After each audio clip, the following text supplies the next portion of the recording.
Yo, Atlas speaking, and welcome back to part 3 of What If I Was Reincarnated in Naruto as a branch Hyuga and awakened the Tenseigan. Let the tale begin. Chapter 83, The essence of truth-seeking balls is the condensation of high-density chakra into the form of black orbs.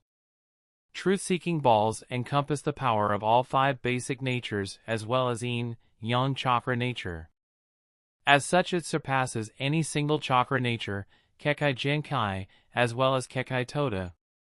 Being able to condense truth-seeking balls is more of a qualitative awakening. For this reason, a thought suddenly flashed in Kuroto's mind. What if I used truth-seeking balls to break through the seal applied by Yondaime-sama to seal the dragon vein? But after a little consideration, Kuroto gave up the idea.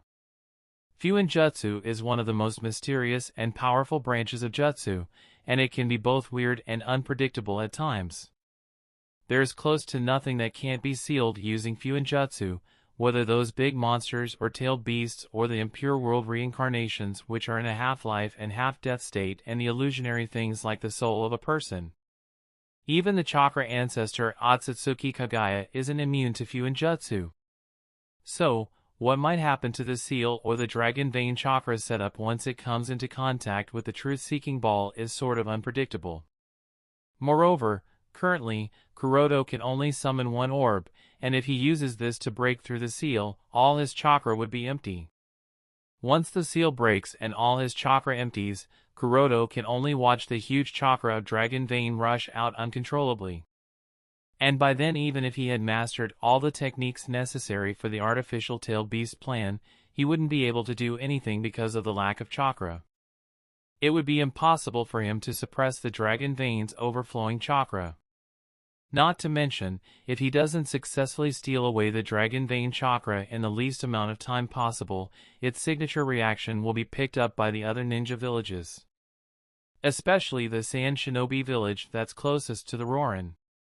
In this series of events, Kuroto will become a helpless little fish.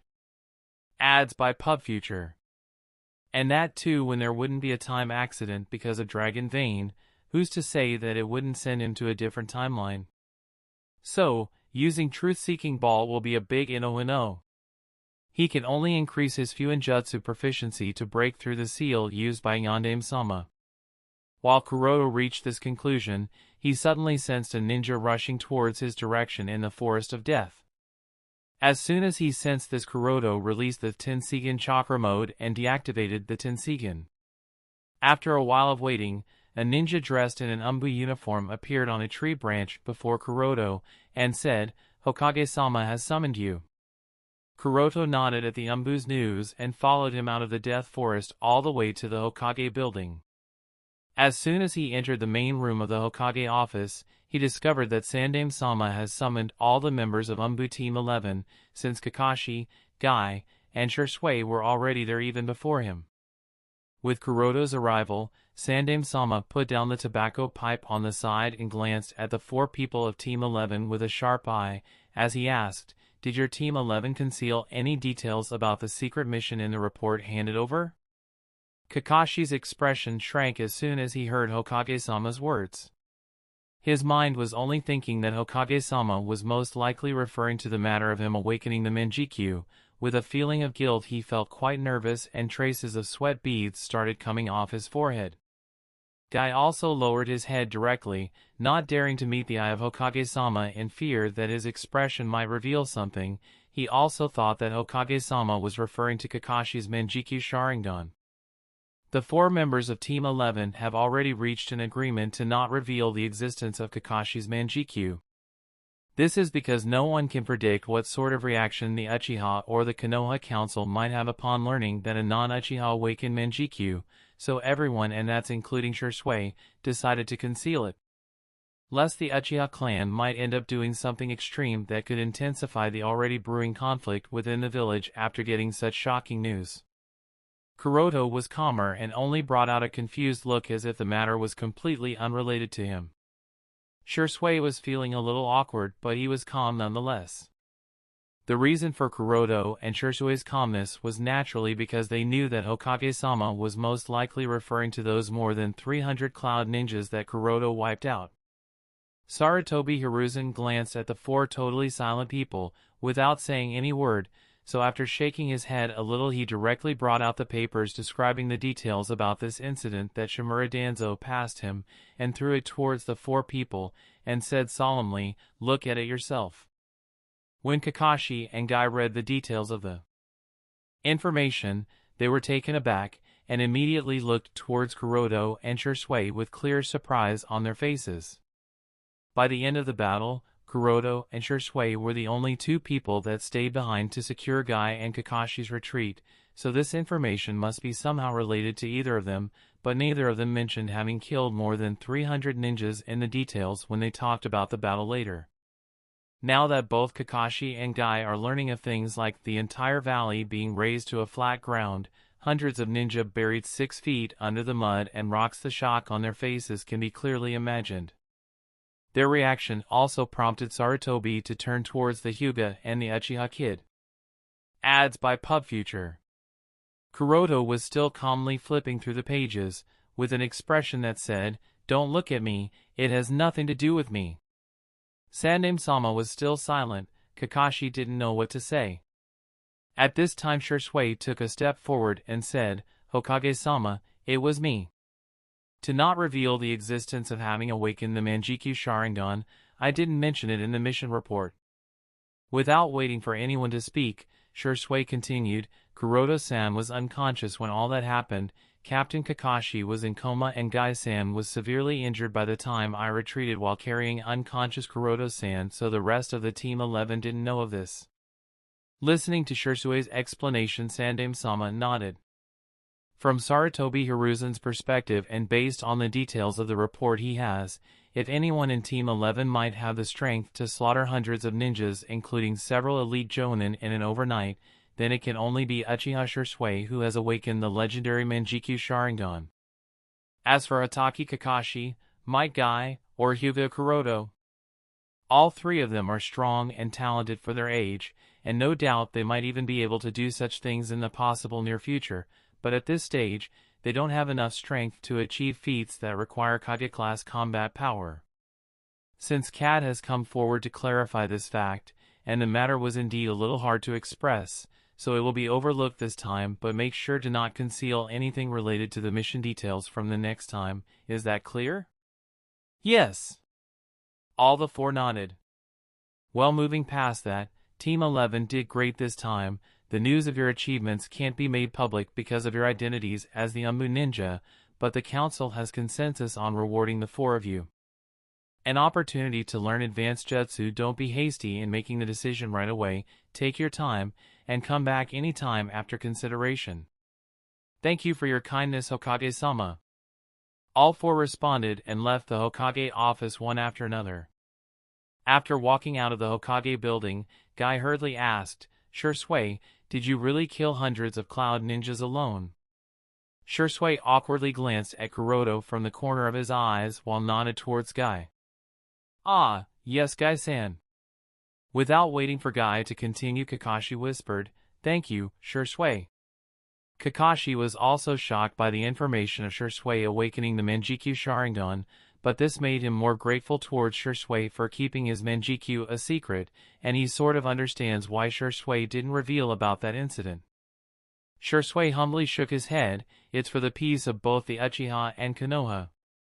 Obviously, Shisui is also a little unacceptable of Kakashi awakening the Manjikyu Sharingan. Even if his pride has been crushed, it is still a little difficult to accept a non-Uchiha awakening the legendary eyes. This is exactly why he understands the possible impact that it could cause once the news of Kakashi's Manjikyu leaks out. If the Uchiha clan learns of this news, it is hard to imagine what they might end up doing. After some more chats, Guy and Kakashi left for training, while Kuroto and Shisui walked towards a secluded place. Glancing thoughtfully behind him, Kuroto whispered, "Thanks, Shisui." Shisui sighed lightly, "Well, whatever, I don't care anymore."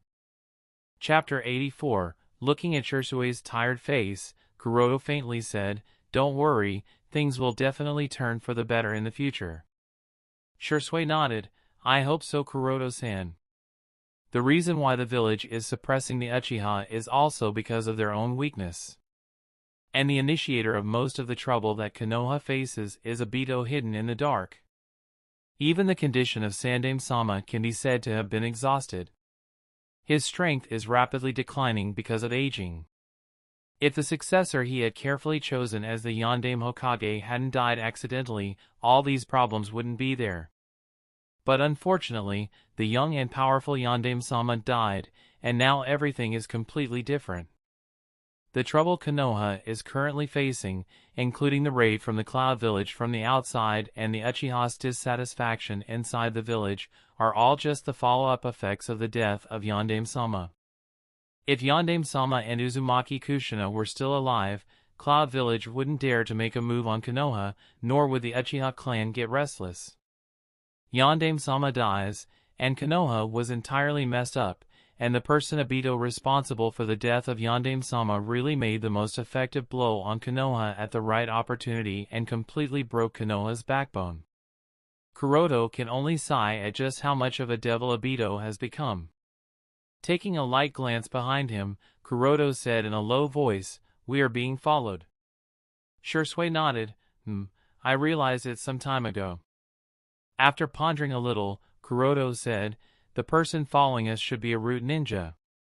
Both Shisui and Kuroto are Anbu ninjas under Hokage. It's the job of Anbu to track and monitor others. No one will dare to target and monitor them. This is because if Hokage-sama doesn't trust his Anbu ninjas, then those Anbu ninjas will directly be suspended instead of being monitored. Therefore, only root ninjas can have the audacity to monitor Anbu ninjas under Shimura Danzo's orders.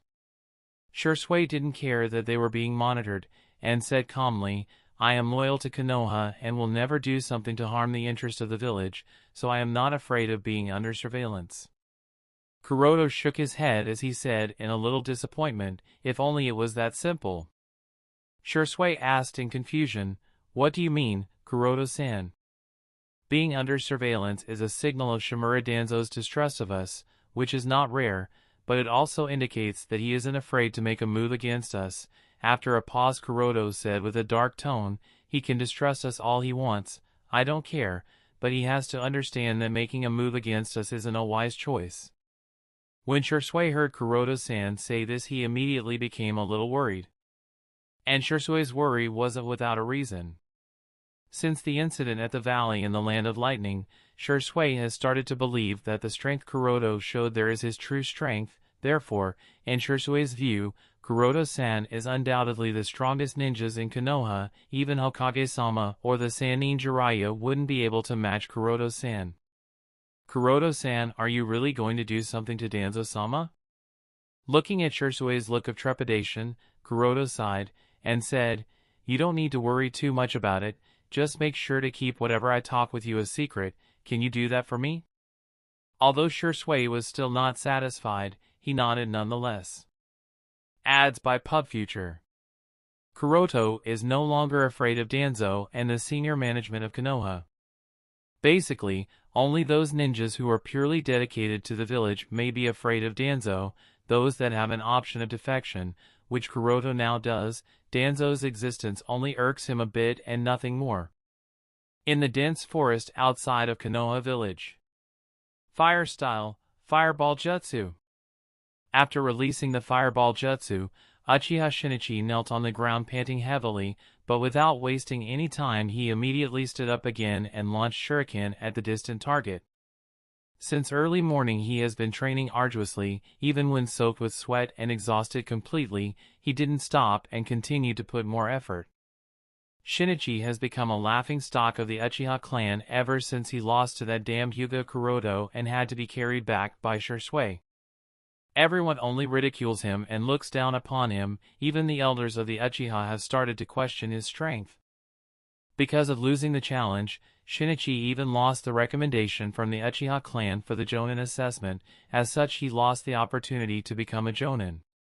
All this has made Shinichi crazy and hateful. From that day on, he decided to train more and more, push himself harder than anyone and regain his lost reputation, which is why whenever he is free, he would always come to this area to practice and train heavily. On a large tree not far away, a strange man with a black cloak and swirl mask sat cross-legged on a branch of the tree as he observed Uchiha Shinichi. After some time of observation, he asked, "So he is the one you found?" On the side of the trunk, Zetsu, whose only half-body was exposed, nodded. "I can feel the hatred in his heart." However, the masked man was not satisfied. "Such low hatred isn't enough," Zetsu said helplessly. "He is the only person that best meets your requirement currently. Most of the ninjas of the Uchiha clan serve in the Konoha police force, so generally, it is very rare for them to leave Konoha. However, Uchiha Shinichi has been an exception for some time. In addition to having 3 Tomo Sharingan, his strength is also Jonin class. Moreover, he has hatred in his heart, so I immediately informed you about him." The masked man nodded after a little consideration. "Zetsu, you wait here, I will see if he can be useful." After leaving these words, his body twisted and disappeared inside a whirling spiral. On the other side, the masked man appeared behind Shinichi, and spoke in a deep hoarse voice. "Look at you, such a pathetic sight you are in." Shinichi was shocked by the sudden voice that came from behind him. In reaction, he immediately jumped back and turned around only to see a masked individual who looks completely suspicious no matter from where you look at him. Drawing out his sword, Shinichi asked cautiously, "Who are you?" The masked man laughed mockingly as he said, "It doesn't matter who I am, but I can give you what you want most." Shinichi was furious by the roundabout reply of the masked man and asked in anger, "What do you want?" Masked man still said with a grin, "Heh. I don't want anything. I was just passing by, and I saw such a genius kid of the Uchiha clan training so arduously. This piqued my interest, and after some observation I found you to be quite interesting, so here I am." "Well, too bad, 'cause I am not into men," Shinichi replied in irritation. Ads by Pub Future. Ha ha ha. Masked man laughed at Shinichi's joke. However, this reaction irritated Shinichi. "You want to hide behind the mask? Fine. I'll figure out who you are after I kill you. You can try all you want. But you are not capable enough," the masked man said as he spread his arms open. Shinichi felt insulted. The masked man was treating him like he was nothing, and this reminded him of that damn Hyuga. Drawing his sword in anger, Shinichi rushed towards the masked man. Seeing that the masked was still stupidly standing with arms open, without making any attempt to dodge the incoming attack, Shinichi had a condescending smirk on his face. "Go to hell, you masked freak." But strangely, as Shinichi's sword neared the masked man, it directly passed through his body without any resistance. It was as if the person standing before him was just an elusive figure, not the real body. "What?" Shinichi was both confused and horrified. Without waiting for Shinichi to recover, the masked man punched him in the stomach that flew him crashing on a nearby tree. Getting up from the ground, Shinichi coughed violently. That punch hurt like hell. Just how much strength he has? Thought Shinichi as he tried to figure out just what the hell was going on. Shinichi was now completely alert. He was also confused. Why did my attack pass through him? Is he just an illusion? No! That can't be it. If he was just an illusion, how did he hit me? Or is it that it was also a Jinjutsu? Shinichi thought probably that was the case, so he immediately activated his Sharingan and looked around. At this time, the masked man spoke. "Is that the best you have?" "Heh. I guess I was hasty. Looks like I wasted my time." Shinichi gritted his teeth and shouted at the insult, "Shut up, bastard. I have cracked through your Jinjutsu attack." After saying that, he formed several seals, fire-style, Great Fireball Jutsu. Instantly a huge fireball engulfed the figure of the masked man. Boom! The Great Fireball didn't stop and burned many trees down to charcoal. Shinichi observed carefully, seeing no movements from the other side. He thought silently, "Is he dead?" However, contrary to what he thought, the masked man suddenly appeared behind him and instantly pressed his shoulder with one hand, dragging him into the spiraling whirl, leaving no trace of either of their presence in the surroundings other than the burning trees and a sword. Chapter 85. A few minutes later the spiral whirl appeared again. Uchiha Shinichi, who was severely wounded, was thrown out of the spiral and fell on the ground with a loud bang. Half of his face was buried in the mud. Following Shinichi, the masked man emerged from the spiral whirl and walked around comically, as he spoke in a flat tone, "Can't stand already?" Although Shinichi's condition was pretty bad, he somehow managed to lift his head and looked at masked man with stubbornness and hatred. The masked man nodded in appreciation when he saw that stubbornness and hatred and said a smile, "Very good eyes." Shinichi asked weakly, "You, just who in the hell are you? What kind of jutsu did you use just now?" "Haven't I already said it doesn't matter who I am?" After a short pause, he continued with an enticing voice, "What's important is that I can give you what you desire the most." Shinichi was confused a little. "What I desire the most?" Masked man noticed Shinichi's confusion and decided to guide him a little. Squatting on the ground he asked, "What have you been doing here for the past 2 months? What is the purpose of you pushing yourself so rigorously every day?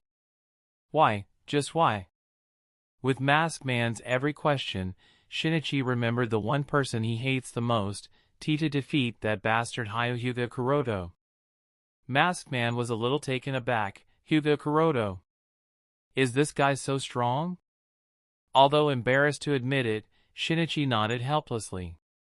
"Ha ha ha ha ha. And Uchiha unexpectedly lost. Ha ha ha. And Uchiha lost to the Hyuga, ha ha ha." The masked man couldn't hold his laughter for a while. After calming down a little he spoke, "Heh. The almighty Uchiha clan has become so pathetic that it loses to the Hyuga?" Shinichi was also embarrassed about it, but it really irked him that the masked man openly mocked him and the Uchiha clan. Controlling his laughter, the masked man said with a bewitching voice, "With your talent and my guidance it wouldn't be difficult to defeat some weak Hyuga kid." Although a little hesitant, Shinichi stared at the masked man vigilantly. Indeed, he really wants to defeat Hyuga Kuroto, but he isn't foolish enough to believe that this masked man would help him out for no reason. Ads by PubFuture. Not to mention, the other party didn't even mention his identity. Anyone can understand that this person is dangerous.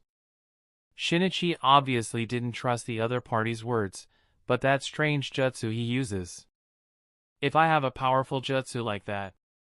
This thought echoed in his mind for a second, but before it could take root Shinichi shook his head and said, "Thanks, but no thanks." The masked man noticed Shinichi's vigilance and decided not to push him at once. Spreading his hands he said, No need to rush. You can always find me here if you have a change of mind." Leaving these words, the masked man disappeared in the spiral whirl. A few minutes after the disappearance of the masked man, Shinichi stood up with some difficulty and took a look around with caution. Seeing that no one was around him, he dragged his wounded body and staggered towards the village.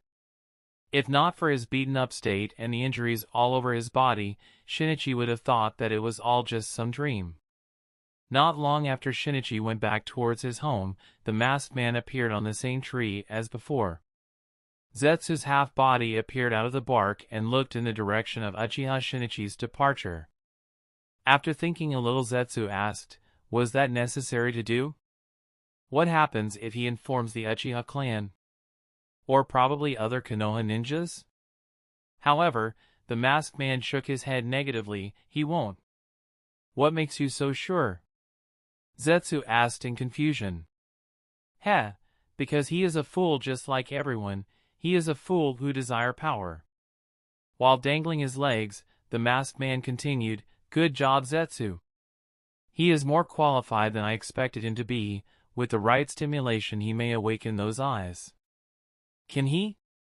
Zetsu asked. "We will see that. However, what makes me more curious is the person he hates." "Hyuga Kuroto, since when did you come into the picture?" "Kuroto's home." Kuroto, who was studying at home, suddenly sneezed and felt a chill on his back. "Who's talking about me?" though Kuroto. It was as if someone was talking about him and not in a good way. After thinking a little, he shook his head and got back to what he was doing. After his talk with Shisui, Kuroto returned home and directed all his focus in the careful study of the Four Symbols seal again. Ads by PubFuture. Perhaps because he personally studied the truth-seeking ball with the help of his Tenseigan. Kuroto now has a deeper understanding of chakra transformation. So, when he started to study the Four Symbols seal this time, all the doubts that he initially had were now cleared up. Similar to most of the advanced jutsu, the transformation of chakra is also the core of the Four Symbols seal. After studying for a while, Kuroto pondered while taking a sip of warm tea, if I keep up this speed then it should take only about 3 more days to completely master the Four Symbols seal. And Sandworm-sama has again promised Team 11 to allow them to learn an advanced jutsu, so asking for another advanced Fuin jutsu should be possible for him. While thinking of these things, Kuroto suddenly perceived something outside. He was able to perceive a chakra reaction hidden behind the large tree outside the courtyard of his house. Judging from the amount of chakra, the other person was probably a special Jonin-class shinobi. Obviously, it has to be the root ninja responsible for monitoring him, and the other party obviously knows that Kuroto has Byakugan, so instead of trying hard to hide, which is completely impossible, courtesy to the Byakugan, he started to observe openly, without any intention of hiding his presence. Since I am part of the Umbu unit, so without Hokage-sama's acquiescence, Danzo shouldn't take drastic measures against me, thought Kuroto. So, after making up his mind, Kuroto didn't even leave his house unless absolutely necessary and dedicated all his time to studying and mastering the Four Symbols seal. 3 days passed by in a flash. As per Kuroto's expectations, because of having a solid base, because of Miko-sama's teaching, he quickly understood the Four Symbols seal. There are still a few parts that he isn't completely clear about, but that would require practice, so anxiousness is not an option. With the scroll of the Four Symbols seal, Kuroto came to the Hokage office. After returning the scroll, he once again expressed his desire to learn another advanced Uzumaki Fuinjutsu technique. Sandworm-sama obviously had some doubts about his request, but after thinking it over he approved of it. From Sandworm-sama's perspective, it is better for Hyuga Kuroto to master a sealing technique over some forbidden jutsu. After all, Fuinjutsu is mainly used for defense, so even if Kuroto masters Uzumaki Fuinjutsu, he doesn't pose too much threat to the village. What's more, mastering most of the techniques of Uzumaki clan requires the user to be their blood descendant, so even if Hyuga Kuroto wants, he can't master all of the Uzumaki Fuinjutsu. So, after a little consideration, Sandworm-sama handed over the scroll of contract seal from the confidential database and issued the same order to return it over within 1 month. Obtaining the contract seal, Kuroto returned home and continued his study. In comparison to the Four Symbols seal, the scope of contract seal is obviously narrower. The main purpose of the contract seal is to sever the direct control the summoner has on the summon. But this doesn't imply that the contract seal is any inferior to the Four Symbols seal. In fact, Kuroto has a feeling that even the seal applied by Sandworm-sama to seal away the Dragoon Vein chakra must have elements of contract seal in it. This is because of the isolation ability of the contract seal. Since the royal family of Roren has some inexplicable relationship with the Dragon Vein which allows them to control the Dragon Vein chakra, and in all likelihood, it has to be some sort of contractual relationship. Therefore, Sandworm-sama should have definitely used the elements of contract seal while sealing away the Dragon Vein, so that in the future if anyone covets the power of the Dragon Vein, she must go through the Queen of Roren first to break the seal successfully. Chapter 86. The difficulty of learning contract seal is not any less than that of Four Symbols seal. This is because the contracts are of many types including weapons, summons, souls, bloodlines, demons, even life and death, and other illusionary things that are difficult to explain and comprehend. However, Kuroto is also no longer the rookie he was until a few months ago. After the careful guidance of the Miko of the Land of Demons and his personal study and research of the Four Symbols Seal, his current knowledge of Fuinjutsu is no longer that of a novice. This is especially the case in regards to the Uzumaki Fuinjutsu. It wouldn't be an exaggeration to say that he has at least surpassed the beginner stage. After half a day of study and research, Kuroto estimated that it would take about a week for him to master the contract seal. Fortunately for him, the village is in the period of peace talks with the Cloud Village, and since Team 11 was given a vacation, so he had the time to master it. On the fourth day, Kakashi, Guy, and Shisui suddenly came to Kuroto's house. Glancing at the three members of Team 11, Kuroto asked with a smile, "So, what brings the three of you to my home, not to mention at the same time?" "Kuroto, didn't you hear about the rumor that's been going on for the past week?" Guy asked impatiently. "What rumor?" Kuroto asked in confusion. Over the past few days, Kuroto stayed at home and only practiced the contract seal. His only source of information is you, and since she didn't mention any rumor, so he has no idea what Guy was talking about. Kakashi calmly said, "About the ongoing peace negotiations with the Cloud Village." "What about it?" "Kuroto-san, it said that the peace talks with the Cloud Village broke down." Shisui finally said. "What?" Kuroto exclaimed in surprise. It shouldn't be the case. According to Kuroto's memory, the peace agreement was signed between Konoha and Cloud. Otherwise, how come the Cloud Head Ninja attempted to kidnap Hyuga and Nana? If the talks were to break down midway, then such a thing wouldn't have happened. So, it is unlikely for the peace agreement to break down. Ads by PubFuture. As the captain of Team 11, Kakashi obviously had more information, so he explained the ins and outs of the matter in detail. There have been rumors that the shinobis of Cloud Village are also dissatisfied with the peace talks. Just like the case in Konoha, they believe that as long as they persist and apply enough pressure, it shouldn't be a too difficult task to win against Konoha. Kakashi. Is that the reason? Kuroto muttered while thinking. Since both sides are unable to accept the conclusion, then it wouldn't be strange if the negotiations do fall apart. However, after thinking a little, Kuroto shook his head negatively. "I don't think that's the case. The village can't afford another war. Sandaime-sama should be clear of this more than anyone. Even the Cloud Village wouldn't stupidly escalate this conflict any longer."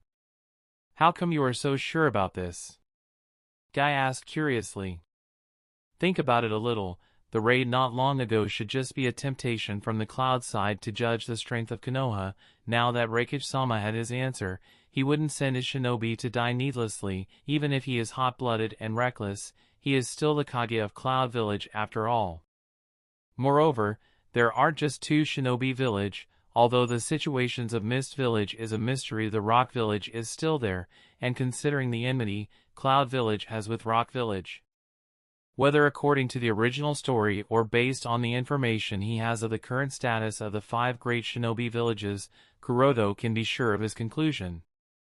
If Konoha really didn't have any strength to fight back, Reikage would have definitely pressured Konoha. But since Konoha proved that although incredibly weak, it is still not weak enough to bow down to Cloud Village. So, Cloud Village also wouldn't waste their ninjas needlessly. After Kuroto's assurance and some more light discussion in regards to each other's progress and strength, Kakashi, Guy, and Shisui went back to their house. Closing the door of his house, Kuroto thought to himself, it seems that the peace talks between the village and Cloud will take a long period. Although it is known that the two sides will eventually sign a peace treaty, how long will it take is unknown. But this also beneficial for him. As long as the peace negotiations aren't successfully concluded, council advisors wouldn't risk civilian unrest, so this period will also serve as a shield for the Uchiha clan. With this thought, Kuroto continued his practice. With meticulous study and research, he successfully mastered the contract seal, although it took him 5 extra days than predicted, but doesn't matter much. The main reason for the delay was again the lack of opportunity to practice his hands-on. While studying for symbol seal, he could still practice it at home without much worry, but that's not the case with contract seal, as you have to have individuals with summons to sever the contract and all. Thankfully, there were some extremely detailed notes in the scroll handed to him by Sandaime-sama, so somehow, he was able to theoretically understand them. After the complete mastery of the contract seal, when Kuroto returned the scroll, Sandaime-sama was extremely surprised. Ads by PubFuture. Sarutobi Hiruzen initially thought that it would take at least one whole month for Hyuga Kuroto to master the contract seal, but unexpectedly the kid completed it in just 13 days. At this moment he was reminded of Namikaze Minato, who took 15 days to master this Fuinjutsu technique. At this moment he couldn't help but look at Hyuga Kuroto with a different light. A thought that Hyuga Kuroto might just be a rare Fuinjutsu master took root in his mind. After returning the scroll back, Kuroto also expressed his request for traveling outside of Konoha for a short period. Sandaime-sama narrowed his eyes at Kuroto's request and asked with slight confusion, "Travel? Why such a request?" Kuroto has long thought of a suitable excuse for this question, so without any hesitation, he spoke politely, "I want to find a suitable psychic beast." Obviously, it is not uncommon for ninjas to travel, especially in Konoha. One of the 3 Sannin Jiraiya is a typical example because unless there is an emergency, he wouldn't be in Konoha. But going out for travel requires approval from the village.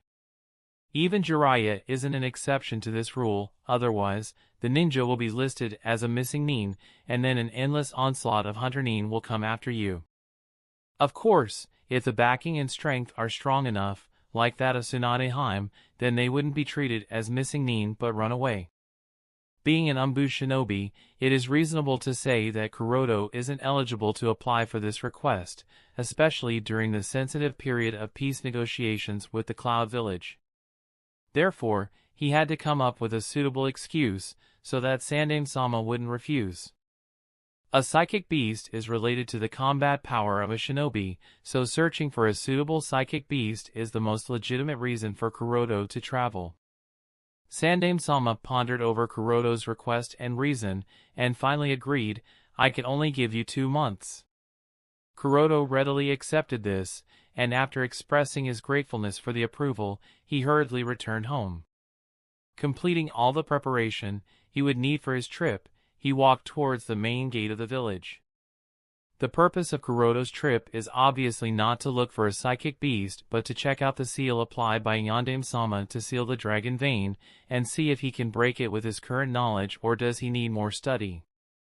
As long as Kuroto can break through Sandaime-sama's seal, the artificial tailed beast plan could finally proceed to the final stage. After registering at the main village gate, Kuroto left Konoha. Since Kuroto left Konoha so suddenly, the root ninja responsible for monitoring him had no choice but to follow closely. Kuroto also noticed the follow-up and thought to himself, "I have to somehow get rid of him." However, before he could even take any measures, a metal chain suddenly appeared from the side of the tree, tying him firmly and restricting all his movements. With Kuroto tied up and restricted, 2 figures appeared from the bushes, one on the left and the other on the right, carrying ninja swords in their hands and pierced through Kuroto's heart and throat. All this happened so suddenly, Kuroto couldn't even react. As soon as the blade pierced the target's heart, one of the attackers grinned, 25 million ryo are secured. Chapter 87. One of the attackers smiled greedily upon seeing that the attack succeeded. Heh, such a pathetic brat, 25 million ryo bounty and such weak strength. Bang! However, before the two could celebrate, Kuroto's body exploded into a cloud of smoke upon being pierced through by the sword. Both the attackers were taken aback by this and shouted in surprise, "What, a shadow clone!" At this time, Kuroto's figure jumped down from a tree and directly stepped on the heads of the two, burying both of them to the ground. Squatting down, using the heads of the 2 bounty hunters as a foothold, questioned the two, "Hey, did you two come here for the bounty on my head? But seeing your pathetic state and useless attempt, it feels like you are looking down on me, is that the case? You bastard!" How could it have been a shadow clone? The two bounty ninjas obviously couldn't move because of being trapped. Seeing the two struggles, Kuroto thought to himself, does the name of Hyuga clan already has no deterrent power that the likes of no-name bounty hunters are coming after me? That too without any background check? In Kuroto's opinion, the bounty ninjas that will be coming after him should at least know of the Byakugan that he has, simply based on his portrait and name. But it didn't seem that these two attackers took any countermeasures against his Byakugan. In terms of skill and strength, they are obviously not weak. Both of them seem to have the strength of a high-class chunin, and even then, they didn't take countermeasures for the Byakugan? Now Kuroto is a little uncertain. He isn't sure whether these two bounty hunters were just too ignorant for their own good or that the Hyuga name has already faded to such an extent. Tying up the two bounty ninjas, Kuroto returned to the village. Kuroto has already confirmed that these two bounty ninjas have defected from the Mist Village. According to the general trend, if a shinobi defects from his village, then a bounty is placed on her head, and based on their crimes this bounty keeps increasing. Therefore, these two bounty hunters also carried bounties on their heads. When Kuroto delivered the two, at the mission center of the village, he received 3 million ryo for the combined bounty. Kuroto also learned that the Mist Village is in a state of civil strife. Ads by PubFuture. One of the major shinobi clan in the country of water, Kagaya clan, directly initiated a rebellion. The situation of the Mist Village has become a mess. As a result, a large number of ninjas on the Mist side have defected recently. Some became wandering ninjas while the other chooses to become bounty hunters. Shaking his head at the disparity of the Mist Village again left the village without any delay. Jumping from tree to tree, Kuroto didn't seem too happy at the recent profit he just received. On the contrary, he had a murderous expression on his face. During the attack that he encountered not long ago, Kuroto hit himself a little because he was worried about the follow-up attacks from the two bounty hunters and observed his surroundings carefully. Although those two bounty ninjas disappointed him, he was able to notice that the root ninja hiding in the shadows didn't even move an inch to help him. Even if the other party is responsible for monitoring him, but in the face of a life and death situation, shouldn't the other party come forward at least help him out? After all, both are the shinobi of the same village. But the other party didn't seem to care. This obviously means that the other party not only doesn't care about him but has already regarded Kuroto as an enemy. Since the other party thinks in this manner, then how could Kuroto tolerate this? Initially, Kuroto decided to ignore him, as he considered that the ninja was only doing his job and nothing more, so Kuroto only thought to escape his chase, but now that's no longer the case. If the other party has such thinking, then he can only die. At night Kuroto chose a flat terrain to set up a campsite. After lighting up the bonfire, he sat on a broken tree bark while a rabbit meat he caught was being roasted by the fire. Not far away from Kuroto, the root ninja responsible for monitoring him sat on a tree branch observing Kuroto closely. Huh, lighting a bonfire? The vigilance is too pathetic. How did someone like him even get into Amu Black Ops? Slandered the root ninja while chewing the dry food he carried along. The code name of this root ninja is Kuroshimasu, and he is very apt in these sorts of tasks. Surveillance and assassination are his specialties. According to Kuroshimasu, surveillance and assassination are two steps of the same task because the target he generally monitors end up becoming a target of an assassination by the orders of Danzo-sama. Therefore, Kuroshimasu never considers his targets as anything but an enemy, even if they are from the same village. Suddenly, Kuroshimasu felt strong killing intent directed towards him. With his years of experience, Kuroshimasu clearly felt that someone was watching him and definitely not with good intentions. Ninpu, super beast imitating drawing. Almost subconsciously, Kuroshimasu soared into the air and drew an inked bird on the paper. Ads by PubFuture. Swish. Unfortunately, before he could even land on the inked bird, two iron spears pierced through the inked bird, splashing it all over the air. Falling on the ground, Kuroshimasu discovered that the attacker is some unknown ninja covered from head to toe in bandages. But what shocked him more was the iron sand floating around the mysterious ninja. At a glance, Kuroshimasu realized that means magnet release. As a member of Root, Kuroshimasu has an understanding of some of the weirdest and most known Kekkei Jinkai, therefore he instantly realized the unique Kekkei Jinkai of the Kazekage clan, exclusive to the Sand Village. And if the identity of the enemy to be able to master magnet release can't be ordinary, as a result, Kuroshimasu was a little tense, and asked nervously, "Who are you?" Even in the Sand Village, there are very few ninjas to have mastered magnet release. Currently, there are only Yondaime Kazekage and the missing Sandaime Kazekage, whose alive or dead status is unknown. Kuroshimasu doesn't believe either of those two monsters would sneak into the Land of Fire specially to attack him. Sand Village will also not send ninjas to assassinate him because of their alliance. So, in his opinion, this mysterious ninja has to be some missing nin. But this still confused him, as to why would he be attacked. The reason for believing this is because Kuroshimasu is quite sure that neither does he have the intelligence nor some important items that would prompt the other party to attack him. So, unless the other party has specific hatred towards him, there is no reason for the missing nin to assassinate him. Therefore, it could only mean one thing: his target isn't me but Hyuga Kuroto. Considering the huge bounty on Hyuga Kuroto's head, this was the most logical explanation Kuroshimasu could reach. He must be thinking that I am getting in his way, so he wants to get rid of me first, and then go after Hyuga Kuroto. Thinking this, Kuroshimasu suddenly had an idea. If Hyuga Kuroto is the target, then as long as he leads the enemy ninja towards Hyuga Kuroto, the opponent will naturally ignore him and attack the target instead. Once this thought appeared, Kuroshimasu was a little relaxed. After all, Kuroshimasu knows that he isn't capable of defeating the other party. As long as he survives, it would be fine. As for the Hyuga Kuroto, he can die for all I care.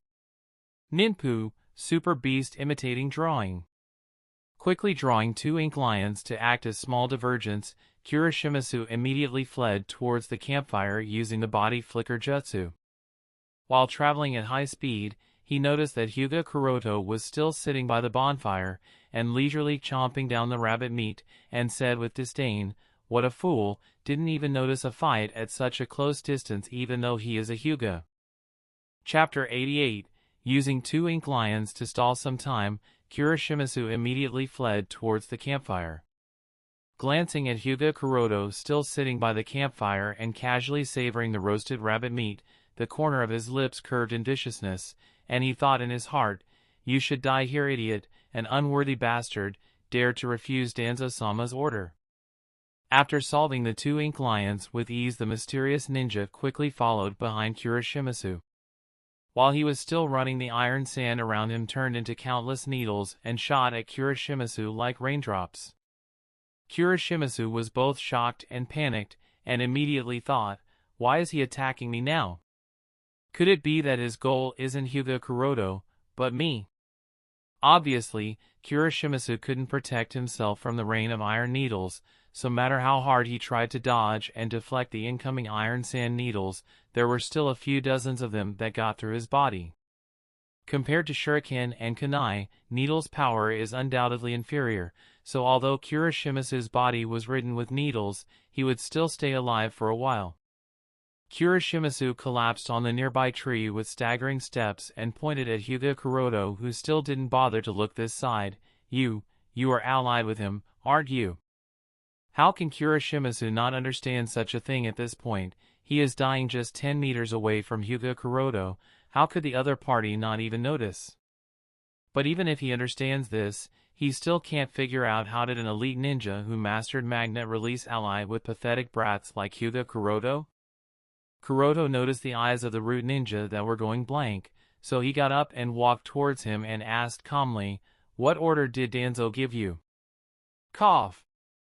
Cough. Kuroshimasu coughed out blood because of the injuries in his body, and snorted coldly, "You traitor, you dare ally yourself with an enemy ninja, Someone like you will never be able to escape, you're going to die. Kuroto didn't bother listening to the other party's cursing and muttered thoughtfully, cursed tongue eradication seal wouldn't let him speak either about Danzo or Root. Ads by PubFuture. All the Root Ninja have that cursed tongue eradication seal to prevent them from revealing any information about the Root and Danzo. Shaking his head in disappointment, Kuroto returned back to the bonfire and again started eating the rabbit meat and let Kuroshimitsu die at the hands of Kazekage Puppet as if both of them had nothing to do with him. Kuroshimitsu was again confused by Hyuga Kuroto's behavior. As far as he can see, both Hyuga Kuroto and the mysterious ninja are indifferent to each other, but no matter what, he has to pass the information about Hyuga Kuroto's betrayal to Danzo-sama. Mustering up the last of his strength, Kuroshimitsu spread the scroll he was carrying to cast a jutsu using the last of his chakra.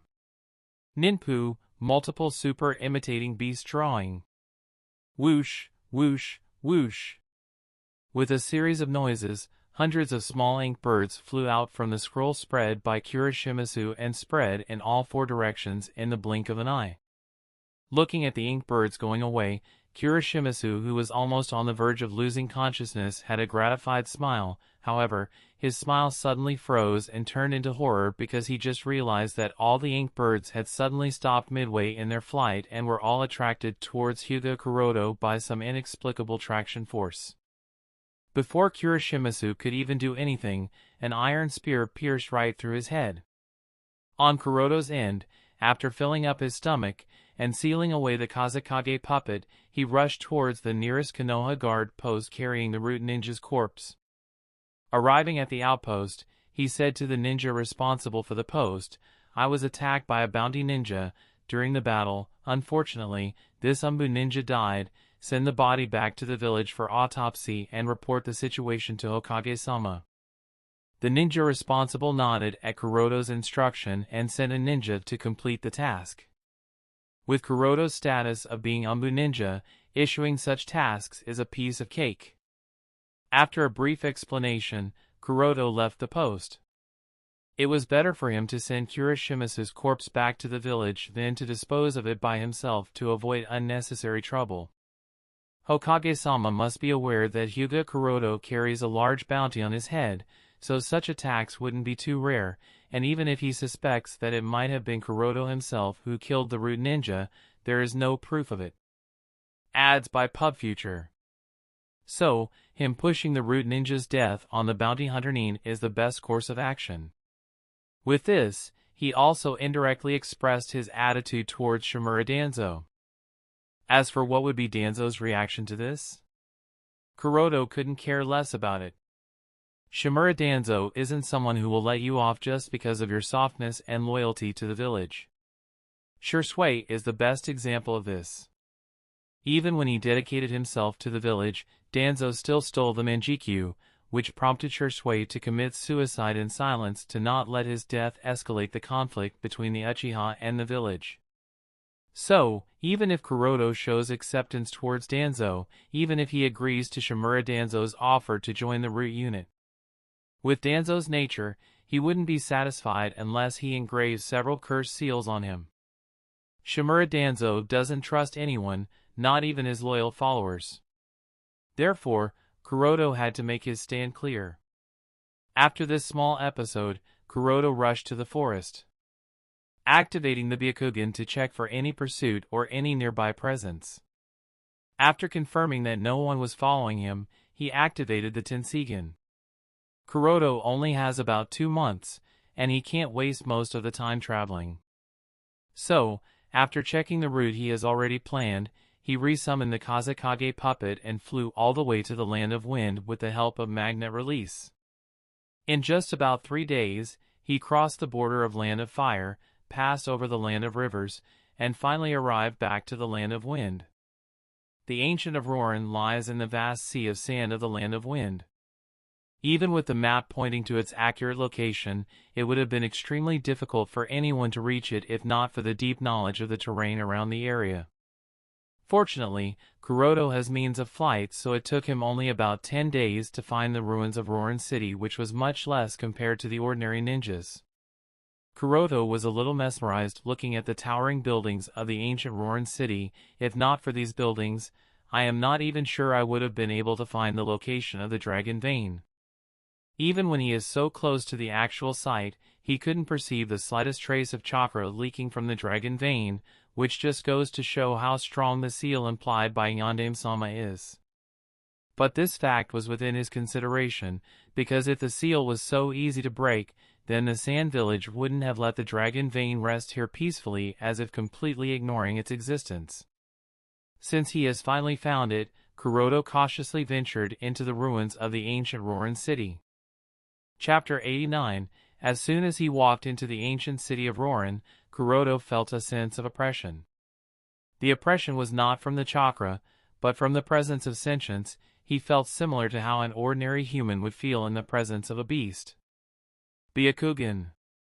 Activating the Byakugan, Kuroto observed everything around him, and while carefully walking towards the central tower he paid special attention to any movements in the surroundings. In his Byakugan's perception, the entire city was in a solitary state, with no signs of activity at all, and no chakra in his perception either. It's kind of weird. Witnessing such a scene, Kuroto had doubts in his heart. No matter how uninhabited the place may be, there have to creatures like a snake, rats, ants, spiders, and other insects in here, but strangely Kuroto couldn't perceive any signs of life. This bothered him a little.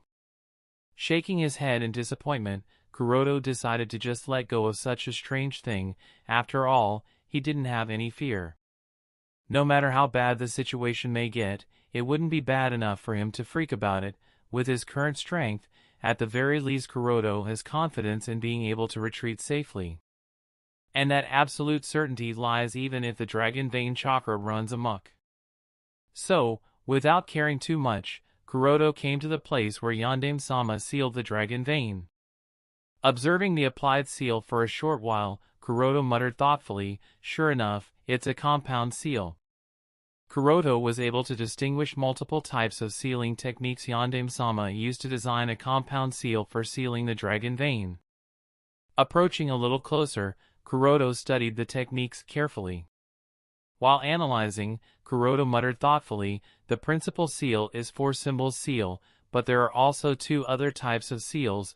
One is the contract seal while the other technique." After a rough analysis, Kuroto can conclude that this dragon vein is sealed by a combination of 3 different seals, 2 of which are Uzumaki seals, but the third one is unknown. Apart from the 2 seals being the 4 seal and the contract seal, Kuroto doesn't have the faintest clue on what the third type of seal is. At least it's not an Uzumaki seal for sure. At the time of his mission at the Roren city, Yondaime-sama definitely didn't inherit the position of Hokage, so there are only 2 sources for him to learn seal techniques. Ads by PubFuture. The first source was his lover Uzumaki Kushina, to teach him the Uzumaki Fuinjutsu techniques, and the other was his teacher, the Sannin Jiraiya, who could teach him the sealing techniques of one of the holy places, Mount Maiboku. So, the third seal technique used would definitely belong to Mount Maiboku. With this theory, Kuroto pondered whether he can successfully break through the seal applied by Yondaime-sama. After a little bit of brainstorming, Kuroto felt that he should be able to successfully break through the seal. After all, the entire seal is designed with 4 seal as the foundation, and Kuroto has confidence in his ability to break through it. After all, breaking is always easier than creating, so once the seal is forcibly cracked, the rushing dragon vein chakra should break through the rest of the seal on its own. Now the only problem is that Yondaime-sama also used contract seal in the seal applied. This implies the dragon vein definitely has a contractual relationship with the royal bloodline of the Roren city.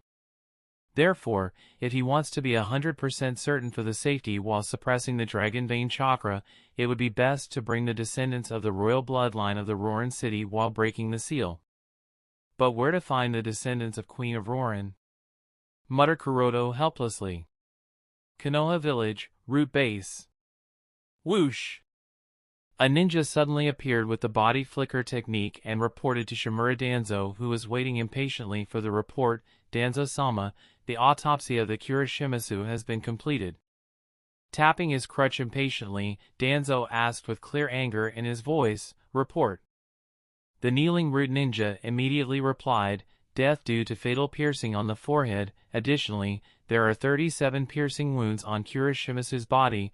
There is also serious blood loss due to having so many injuries." "What about memory information?" Danzo asked. "Unfortunately, we can't extract any information from the brain because the brain tissues are heavily damaged," replied the root ninja. The root ninja giving the report was sweating in fear. He could sense, the more information he gave on the autopsy report, the more intense bloodlust oozing off of Danzo-sama. By the end of the whole report, Danzo's face was way past gloomier. Was that anger for the death of Kuroshimitsu? No! There is no way Shimura Danzo would grieve for the death of a ninja. For him they are all just pieces to be used and then disposed of. Therefore, Danzo wasn't angry about that. When he first heard that Kuroshimitsu died, his first reaction was that it must have been done by Hyuga Kuroto. But after thinking about it, he wasn't sure anymore. Because Shimura Danzo knows if it had been Hyuga Kuroto, then he would have already received a message by now. Danzo knows that Kuroshimitsu would have used the last of his life to send him a report about Hyuga Kuroto's action. Ads by PubFuture. But he didn't receive any such report. This implies that Kuroshimitsu died even before he could send a report. Danzo doesn't believe Hyuga Kuroto to be strong enough to do this. Danzo is angry because Kuroshimitsu died so inexplicably. This is not acceptable to him. Seeing Danzo's silence, the root ninja continued with the autopsy report. While conducting the autopsy, we found traces of iron sand in his wounds, not in just one or two, but in all of them. Danzo had a strange expression upon hearing this. Iron sand. Yes, Danzo-sama, the iron sand particles are very fine, almost uniform in size, and they are highly chakra conductive in nature. The iron sand appears to be washed with concentrated chakra for a long time, just like. The root ninja wanted to speak his inference, but he, himself felt absurd thinking of such a possibility. However, even if the root ninja didn't speak, Danzo has more than enough knowledge and experience to know what the root ninja's inference was. As a result, only 2 words escaped his mouth: Sand Village. And the thought of the involvement of Sand Village, in this case, appeared in his mind, but after thinking a little he questioned again, "Did you check the background and identity of the ninja that brought over Kuroshimitsu's corpse?" Root ninja immediately replied, "Yes, there is no problem in his resume, neither does he has any sort of connection with Hyuga Kuroto nor with the rest of the Hyuga clan." However, Danzo wasn't satisfied and said sternly, "That isn't enough, search his memory, I want to know everything." "Yes." The root ninja immediately nodded and quickly retreated to follow the new order. Not long after that, the same root ninja appeared again, and reported to Danzo, "Danzo-sama, we have confirmed through torture and memory search, that Chunin doesn't have any connection with Hyuga Kuroto." Thinking a little, Danzo again questioned, "What about Hyuga Kuroto's state when he delivered Kuroshimitsu's corpse at the guard post? Were there any signs of injuries?" Root ninja shook his head negatively. No, in the memory of his meeting Hyuga Kuroto, there were no visible signs of any type of injury on his body. Danzo then questioned, "By the way, where has Hyuga Kuroto gone?"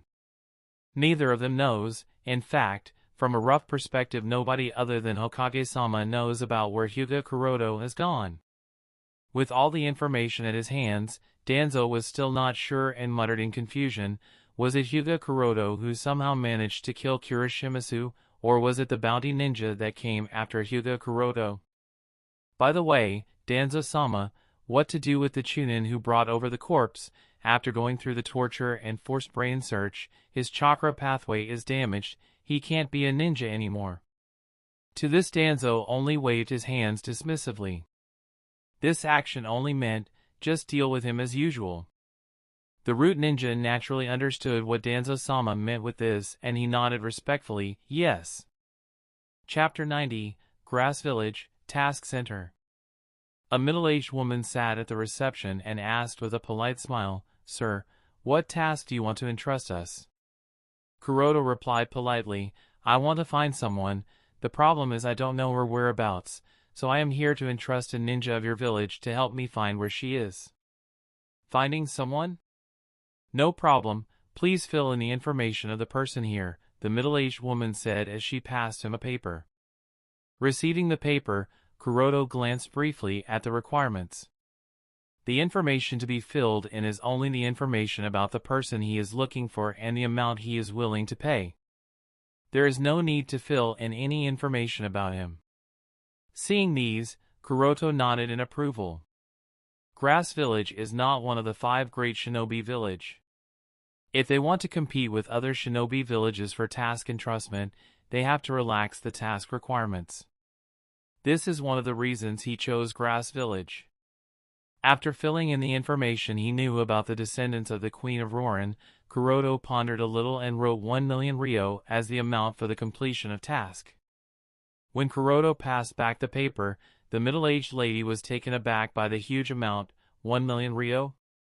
Such an amount is used for A-level tasks and above. Will the task involve fighting with ninjas of other shinobi villages?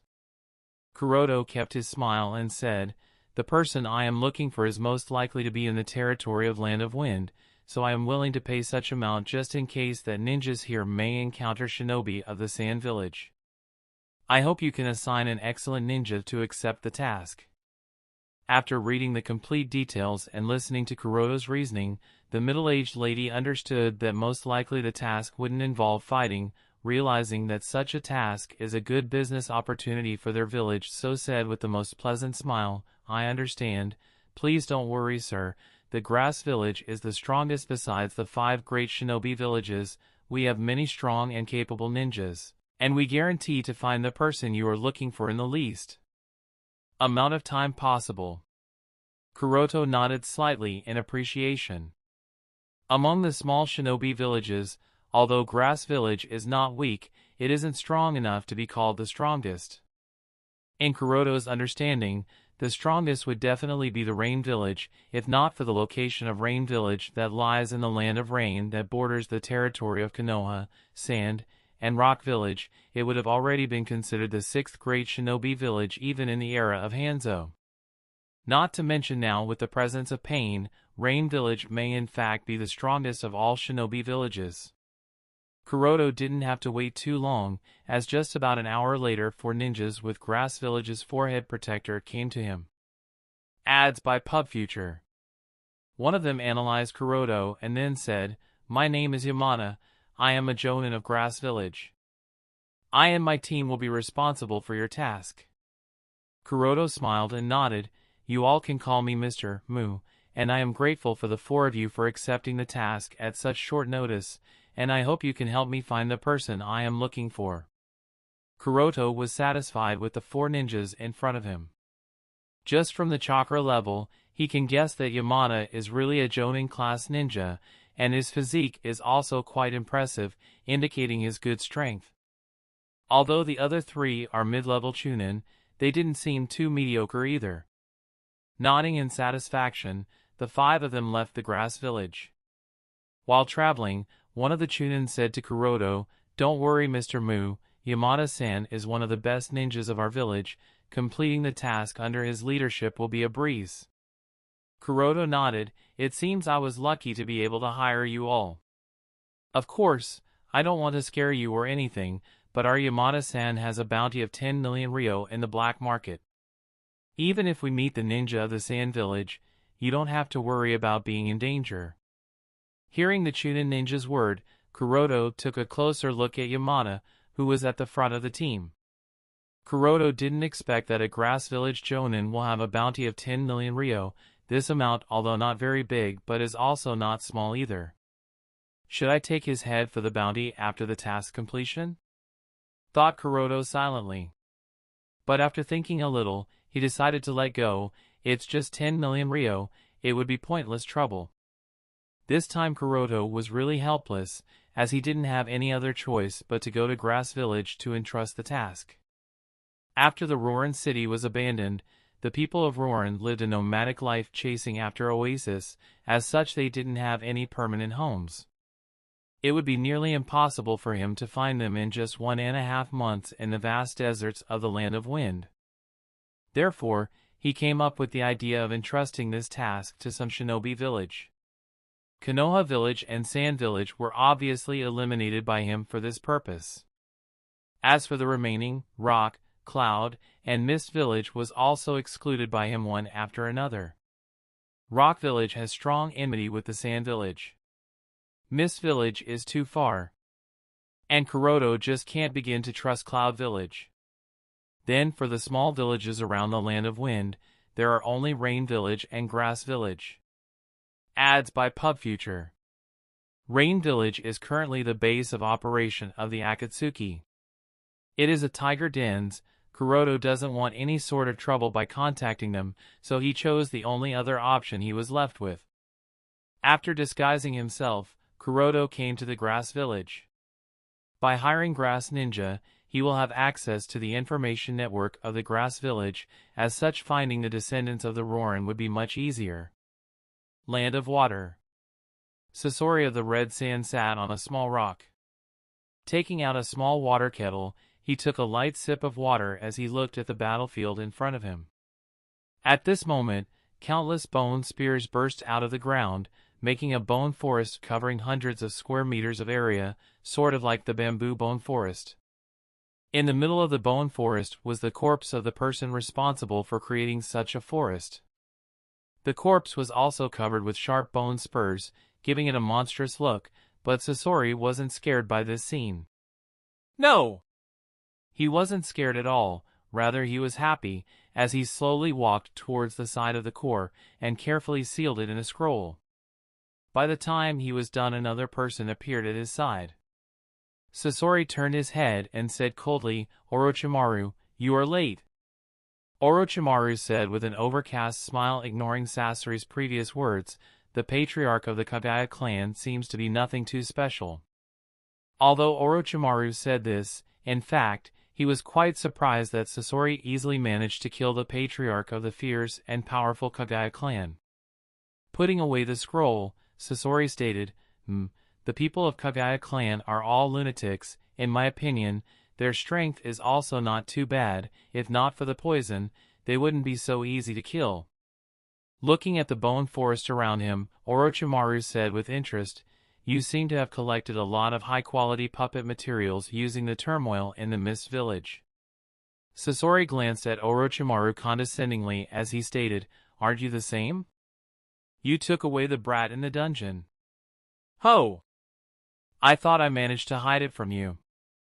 Orochimaru smiled indifferently and continued, "It's about time we leave. The situation of the Mist village seems to be calming down."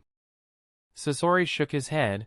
"Let's stay a few more days. Such a chance to hunt the ninjas with strong Kekkai Jinkai is too rare. I need more puppet materials." Groaning a little, Orochimaru nodded. "All right, fine. Just stay for a few more days."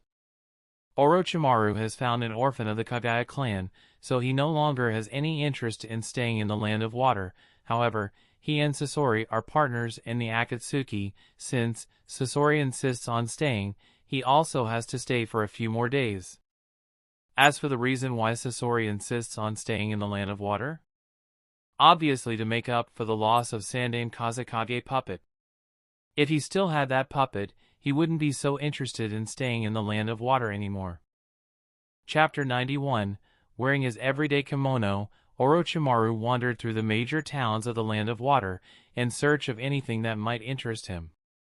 Because of Sasori, he can't leave the Land of Water as per their original plan, and because there is close to no enemy in the Land of Water that would require both him and Sasori to act at the same time to deal with, therefore he obviously didn't stay with Sasori. The turmoil in the Mist village has been going for quite a while now, and this turmoil has exhausted most of the vitality of the Mist village. Several of the shinobi clans with strong and famous Kekkai Jinkai like Kagaya clan is destroyed, Yuki clan too is near destruction, with the rest of the members alive living in fear and suppressing their Kekkei Jinkai. Even Hozuki clan has very few of the shinobi left. Most of the ninjas of the Mist Village defects because of the turmoil, which has even led the Mist Village to create a special hunter-nin unit in its Umbu department. The village of the Bloody Mist has been too harmful to this shinobi village. The only good thing for the Land of Water is that they are in an isolated state, surrounded by water, and neighboring Konoha Village and Cloud Village have their own issues to deal with in the peace talks, so they simply don't have enough energy to turn towards the Mist Village. Otherwise, even the survival of Mist Village would become difficult. As Orochimaru was passing through a street, a burly man carrying a sharp sword stepped in his way and said with a crazy expression, "Hand over all the money you have." Seeing the person in front of him, Orochimaru stretched out his tongue and licked his lips playfully, as he said in a mocking tone, "An idiot who doesn't even realize what's good for him. It's really sad." The burly man was furious at being mocked and raised his sword high to show Orochimaru who's the boss. Ding! However, before he can even strike at the person in front of him, the sword in his hand fell on the ground, following which he also fell on the ground with foam coming off his mouth. At this moment all he could see was a small green snake, thinner than a finger, had bitten on his throat. The snake crawled through his body and went back to Orochimaru, who neither glanced at him nor did he take out his hands from the pockets of his kimono from the beginning to the end and walked past him. The burly man was already dead. Orochimaru naturally didn't care. Orochimaru continued to stroll around the Land of Water. In his travel, there were very few people who dared to make trouble with him because even the most incompetent ninjas could feel Orochimaru's cold and vicious aura. Only some of the most ignorant civilians would dare to step forward in front of him looking for death. Ads by PubFuture. Passing through a corner, Orochimaru suddenly stopped and his gaze was directed towards a garbage pile on the corner of the street. At the side of the garbage dump, a young child wearing dirty and torn rags was breaking the moldy piece of bread into small crumbs and distributing them to a few skinny street cats that sat around him and affectionately nudged him or licked his cheeks. Orochimaru was a little interested as he noticed that although the child was very young and extremely skinny, he has a good chakra, really good for his age. Licking his lips, Orochimaru walked slowly towards the garbage dump. The sudden arrival of Orochimaru terrified the child. He curled up in fear and wanted to run away from the dangerous aura he felt from the person, but thinking of the small cats that were trembling in panic, the child gritted his teeth and opened his arm in their protection. Orochimaru curiously looked at the child's action as he noticed the few pieces of bread crumbs lying on the side of skinny cats. After a little stare competition, Orochimaru asked, "What is your name?" Although fearful, the child replied meekly, "H. Haku." Orochimaru was a little thoughtful. He glanced at Haku's eyes, only to notice innocence and kindness within them. Shaking his head in disappointment, he turned and started walking away. Orochimaru can clearly see that the child is suffering from hunger and malnutrition, but he is still giving away all the food he has to the street cats. Even if he has good chakra, that kindness in those eyes makes the kid unsuitable to be a ninja, that have to be heartless, so he left the kid to his own devices. This is Orochimaru's twisted kindness for the innocent child. But after taking just a few steps, he suddenly stopped and thought of the child named Hyuga whom he took under his wing not very long ago. Jogo is a child that can absorb natural energy. As such, he is helpful for Orochimaru's research of the Cursed Seal. Looking at Haku, Orochimaru murmured, "Such a pure child might be able to carry the power of Cursed Seal. He might even be able to harness natural energy for the Sage Mode." While Orochimaru was considering this, Sasori appeared at his side. Sasori slightly glanced at Haku, who was more horrified by the presence of both Orochimaru and Sasori, but Sasori didn't care about the other party's vigilance and directly turned towards Orochimaru as he stated, "Let's go, the target I am looking for has finally appeared." Orochimaru smiled slightly, breaking through his thoughts, and asked, "Are you certain you are looking for a person, not a corpse?" Gritting his teeth, Sasori stated, "I will turn him into a corpse myself." Orochimaru rarely sees Sasori so annoyed, so he asked casually, "Who are you looking for anyway? I don't have time to run around with you." "It's a ninja of your Konoha village. Land of Wind." Ads by PubFuture. With Yamada's assistance, Kuroto finally found the traces of the descendants of the Roren citizens after a whole month of search. Turning over to a sand dune, Yamada pointed at the oasis at the far end, and said to Kuroto, "The survivor of Roren that you are looking for is there, Mr. Mu." As Kuroto looked over, he saw a circle of caravans parked around the small oasis. Some people were coming and going around it doing various tasks, like fetching water, looking after camels and sheep. Some were involved in the cooking job, and etc., etc. Kuroto frowned when he saw them and asked in a confused manner, "Why are there so few people in their tribe?" The entire population of the tribe was 300 people roughly, which is 2 less compared to his expectations. Although there weren't many survivors left, they shouldn't be so few. A local guide that a grass ninja found during their search hurriedly explained to Kuroto, ever since they abandoned the Roren city, the people of Roren have lost their livelihood, and most of their people died in their travels. "These are the only ones left?" Kuroto asked the guide. Even if these people didn't settle in any town or another permanent settlement, were their lives so miserable? The guide shook his head. He was going to explain something, but suddenly something caught his attention and he pointed in that direction. "Look there, Mr. Mu, and you'll understand the cause." Kuroto and other grass ninja looked in the direction where the guide pointed, only to see 2 sand ninjas came to the camp around the oasis and started some sort of negotiations with the people. The 2 sides naturally appeared to be discontent with this, and after a short quarrel, the 2 ninjas of the sand village left the camp and gradually disappeared. Kuroto asked, "So, why did the sand ninjas appear here?" The guide said with some pity in his words, "All I have heard is that the sand village is imposing taxes on the Roren survivors. The 2 sand ninjas should have been here for collecting the taxes." After a little bit of thinking, Kuroto understood Sand Village's intentions.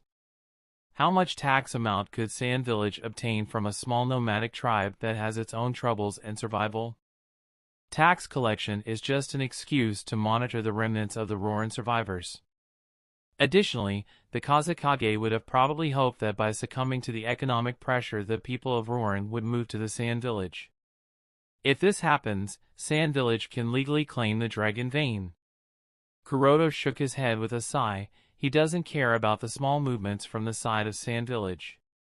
It is natural for Kazekage to do such things for the sake of Sand Village, not to mention he would also be worried about the presence of such huge amounts of chakra. In fact, it would be too abnormal if he didn't do such things.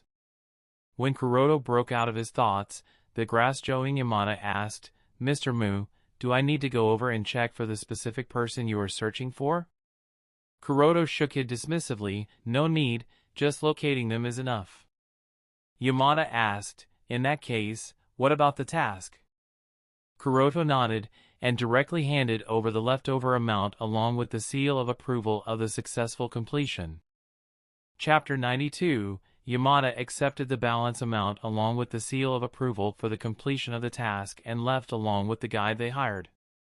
During the whole process, in fact, for the entire month, Yamada didn't try to snoop around Kuroto too much.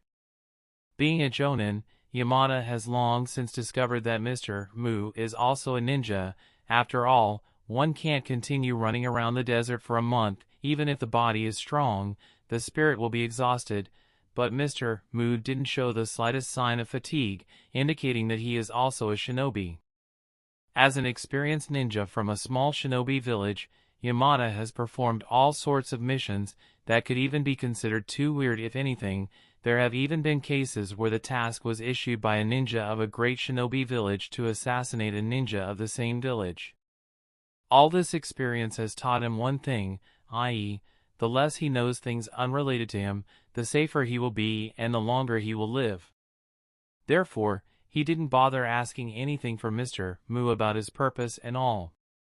Kuroto was also very satisfied with Yamada's awareness. If Yamada had asked about anything or showed any signs of snooping around in search for Kuroto's purpose of finding the Roren survivors, Kuroto would have no choice but to take that 10 million bounty reward on his head. But since Yamada didn't care, Kuroto naturally didn't bother either. After the grass ninja and the guide left, Kuroto concealed himself behind the sand dunes and observed the Roren survivors. Not long after, his eyes fell upon a woman with red hair. The woman appeared to be around 20 years old, holding a baby in her arms with a melancholy expression. Kuroto was a little uncertain and muttered to himself, "Is she the one?" In his impression, the last queen of Roren, Sarah, was probably 4 to 5 years older than Kakashi, who was traveling with Minato-sama at the time. Since Kuroto and Kakashi are the same age, so Sarah should be 4 to 5 years older than him. This means her current age should be about 20 years old. And the age of the woman with red hair holding the baby in her hand appears to be the same. Among all the survivors present here, only she meets the condition, so Kuroto finally concluded that she has to be Sarah. "Finally found her," muttered Kuroto. With this, another problem for the artificial tail beast project has been solved. Kuroto thought with emotion. Ads by PubFuture. Since this task is done, he summoned the Kazekage puppet out of the scroll. The purpose of Kuroto's trip has been completed. Of course, he wouldn't be getting in touch with her this time. This is because if something strange happened to the dragon vein while he is out of the village, then there are chances that the suspicion would fall upon him, which is something he doesn't want to deal with just yet.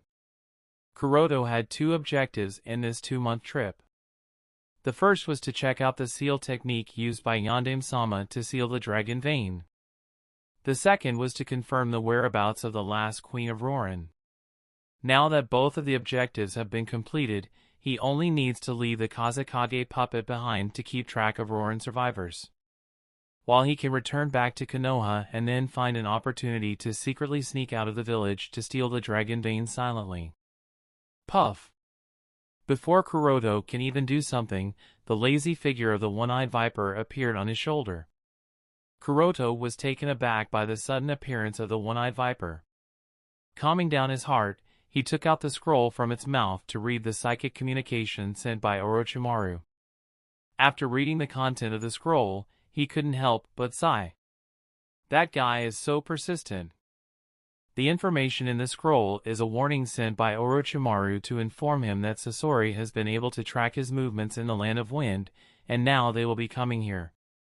In the search for the whereabouts of the remnants of the Roren survivors, Kuroto traveled to many places and interacted with all sorts of people.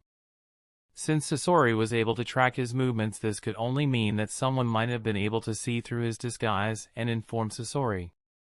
But it doesn't matter anymore. He has already completed his objectives, so there is no need to stay in the Land of Wind any longer.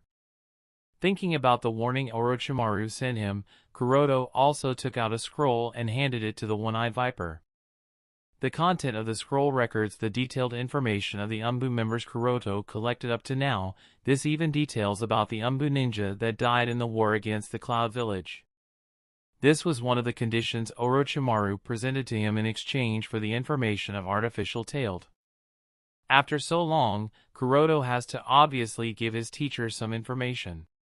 Not to mention, Orochimaru's warning this time also saved him from big trouble named Sasori, so Kuroto had to repay the favor. Ads by PubFuture. Konoha Village, Hokage Office. Sandame-sama stood by the window to observe the hustle and bustle of the village.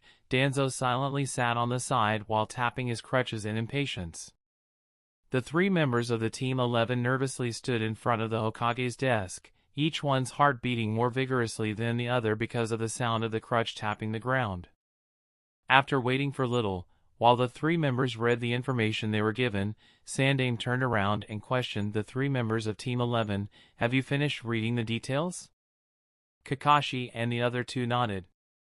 "So, what are your opinions on the matter? Would Hyuga Kuroto do such a thing?" Sandame questioned. Guy was the first to answer. "Hokage-sama, I believe that Kuroto would never kill a ninja of the same village. Putting back the report in his hand, Kakashi also said, I also have faith in Kuroto. In Kakashi's opinion, Kuroto even led back the team to help him, not to mention he opted to stay behind and secure a retreat for him and Guy in the face of hundreds of Cloud Ninja, and he even did so much damage to the Cloud Village, all for the sake of Konoha. How can someone so dedicated to Konoha betray the village? Even if the root ninja in the report did die in Kuroto's hands, the first attack must have been initiated by the root ninja. Kuroto himself wouldn't choose to take the initiative. Different from Guy and Kakashi, Shisui was a little more nervous, because different from the two he has already seen and knows of the Kazekage puppet, therefore he realized that it must have been Kuroto-san who killed the root ninja, and coupled with the tension between Danzo-sama and Kuroto-san just makes it all the more clear. But even if Shisui knew of this, he couldn't bring himself to tell this to Hokage-sama because of the promise he made to Kuroto-san. So, even if he felt guilty for hiding this, Shisui gritted his teeth and gave the same answer as Kakashi and Guy. Humph! Danzo snorted coldly, clearly dissatisfied with the three. Sandame sighed and said, even if Hyuga Kuroto didn't kill Orochimaru himself, he does bear some responsibility for his death. As such he will be suspended from the Black Ops. Hokage-sama, Hyuga Kuroto is a member of my Team 11, if he is responsible, I too am responsible as the captain of the team. Kakashi said calmly.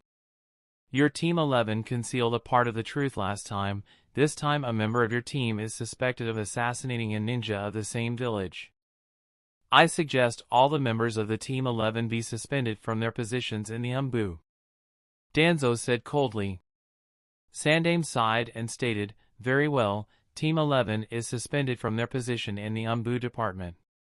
In Hiruzen's opinion, this suspension will only be for a short while. He didn't want to bother too much with this trivial matter in arguing with Danzo, so in order to appease Danzo who lost a ninja in his root unit, Sandame chooses to temporarily suspend Team 11. Chapter 93. After the three members of Team 11 left the Hokage office, Danzo stood up and slowly walked towards the Hokage's desk with grim eyes and stated, Hiruzen, it's time to decide. Sandame shook his head, the matter has not reached such a point yet. Have you not considered how severe the losses of Konoha would be if they take the initiative? After a short pause, Danzo urged, leave the matter in my hands, and I will make sure the damage is kept minimal. Taking a puff of smoke, Sandame stated, have you not learned anything from the turmoil of the Mist Village? I will handle the matter of the Uchiha clan in the future, you don't need to interfere in this anymore. Even Danzo was left speechless when Sandame mentioned the turmoil of the Mist Village. It wouldn't be wrong to say that the Mist Village has completely lost its strength to be considered one of the 5 great shinobi village. Therefore, no matter how desperate the situation gets, Konoha can't afford to have a tragedy like that with its current troubles. With a slight hesitation, Danzo said again, Hiruzen, you can't let Uchiha Shisui stay in the His strength has already surpassed what you or I can suppress. If he chooses to side with the Uchiha clan, you will be in danger. Sandame nodded this time. The reason why Sandame readily agreed to Danzo's proposal of suspending the entire Team 11 was also because of the fear of Uchiha Shisui's strength. Because of the story pulled off by Kuroto and Shisui, the Konoha Council now believes that the tragedy of the valley at the Land of Lightning was Uchiha Shisui's doing and Hyuga Kuroto didn't have any part in that at all. Therefore, the members of the Konoha Council are more vigilant of Uchiha Shisui. Coupled with his ability, Koto Amatsukami has raised the threat level of Uchiha Shisui even higher in their eyes. In their beliefs, whether it is Sandame himself or Danzo, there is no possibility of suppressing Uchiha Shisui in one-to-one combat. And since the members under Hokage have the authority to directly enter and exit the Hokage building freely. Therefore, if Uchiha Shisui chooses to side with the Uchiha clan, then one fatal attack is all it will take to kill Sandame. Although Hiruzen believes Shisui wouldn't betray the village, as the Hokage, he can't afford to take such risks. Ads by PubFuture. This is why he had no choice but to suspend the entire Team 11. A week later, before the end of the 2 months, Kuroto returned to the village. Upon returning, he got to know of the suspension of Team 11, which didn't surprise him much, as the position of Umbu was no longer so important for him. From the very beginning, Kuroto's purpose of joining the Umbu was to learn some advanced jutsu. After that, he would have naturally resigned from the Umbu department even if Sandaime didn't suspend him. Now that he has already learned the entire layout of the Hokage building, the details of security, and most of the information of all the Umbu members, he is confident in sneaking around if necessary. Even the fact that he served in the Umbu department has been added to his resume. So, continuing any further in the Umbu would only be a restriction for him, which is not something Kuroto wants to be put under. Although Umbu ninjas have all sorts of privileges, they are also subject to many restrictions. For example, ordinary ninjas can leave the village after receiving a task at the task center without any restrictions, unless, of course, there is some sort of mandatory task assigned by officials. This is not the case with the Umbu ninja. All the tasks are given under Hokage-sama's directive. Their every movement is under the directive of Hokage-sama. They must also report anything and everything to Hokage-sama, otherwise the consequences would be similar to that of now. In short, Umbu ninjas are too bound to the village. And such a thing may not be a problem for ordinary Konoha shinobi, but it is very troublesome for Kuroto, so the identity of being an Umbu ninja does more harm to him than good. Therefore, he didn't care about the suspension. But what confused him a little was why was the entire Team 11 suspended. Thinking a little, Kuroto guessed that it was probably because of the fear the Konoha Council has because of Shursui's abilities and strength. Since he guessed the possible cause, Kuroto threw aside this matter altogether. Konoha will not make any move against the Uchiha clan until the peace talks with Cloud Village are finished. So, in this period, Kuroto has to focus on the Tailed Beast project that will help him improve his strength by solving the low chakra problem. After all, strength is the most important factor in the shinobi world. If you are as strong as Madara, then no matter what anyone thinks or intends to do, you can single-handedly solve all the issues. For the next few days, Kuroto spent some normal days along with the rest of the team. 11 in training and sparring sessions, interacted with some of the clansmen of the Hyuga clan, and also spent private time with Yui. The purpose of this was to let everyone in the village know that he has returned. Ads by PubFuture. Danzo didn't send anyone else to monitor him these days, and Kuroto didn't bother to investigate the possible reasons. After Kuroto was done with all this, he isolated himself at his house to finally commence the artificial tailed beast plan. Now he needs to create the shell, or better yet the core of the tailed beast. The material used for this is purple clay, as described in the scroll given to him by Orochimaru. Kuroto has already done several experiments previously, and the result did indicate that the purple clay indeed has a very strong ability to isolate chakra.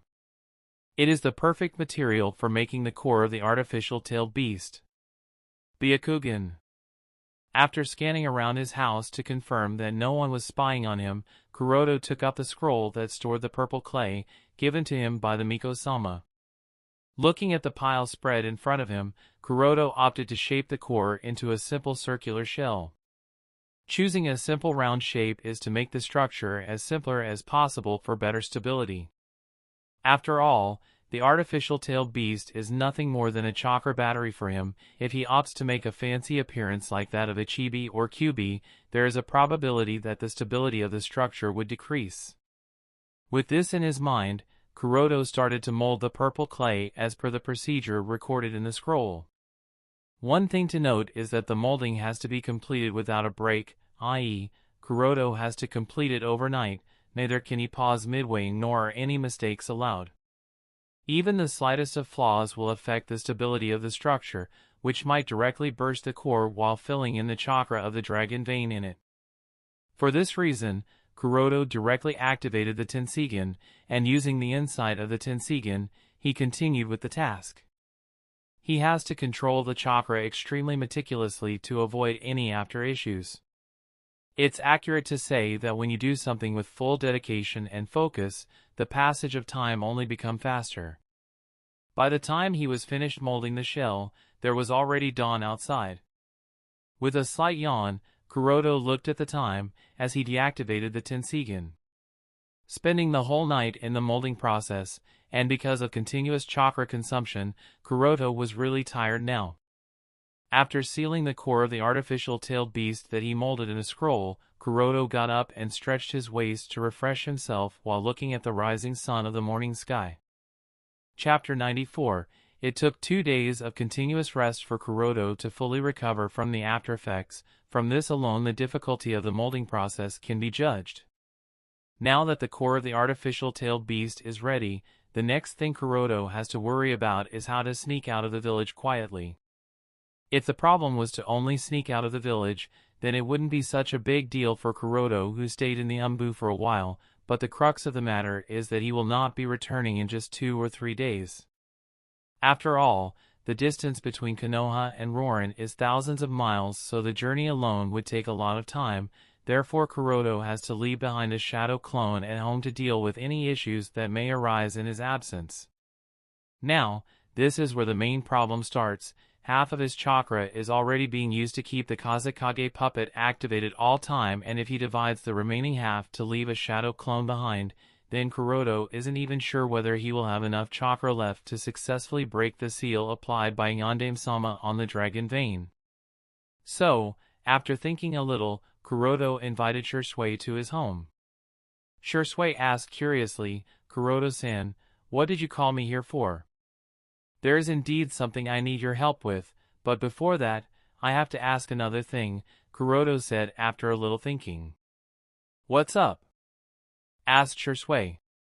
"Do you remember how I mentioned that during the Kyuubi's rebellion it was being controlled by Sharingan?" After a short pause, Kuroto thought of the best words he could use, and then asked, "Have you noticed any strange person appearing around the Uchiha clan grounds? Or anything strange at all?" After a little thinking, Shisui shook his head negatively. Kuroto again asked, "No abnormalities?" Shisui said with a helpless smile, "Except for the Umbu ninja and Root ninja who are monitoring the Uchiha clan, there wasn't any other strange individual around." Uchiha clan was originally at the center of the village, but after the Kyuubi's rebellion, they have been moved to the edge of Konoha, which has resulted in their alienation. Coupled with their reputation, ordinary villagers dare not go to the Uchiha clan grounds. While Shisui was pondering, he suddenly thought of something that was kind of weird. Kuroto didn't miss that and asked, "So, what did you remember?" Ads by PubFuture. Although a little uncertain, Shisui still said, "There was indeed something strange if you consider it." "What?" Kuroto asked inquisitively. "You should remember Shinichi, right?" After pausing a little, "He has been acting a little weird for some time, and the thing is that he has been going somewhere to train every day." "What's strange about that?" Kuroto asked while holding his chin thoughtfully. Kuroto doesn't have a very deep impression of Uchiha Shinichi since he defeated the guy by tricking him. The process was so fast that it didn't leave any deep impression on him. So, Kuroto isn't quite sure how that's strange. At this moment Shisui said with a worried look, "The strange thing is that the Root ninja who has been monitoring him disappeared for no reason. This has also escalated a headache for Patriarch with Danzo-sama. If not for Hokage-sama coming forward to act as a mediator, this could have resulted in a serious conflict. No wonder Danzo didn't send anyone to bother me these days," Kuroto muttered silently. Kuroto felt quite strange in the past few days, as to why didn't Danzo send anyone to continue monitoring him. Now listening to Shisui's words, it seems Root ninjas had some trouble with the Uchiha keeping them occupied. But one thing to notice is that Danzo didn't take any actions against Uchiha Shinichi. It could only mean that the disappearance of the Root ninja has nothing to do with Shinichi, or that there is no evidence that it was Shinichi's handiwork. Of course, Kuroto can't analyze the whole matter whether it was really Shinichi or not, but he has noted this matter to heart as it would require some investigation. After learning the current situation of the Uchiha clan, Kuroto turned the topic over to why he has called Shisui here today. "Shisui, I have a request. I hope you can help me with it." Shisui hurriedly nodded. "Kuroto-san, you are being too polite. don't hesitate to tell me, and I'll try my best to help you." With a serious face, Kuroto stated, "I need to sneak out of the village to do something, and I don't want anybody to know of my absence. I hope you can help me with this by creating a shadow clone that can act as my cover until I return." The reason why he asked Shisui is that with the Manjikyu, Shisui could apply an illusion over the shadow clone that would be difficult to be seen through even by the likes of Sandaime-sama, unless, of course, the clone itself gives away the cover. So, Shisui is the best person to cover for him. "Kuroto-san, what do you want to do?" Shisui asked, a little surprised and sorta panicked. Nothing Kuroto-san does secretly has anything good, this was Shisui's thought. Kuroto immediately waved his hand to calm down the guy. "Don't worry too much, my objective this time has nothing to do with the affairs of the village, it's just a personal matter." Ads by PubFuture. Kuroto also knows about Shisui's character, so he explained it clearly. The kid is so loyal to Konoha that he would rather commit suicide than choose the option of defection, even if betrayed by the highest authorities of the village, so if Kuroto didn't explain it clearly, Shisui might not help him even if they have a rather good interpersonal friendship. After hesitating a little, Shisui finally nodded in agreement. "If that's so, then all right." Kuroto smiled. "I am afraid you'll have to work hard this time because I won't be able to come back in a short while." As soon as he heard this, Shisui asked cautiously, "Kuroto-san, how many days will it take for you to come back to the village?"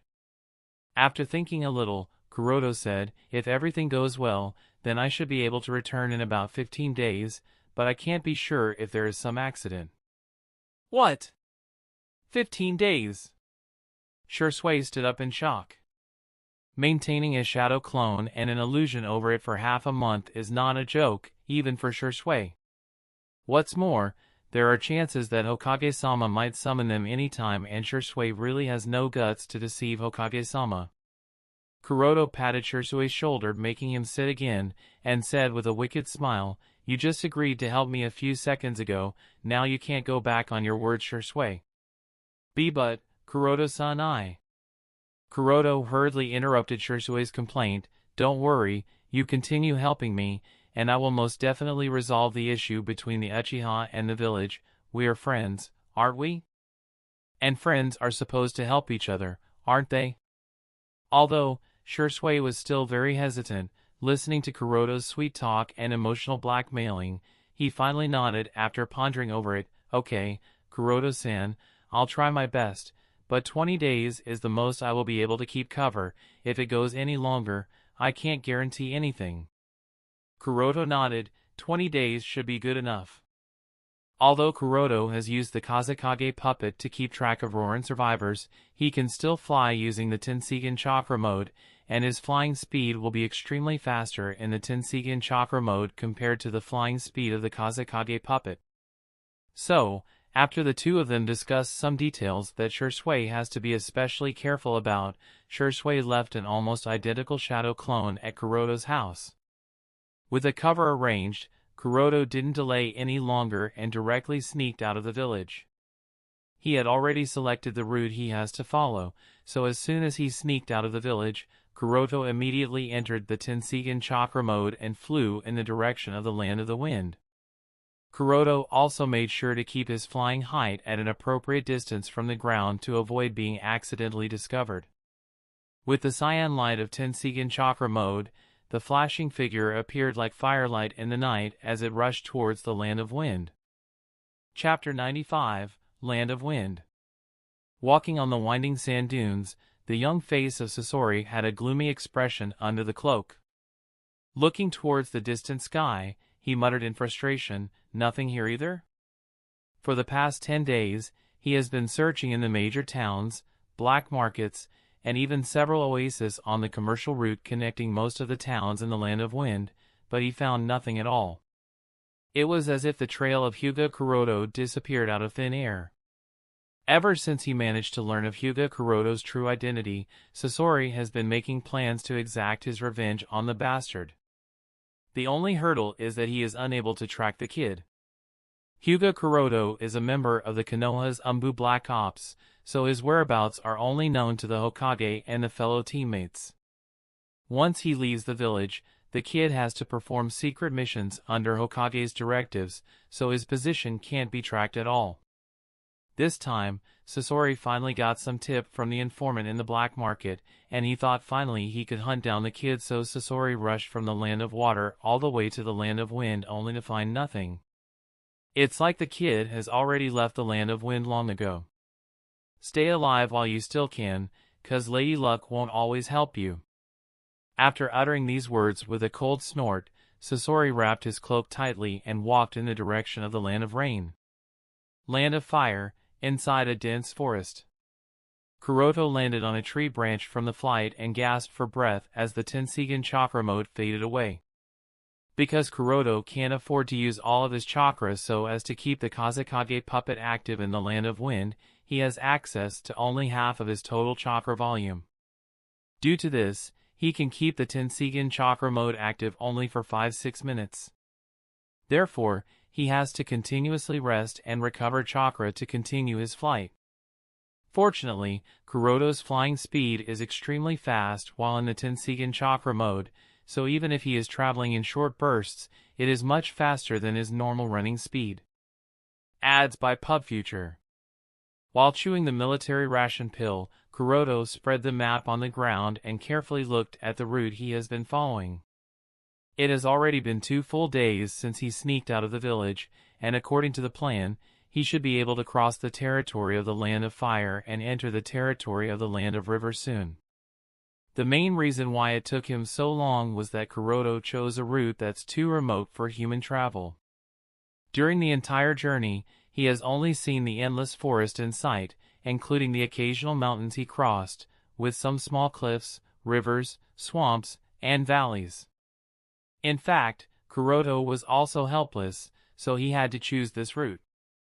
The Tenseigan chakra mode is too eye-catching, and if he doesn't take such a remote route, he will most certainly be perceived by the perceptual ninjas present in the Konoha guard posts spread throughout the Land of Fire.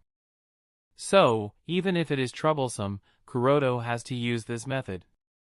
A few days later he finally crossed the border of the Land of River and entered the territory of the Land of Wind.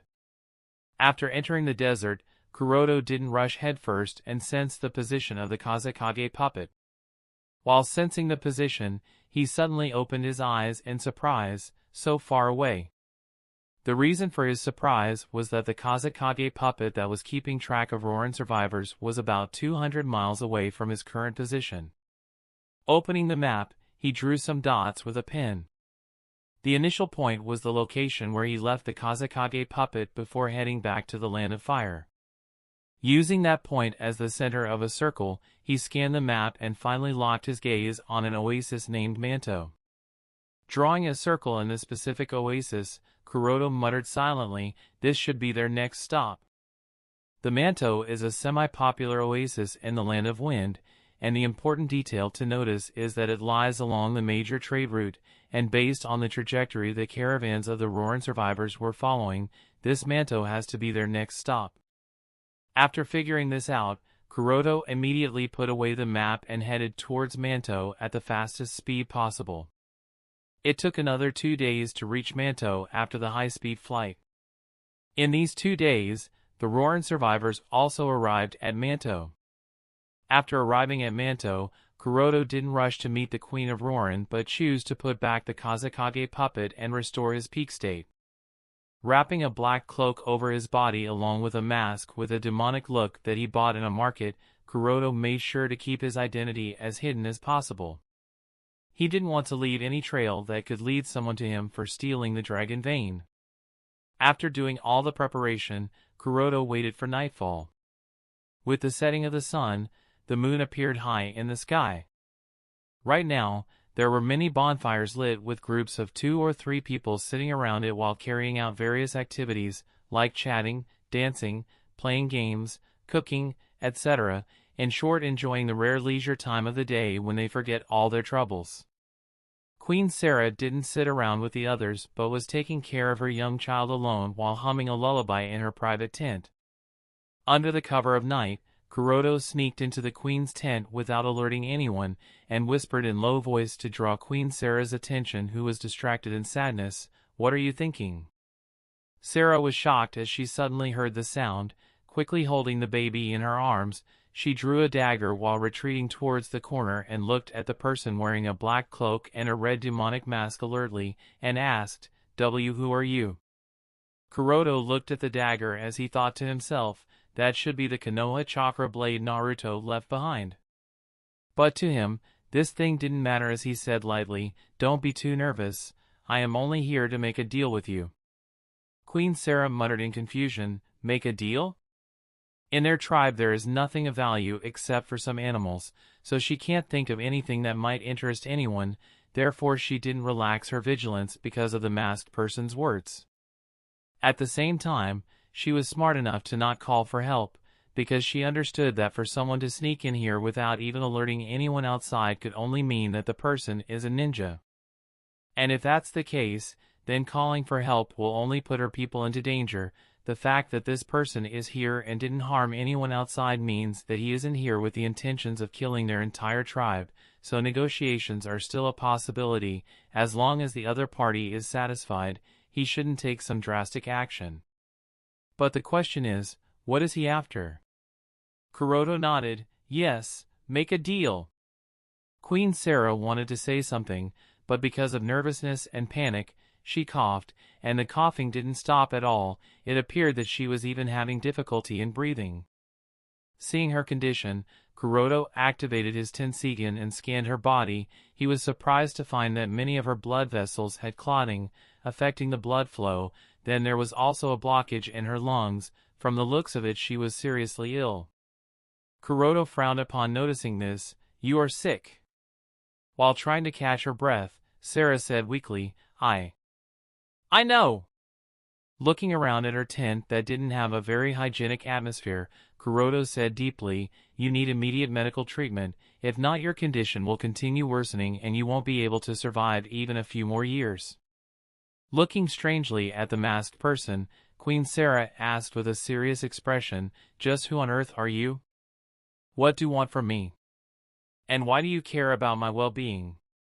"Didn't I say it already? I am here to make a deal with you." However, Sarah shook her head. "I can't think of anything that I can sell." "Actually, you do. You have a priceless treasure in your hands." After a short pause, Kuroto continued with a mocking smile, "It's just that this priceless treasure is actually useless for you and your people." When the masked person said this, Queen Sarah realized what the stranger meant as she muttered with a horrifying expression, "Why, you are after the dragon vein." Chapter 96. Kuroto didn't deny Sarah's guess and spoke in a cold voice, "Yes, the deal I am talking about has a lot to do with the dragon vein." "No, never." Sarah shook her head in refusal without even thinking. "Ha ha ha." Kuroto chuckled at her response. He didn't ask any stupid questions like why not, but simply stated, "I am afraid you don't understand your position. You don't have any right to refuse the deal." Queen Sarah understood the threat in those words, but she wasn't afraid. Instead, she tried to persuade the person, "You don't understand how dangerous the power of Dragon Vein is. It's not something that you or I can control. Please give up the thoughts of obtaining the Dragon Vein." However, how can Kuroto be persuaded so easily? He shook his head and said, "You still haven't understood your situation. As I have said, you don't have any right to refuse. Would you rather want me to slaughter everyone here and then take you forcibly? Or how about killing you along with the rest of your tribe, then raise your daughter as a puppet for the same purpose? Or I could just torture everyone here right before your very eyes unless you agree? As I stated before, you don't have a choice, Dragon Maiden. It's either you agree or I make you agree." Sarah was horrified at every word Kuroto said. She couldn't even look straight at him. Turning her head to the side, she still tried to come up with some method to persuade the person in front of her. Unknowingly, she clutched the dagger in her hand more tightly as if it was her support. She was about to say something, but Kuroto didn't give her the chance and interrupted midway. "When I listen to the voices of the people outside living in such difficult condition like nomads, just so that they can follow you. I feel real pity for them." With a short pause, Kuroto's voice became indifferent, "And here we have the queen for whom they left their city, their houses, their livelihood, but you have the heart to watch your people die one after another right in front of you? Such a cruel person you are, aren't you? Just to keep something to yourself that doesn't even have any value for you, you are willing to watch all your people be tortured to death right in front of you? I have to say, I haven't seen anyone greedier than you. And I can't believe you are willing to watch your daughter grow up to be nothing more than a puppet. It really makes me so sad for the child to have such an emotionless and cruel mother." Kuroto was using the best method of emotional blackmailing, coupled with the black cloak that covered all his body, and a red demonic mask gave Kuroto's words more heaviness. Sarah looked really pale upon hearing the masked man's words. Slight tears started to come out of her eyes. She tried to retort his words, but nothing she could say would be convincing enough. As she was thinking about what to do, a woman's voice came from outside the tent. "Sarah-sama, the soup is warm enough. Do you want me to bring it in for you?" That voice broke Sarah out of her guilt trip, but before she could reply, her eyes fell upon the masked person, who has unknowingly taken out a kunai and seemed to be cleaning the slight dust on it with his finger and checking the fineness of the material it was made of. Without any need for Kuroto to speak anything, Sarah understood the silent warning from that action. Gulping down, she quickly said, "No, I am not hungry." The woman still tried to say, "But, Sarah-sama, your health will be dash." "I said, I am not hungry right now." Sarah interrupted her mid-sentence in annoyance. Ads by PubFuture. "Very well, please call me when you are hungry, Sarah-sama." With a courteous greeting the woman left. Queen Sarah let out a long sigh of relief as she heard the footsteps of the woman going away. "Your people really care about you, don't they? I wonder what they will think when they come to know that you would rather watch them die than make some deal with a stranger," Kuroto said wickedly. Viciously glaring at the masked person, Sarah finally sighed. Seeing this action, Kuroto asked quickly, "So, have you finally considered it?" The queen said after a little thinking, "The dragon vein has been sealed, and I can't crack it, so there is no use forcing me to do it." This was her last hope. As long as the person realizes that she can't break the seal, hopefully, he will leave her and her people. Unfortunately for her, she has to be disappointed. You don't need to worry about the seal. All you have to do is to control the dragon vein chakra as it rushes out of control. After a pause, Kuroto continued, "Don't worry, I'll be paying you with a large sum of money if the ordeal completes successfully. With that money, you and your people can live a better life. Compared to the dragon vein, that's nothing more than a burden for your people. Money is what's more important for you all. After all, you can't feed dragon vein to your growing dot." Can you?" Listening to the masked person's words, Sarah nodded, and after gently laying her sleeping daughter on the baby cradle, she put the dagger on the table at the side. When she was done with all this, Sarah finally stated, "I'll go with you, but you have to promise not to hurt my people." Sarah of course didn't believe in the rhetorical words of the masked person. The promise of paying a huge sum of money? That's just empty words. The most likely thing to happen once this person gets his hand on the dragon vein would be to kill her. After all, that's what any ninja would do. But it's not like she has any other choice. To protect her daughter and the people of Roren, even if she has to sacrifice herself, then that's what she would do. Besides, she is already ill and doesn't have much time to live anyway. As long as her death is meaningful for her people, then death is what she would choose. Kuroto neither nodded nor denied, directly left the convoy while carrying her, and disappeared in the night. None of the people even noticed that their queen was already missing. The Manto Oasis was not very far from the city of Roren, so after several hours of traveling, Kuroto brought Queen Sarah to the ancient city. Sarah, who returned to the Roren city again, silently shed tears remembering her past and the time she spent here. This is the place where she grew up and also the home she and her people abandoned. Kuroto didn't disturb her and quietly stood on the side watching her. At this point, he can also somewhat understand her, even he would feel similar if he suddenly travels back to his previous world. After Sarah managed to recover, the two of them came to the place where Yondaime-sama sealed the dragon vein. Pointing at the seal on the ground, Sarah stated, "The seal here was personally applied by the Yondaime Hokage of Konoha village. If you can't unlock the seal, I can't do anything about it." Kuroto ignored her words and walked silently to the center of the dragon vein seal, where the flying thunder kunai was embedded. Ads by PubFuture. After printing several hand signs, he shouted, "Kai!" With Kuroto's shout, the sealing technique imposed on the dragon vein started disappearing.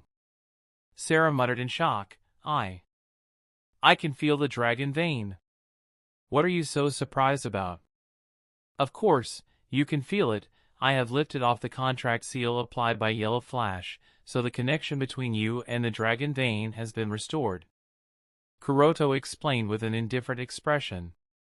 "Tell me the situation of the dragon vein?" Sarah replied after sensing for a while, it seems it'd be very irritated." Kuroto glanced at Sarah thoughtfully. "Irritated state, is it?" At this point, Sarah hurriedly spoke, "Please, there is still time to turn back. The power of dragon vein is not something that humans can use. If the seal is lifted completely, I am afraid something bad might happen." Kuroto smiled playfully at her words. "We have already reached this point. Do you think I will stop?"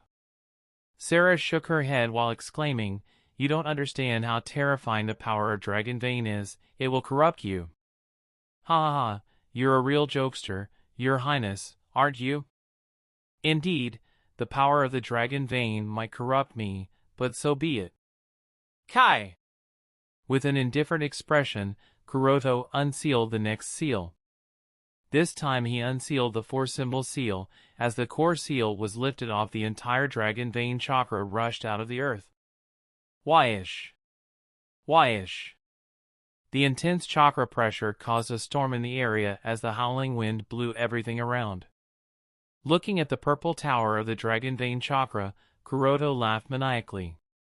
The reason why he was so sure to unlock the seal applied by the Yondaime-sama because he didn't need to break the entire seal, just make a small hole and the rush of chakra will automatically corrode the entire seal.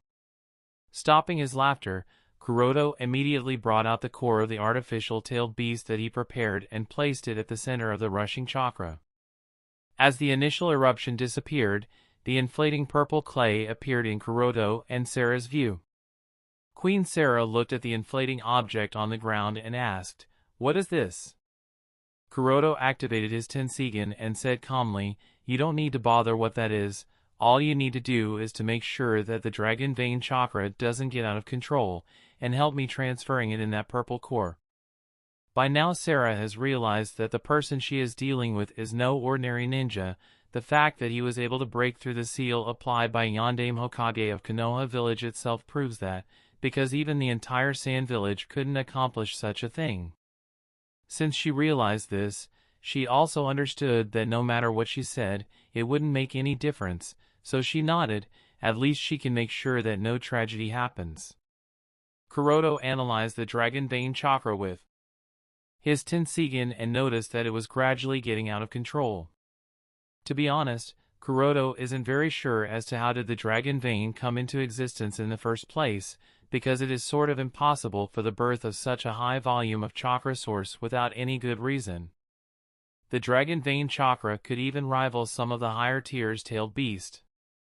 In Kuroto's view, such existences can only be created either by the ancestor of chakra, Otsutsuki Kagaya, who has been sealed for millennia already, or probably her two sons, Hagoromo and Himura. Else maybe, by some unknown evil god that unknowingly appeared in the shinobi world. In short, dragon vein is by no means a natural product of the shinobi world, and as a researcher, Kuroto has a deep interest in trying to figure out the possible cause for the birth of such dense chakra that can even distort time and space. Chapter 97, Under the Red Demonic Mask. The Tenseigan was glowing with a brilliant light as Kuroto was thoroughly observing the changes in the dragon vein. Wish, wish, wish. In the whistling sound of the breaking wind, the rising storm was getting stronger by the second. The surrounding gravel was blown up and spun around the center of the altar as the eye of the rushing storm. The waking up of the sleeping dragon vein chakra shook the earth, spreading cracks in the ground and walls. In moments, the building started collapsing. Queen Sarah, who was barely managing to stand, finally couldn't hold it and fell to the ground. In the high-speed storm winds, it was getting difficult to even keep your eyes open as she covered her face with her hands and spoke with all her strength. The dragon vein seems to be getting irritable by the second. I can't control it any longer. Hearing her say this, Kuroto flashed by her side, protecting her from the effects of the storm, and calmly spoke, "Don't worry. This is just the initial rush of the chakra. Just like a volcanic eruption, the dragon vein will calm down gradually." Sarah, who being protected by Kuroto, reluctantly got up with his support, and asked with a strange expression, "Why aren't you scared at all?" The scene before Sarah makes her think that the end of the world has come. She doesn't even know if she will be surviving this ordeal, and here this person is all too calm? She was sort of suspicious of the identity of the person with the red demonic mask. In her opinion, people who can face the dragon vein so calmly have to at least bear the name of the Kage of a village. Kuroto didn't mind the strange look he was getting. Roar! By the time the last of the sealing symbols disintegrated, there was a breathtaking roar from the abyss. Kuroto's eyes flickered as he muttered, "Looks like it's about to come out." Sarah, who was hiding behind Kuroto and barely managed to stand, by tightly clutching his cloak, said with difficulty under the stormy winds, I can already feel it." Ads by Pub Future. Ding! As soon as the flying thunder god Canon that was used as the center point of the core seal collapsed, the altar that covered the seal flew out because of the rising pressure from the abyss. A huge amount of chakra, much larger than the towering pillar a few seconds ago, spewed out from the abyss, shattering the dome that covered the area, and like a chakra pillar, it rushed straight towards the sky, lighting up the entire night sky in a mysterious violet light. Kuroto was ecstatic seeing the rushing chakra. In his perception, the chakra of the dragon vein was extremely majestic and powerful. The quality of chakra was so pure that he was literally salivating in jealousy. At the same time, the magnitude of the movements caused after the complete unsealing of the dragon vein was also far beyond his expectations. Looking at the towering pillar of purple chakra, Kuroto knew that soon the sand ninjas will be rushing here to investigate the cause. Therefore, he didn't have much time left. Suppressing all the speculations and doubts in his mind, he started the second last step of the artificial tailed beast plan. With his handprints, the core of purple clay gradually bulged and became bigger and bigger. Open! Instilling his own chakra into the core, Kuroto crouched on the ground. Accompanied by Kuroto's shout, a purple glow flashed across the seals spread on the core, and something akin to a mouth slowly opened from it. This. Sarah was so shocked by all this that she couldn't bring the words to understand just what was happening here. Not minding her shock, Kuroto continued printing hand signs, and finally tapped his hand on the floor as he muttered, "Fuin." Instantly, a sealing circle spread on the ground, and like a spider web, it covered all the area. This technique is the chakra sealing method, recorded in the scroll of Artificial Tailed Beast project handed to him by Orochimaru. Taking a deep breath, Kuroto started transferring all his chakra into the seal and shouted towards Sarah, "It's now or never. Suppress the dragon vein like your life depends on it." Looking at the purple core that started to swallow the pulsing dragon vein, Sarah realized what it was doing. It's devouring the chakra of the dragon vein. In the shock of the events, she fell into entanglement. The dragon vein is the symbol of the ancient city Roren, a treasure passed down from generation to generation. She was still unwilling to let the dragon vein be taken away by some unknown person. But finally remembering the people who left Roren and followed her, she finally steeled her heart. The people of Roren are its greatest treasure. With the firm expression, there was no more hesitation in her eyes. At this time Kuroto was already having some difficulty in suppressing the chakra. In just a few moments, the purple clay core has already expanded more than 10 times, its huge body broke through the surrounding walls. Seeing this, Kuroto shouted hurriedly, "What are you staring in a daze for? Hurry up! She got it!" Without any more hesitation, dropping a trickle of her blood on the seal spread, Sarah shouted, "In the name of the Queen of Roren, I order the sleeping Ryumyaku, restrain your power." With Sarah's chanting, the chakra pressure of the dragon vein gradually subsided, following which the fierce howling winds also calmed down. The chakra pillar that was rising in the sky also shrank a little by little, resulting in the controllable state. Phew, it really worked. Breathing in relief, Kuroto ordered Sarah, "Don't let your guard down, make sure to keep the dragon vein chakra as much suppressed as possible." Sarah nodded heavily. Under her control, the dragon vein calmed down. This made the process of transferring the chakra much easier for Kuroto. In the blink of an eye, 20 minutes passed. Under Kuroto's urging, Purple Shell continued devouring the chakra, and soon its body was already big enough to cover the sky. Its current size was probably even many times larger than that of the Kyuubi. "I guess it's almost reaching the limit," Kuroto thought with a serious expression while looking at the inflated balloon-type purple clay core. The dragon vein chakra rushing out of the ground has also become very weak. As a result, the sharp wind has also stopped. With the continuous transfer, the chakra beneath the crumbling altar has almost dried up. Sarah had a melancholic expression. She could feel that her connection with the dragon vein was severed, and gradually she could no longer feel the presence of dragon vein. Roar! Accompanied by the last roar, the chakra pillar of the dragon vein faded away. As soon as the transfer was complete, Kuroto printed several hand signs and shouted, "Stop!" All the sealing symbols on the now gigantic body of the inflated balloon glowed, as a result of which the balloon then had already expanded multiple times that had before started to shrink as it gradually started taking a form. Chapter 98. Kuroto looked at the gigantic form of the artificial tailed beast as it shrunk under the restraint of seals engraved on its body with an eager smirk.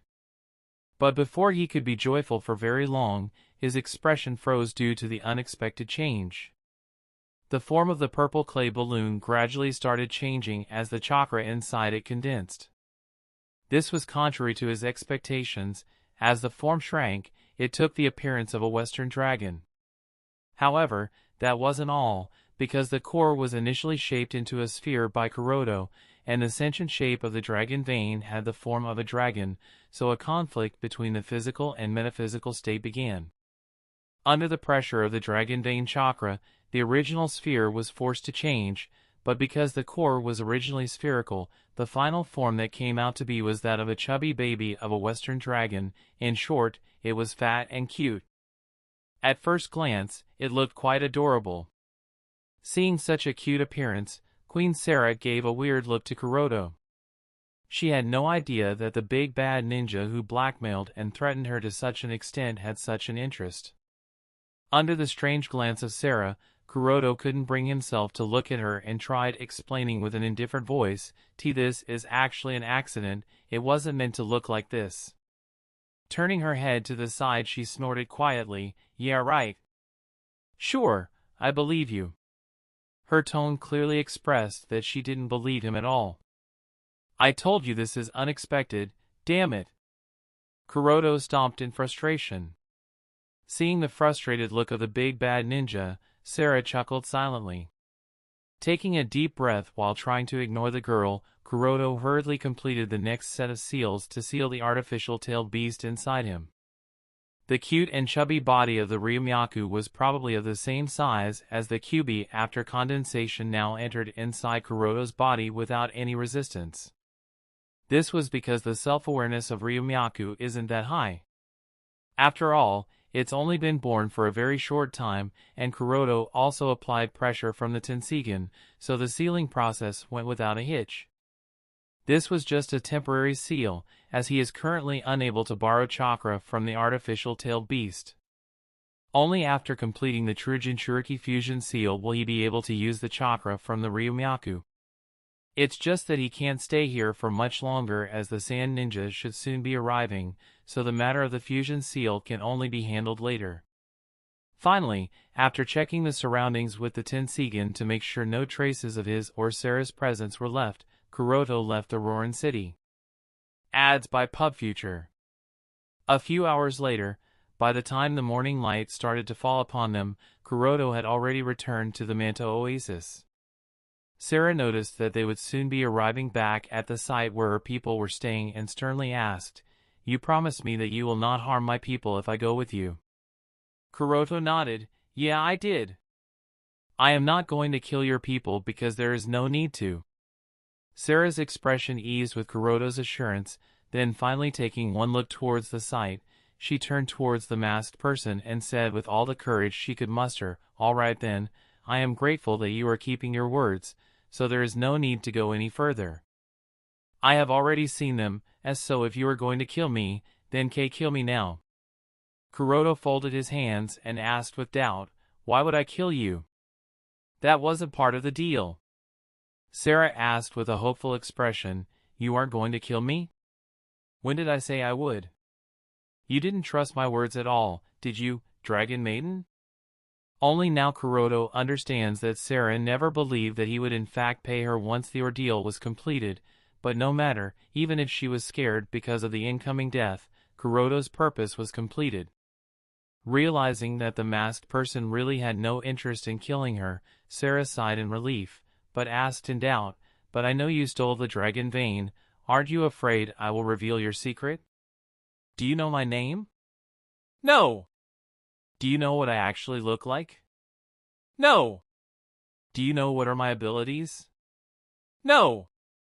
"Do you know anything from which you can identify me if I appear before you without this disguise?" "No." "You don't know anything about me, so even if you reveal that a masked person threatened you and stole the dragon vein, what good would that do?" "It's not like that's going to have any impact on me." After a pause, Kuroto said coldly, "Besides, I know you wouldn't reveal anything about me, because you are very clear of what might happen if you go out to blabber without any thinking. After all, your people would still be alive at the time, wouldn't they? And you wouldn't want your daughter to accidentally die by being eaten by some wild animal, would you?" Sarah desperately shook her head. While sweating, she couldn't even begin to imagine the last part of the threat. I promise. I swear I wouldn't reveal anything even if my life depends on it." "Aren't you smart?" Kuroto said with a chuckle. "But I am afraid I wouldn't lead you off so easily. At the very least, you can't stay in the Land of Wind anymore," said Kuroto after thinking a little. What? But you promised?" Sarah asked with a panicked expression, but when she thought of what the Sand Village might do because of the sudden disappearance of the dragon vein, she also realized that the people of Roren can no longer stay in the Land of Wind and asked with sadness, "But where else can we go? We are already living as nomads." Kuroto began to think of a suitable place. In terms of safety, Konoha and the territory of the Land of Fire is good, but their identity as the Roren survivors is too sensitive for Kuroto's comfort. So, once they hide in Konoha, Sandaime would immediately order an investigation. Ads by PubFuture. After all, the dragon vein was personally sealed by Konoha's Yondaime Hokage. Not only was someone able to successfully unseal it, but the dragon vein was stolen. It would be impossible for Sandaime-sama to ignore this. Not to mention the Sand spies hidden in Konoha would send this information to Sand Village, and that could lead to a potential conflict between Konoha and Sand Village. So Konoha and the Land of Fire is a big no-no. Excluding Konoha, Kuroto can't think of any safe place for Roren's people. They could definitely go to other smaller countries too, but safety from Sand Shinobi would be the biggest issue. Think. There's got to be someplace that would be safe for Roren's people. And suddenly the perfect and safest place flashed in Kuroto's mind, the Land of Rain. As the base of Akatsuki, the Land of Rain may as well be one of the most dangerous places in the world for a shinobi of any other village, but for ordinary people, it could even be considered the safest and most peaceful land. There was a reason why Pain and Canon were treated as god and angel in the Land of Rain. Because of Pain's strength, very few ninjas who dared to venture into the Land of Rain could escape alive. Coupled with the closed policy under Pain's rule, it is close to impossible for a ninja to sneak into the core towns of the Land of Rain. So, once Roren survivor enters the Land of Rain, catching them would be a very difficult task for either Sand or Konoha. And the most important point is that Nagato with the Rinnegan wouldn't care about something like Dragon Vein. As far as Kuroto knows, Nagato doesn't have that greedy nature within him, and continue to concentrate on the tailed beasts, although Kuroto can't be sure of Obito. Maybe his arrogance would make him ignore such a thing. After thinking this, Kuroto told Queen Sarah his thoughts and said again that he would pay her a good sum of money as the agreement. Now Sarah also believed that the person in front of her really had the intention to pay, so she asked meekly after gulping in nervousness, "So, how much are you going to pay?" After considering a little, Kuroto immediately stretched out 5 fingers. Staring at the 5 fingers stretched out by the masked person, Sarah asked herself, 5,000 ryo? Well, it's quite a lot actually. Kuroto shook his head speechlessly. Sarah asked tentatively, not 5,000? Then is it 500,000 ryo? Kuroto ridiculed, it seems that you don't take Dragon Vein too seriously. Sarah couldn't resist her excitement as she asked in surprise, is it actually 5 million ryo? Kuroto nodded casually, although 5 million isn't much, it is more than enough to improve the lives of your people. Giving too much money will also attract trouble towards you, so you'll have to make do with this. In Kuroto's view, 5 million ryo is actually not much, but it would really be enough for her and her people. With this amount, she would even be able to hire a good doctor to heal her illness. After all, her age is still too young, and as long as she receives proper treatment, then recovery is still a possibility. Chapter 99. Now that everything was decided, Kuroto told that they can't delay any longer. Otherwise, if Sand Ninja intercepted the convoy of Roren survivors, and Queen Sarah was threatened by them just like he threatened her, then it would be impossible for her to not reveal all the details. Although she doesn't know his true identity, she has still witnessed the whole process of the birth of the artificial tailed beast, so Kuroto doesn't want to risk it for now. After collecting his thoughts, Kuroto immediately said to Queen Sarah, time is of the essence now, go to your camp and set off towards the Land of Rain. Sand Village will definitely send ninjas here after checking the ruins. I will eliminate them. According to common sense, Sand Village should definitely send an elite team to investigate the situation at the Roren city first as soon as they notice the abnormality of the Dragon Vein. This process could take as short as half a day to as long as 2 days, depending upon their reaction speed and how much importance they put on the Dragon Vein. Once they discover that the Dragon Vein was stolen, the information will be sent back to the village, and the village will appoint ninjas to search for the Roren survivors. These tasks could take up to 1 to 2 more days. Therefore, the Roren survivors have up to 3 days for a safe breakthrough. As long as this opportunity is grasped, the Roren survivors will most likely escape Sand's chase and smoothly enter into the territory of the Land of Rain. Queen Sarah also realized the preciousness of time, so she hurriedly nodded and asked, "You will be escorting us out of the Land of Wind, right?" After thinking a little, Kuroto said lightly, "I can't guarantee that I will be there all the way." Ads by PubFuture. If anything, Kuroto wants to personally escort them out of the Land of Rain in secret, but if the Yondaime Kazekage personally leads a team to chase after the Roren survivors, then Kuroto can only opt to protect himself. Queen Sarah nodded silently. Although a little disappointed, she was still relieved that the masked person at least doesn't have any intentions to deceive her. Queen Sarah no longer hesitated, and after giving a final look to the masked person, she ran towards the oasis in the distance. While running, she stopped midway and shouted after turning around, "I am no longer Queen of Roren, you must call me Sarah from this moment on." And without waiting for his reply, she rushed towards the caravans. Kuroto silently stood at his pace, watching her go away. Neither did he agree nor disagreed. Not long after, the caravans of the Roren survivors that were camping at the Manto Oasis set off. Kuroto didn't immediately follow them but turned his gaze towards the sand dunes. Sand Village has arranged 2 ninjas to always monitor and keep track of the Roren survivors.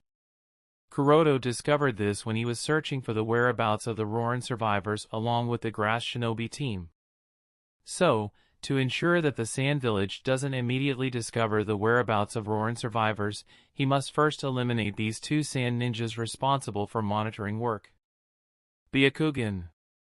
Activating the Byakugan, Kuroto glanced at the distant sand dune and confirmed the presence of 2 very weak chakra reactions from one spot. Judging from their chakra levels, the 2 ninjas are Jin in class. Since the enemy strength isn't very high, Kuroto didn't bother to personally go after them, rather he summoned the Kazekage puppet and used it to kill them. It didn't take long for the Kazekage puppet to easily get rid of the 2 sand ninjas in the distance. After dealing with this issue, Kuroto resealed the Kazekage puppet and chased after the caravans from a distance. Ads by PubFuture. While there wasn't much to do, Kuroto's mind wandered to the possible cause of the origin of the dragon vein. Although he doesn't know the possible cause of the origin of the dragon, this doesn't stop him from theorizing his guesses. As far as he thinks, the dragon vein is not a natural occurrence, or to be more precise, the dragon vein isn't completely a natural product. The best possible explanation states that the core of the dragon vein, or better yet its origin, should be a foreign existence just like Otsutsuki Kagaya, i.e., it came from outside the shinobi world. However, unlike the Otsutsuki Kagaya who came to plunder the energy of the planet, the arrival of the origin of dragon vein might actually be accidental, and at the same time the existence who or which arrived in the shinobi world accidentally might actually be injured at the time. Because of this, it had no choice than to form a contractual relationship with the royal family of the ancient kingdom Roren. This might explain the contractual relationship between the two. After the contract, the existence sneaked into the depths of Earth to recover itself by steadily absorbing energy from the ley lines. However, that didn't go as smoothly as one might expect, and for a certain reason that is difficult to explain, the injured existence was possibly attacked by something that resulted in its disintegration, but just before fading away, it managed to leave behind a sentience metaphysical trace, and that very trace grew over the course of the next millennia by steadily absorbing the natural energy, giving birth to the ignorant dragon vein. The dragon vein might have actually forgotten everything related to its past, but because of the contractual relationship with the royal family of Roren, it was instinctively loyal to them. This also explains why the Queen of Roren can maintain an unequal contractual relationship with the dragon vein. Otherwise, it should be practically impossible for the royal family of Roren to control the majestic chakra of the dragon vein that is no inferior to a high-tier tailed beast. And as just mentioned before, a normal human without any strength, like Sarah, isn't qualified to have such an unequal relationship without the necessary strength. As for the origin of the original core, Kuroto does have some guesses, but let's take that for some other time. While Kuroto focused on the protection of Roren survivors, Yondaime Kazekage of the Sand Village received the news that the dragon vein of the ancient city of Roren was stolen. Staring at the information in his hands, Yondaime Kazekage Raza asked the 2 advisor elders around him with a thoughtful look, could it be Konoha's handiwork? Chiyo, one of the elders of the Sand Village, snorted coldly, who else can steal the dragon vein so quickly besides Konoha? The dragon vein was personally sealed by Konoha's yellow flash, and it's not so easy to break that seal. Listening to Chiyo's analysis, Kazekage crushed the intelligence report in his hands with a cold look. Chapter 100, Outside Konoha Village. Eating a rice ball from the bento he received, Shinichi muttered grumpily, "Didn't I already told you to not bring me bento? I have prepared military ration pills." The girl sitting on the side responded with a calm smile, "Eating military ration pills all the time isn't good for your health, Shinkuen." The girl is about 14 or 15 years old, with chin-length raven-color hair, wearing a Chunin ninja vest with Uchiha clan crest on it. From the appearance alone it can be judged that she has decent strength. Uchiha Shinichi, who was grumpily eating the rice balls brought by the girl, just shook his head helplessly. After hurriedly swallowing the last piece of rice ball, he said with a serious expression, "It's not safe outside the village. Don't come here again, understand?" The girl frowned slightly at Shinichi's words and asked angrily, "If it's not safe around here, then why do you come to train here, Shinkuen? Aren't there so many training grounds in the clan? Why come here when you can train there?" Shinichi said with a cold snort, "I don't want to train with those bastards." The "those" in Uchiha Shinichi's words are the Uchiha people who mocked and laughed at him for losing to Hyuga Kuroto.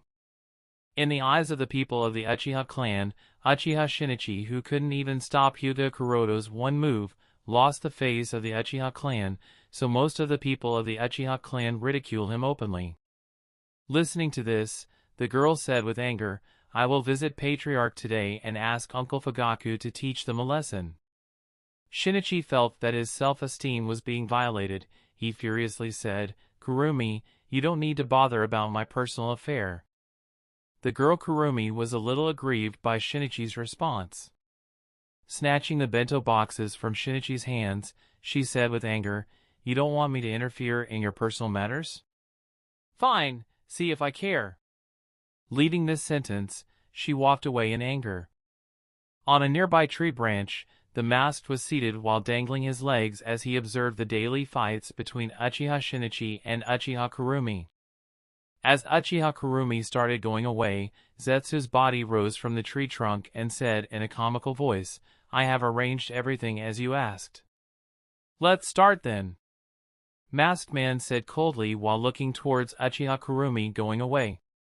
Zetsu also looked towards her while asking in a doubtful tone, "Will this method really be effective?" The Masked Man glanced coldly. "What do you think?" Zetsu said with a smile, "Perhaps." After packing the bento box in the camping basket, Kurumi ignored Shinichi and walked towards the direction of the village. Shinichi wanted to say be careful on the way back, but he couldn't bring himself to be the first one to apologize, so lowering his head he sighed heavily. On the other hand, after leaving the training area, Kurumi was sulking while wondering how to complain to Patriarch and let him teach a lesson to those people for bullying Shinkuen. Ads by PubFuture. "Stupid Shinkuen," muttered Kurumi with a pout. "Halt!" At this moment Kurumi suddenly stopped and the basket in her hand also fell to the ground with a soft noise. No matter how much she tried, Kurumi couldn't even move a single step. As a kunoichi of the Uchiha clan, Kurumi naturally realized that she had been attacked by some sort of technique. Her first thought was, could it be Nara's shadow imitation technique?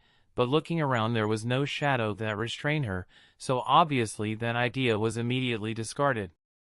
Then the thought clicked that her position was still not very far away from Shinkuen. She tried to shout for help, but even if she opened her mouth, no sound came out of it. How is that possible? Now Kurumi was a little panicked. However, without waiting for her to calm down, she felt something attached to her body and suddenly she lost control over her body. Now all she could do was watch as her body moved under someone's control, and no matter how she resisted, it didn't have any effect. On a nearby tree, the root ninja responsible for monitoring Uchiha Shinichi also noticed the abnormality of Uchiha Kurumi. While frowning a little he muttered in confusion, "What's wrong with her?"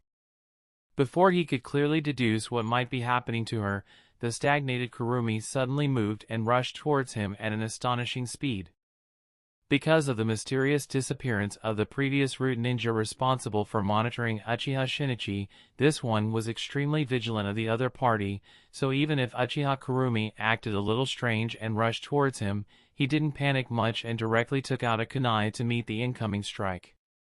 While blocking her attack he asked her sternly, "What are you doing, girl? Do you want to betray Konoha?" However, he received no reply from her. Although there was clear panic in Kurumi's eyes, this didn't stop her from carrying out swift and clean attacks. Without even the passage of a moment, more than a dozen shuriken were already shot towards the root ninja, cutting off all of his escape routes. Ding! Ding! Ding! After blocking the shuriken attacks from the girl, his doubts intensified. As a shinobi of darkness, he has heard of all types of weird jutsu under Danzo-sama's teaching, so the moment he noticed the panic in the girl's eyes, he understood that the matter isn't as simple as it may seem. While continuing to dodge and block her attacks, the root ninja asked authoritatively, "What's wrong with your state?" Kurumi wanted to speak. She tried hard to shout, to answer, to tell him that she was being controlled, that her body wasn't responding to her, but no matter how much she tried, no sound came out. She could only carry out attacks like a puppet. In desperation, tears started to stream out of her eyes. She didn't want this. What wrong did she do to go through this? With no hope whatsoever left, she could not even think of a way out of this. Seeing the tears coming off of the girl's eyes, the root ninja was now sure that she is being controlled, so to avoid causing any unnecessary damage, he decided to move away from her for now. After all, the scene before him is definitely being played under someone's directive, which means there are definitely more enemies hidden somewhere and they are using the girl to meet some purpose that he doesn't understand for now, but that doesn't mean he is going to play as per their script. So, avoiding will be the best option, or lead her towards that Uchiha kid. Maybe he could help her calm down. But just as the root ninja was about to flicker away, he found that his body wouldn't budge. Even after applying all his strength, the root ninja couldn't move an inch.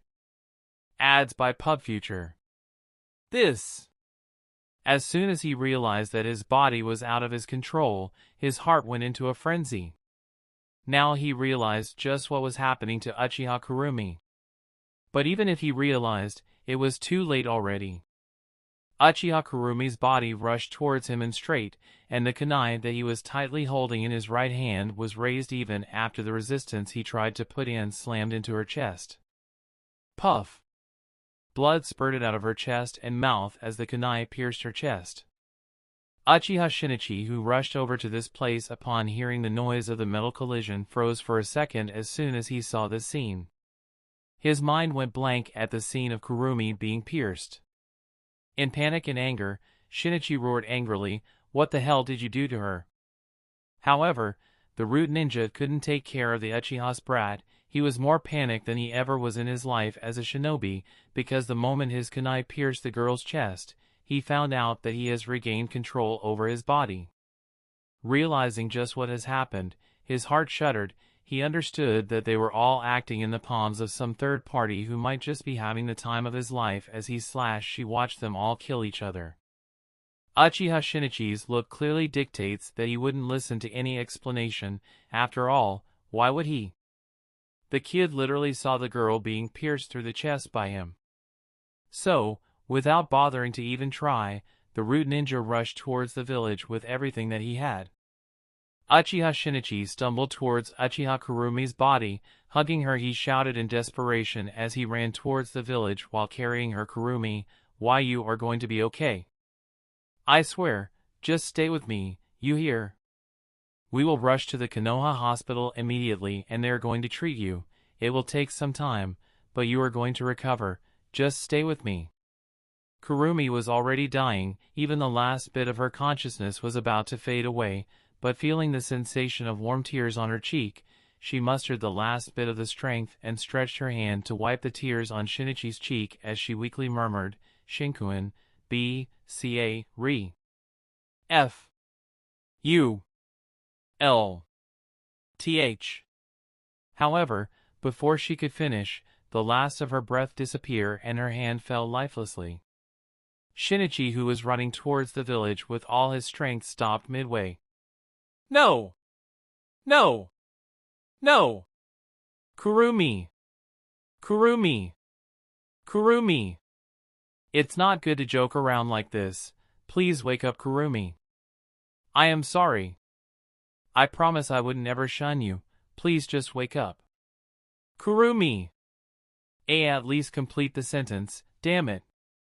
However, no matter how much Shinichi shouted, nothing worked. The girl in his arms was already gone. Kneeling to the ground, Shinichi cried hoarsely.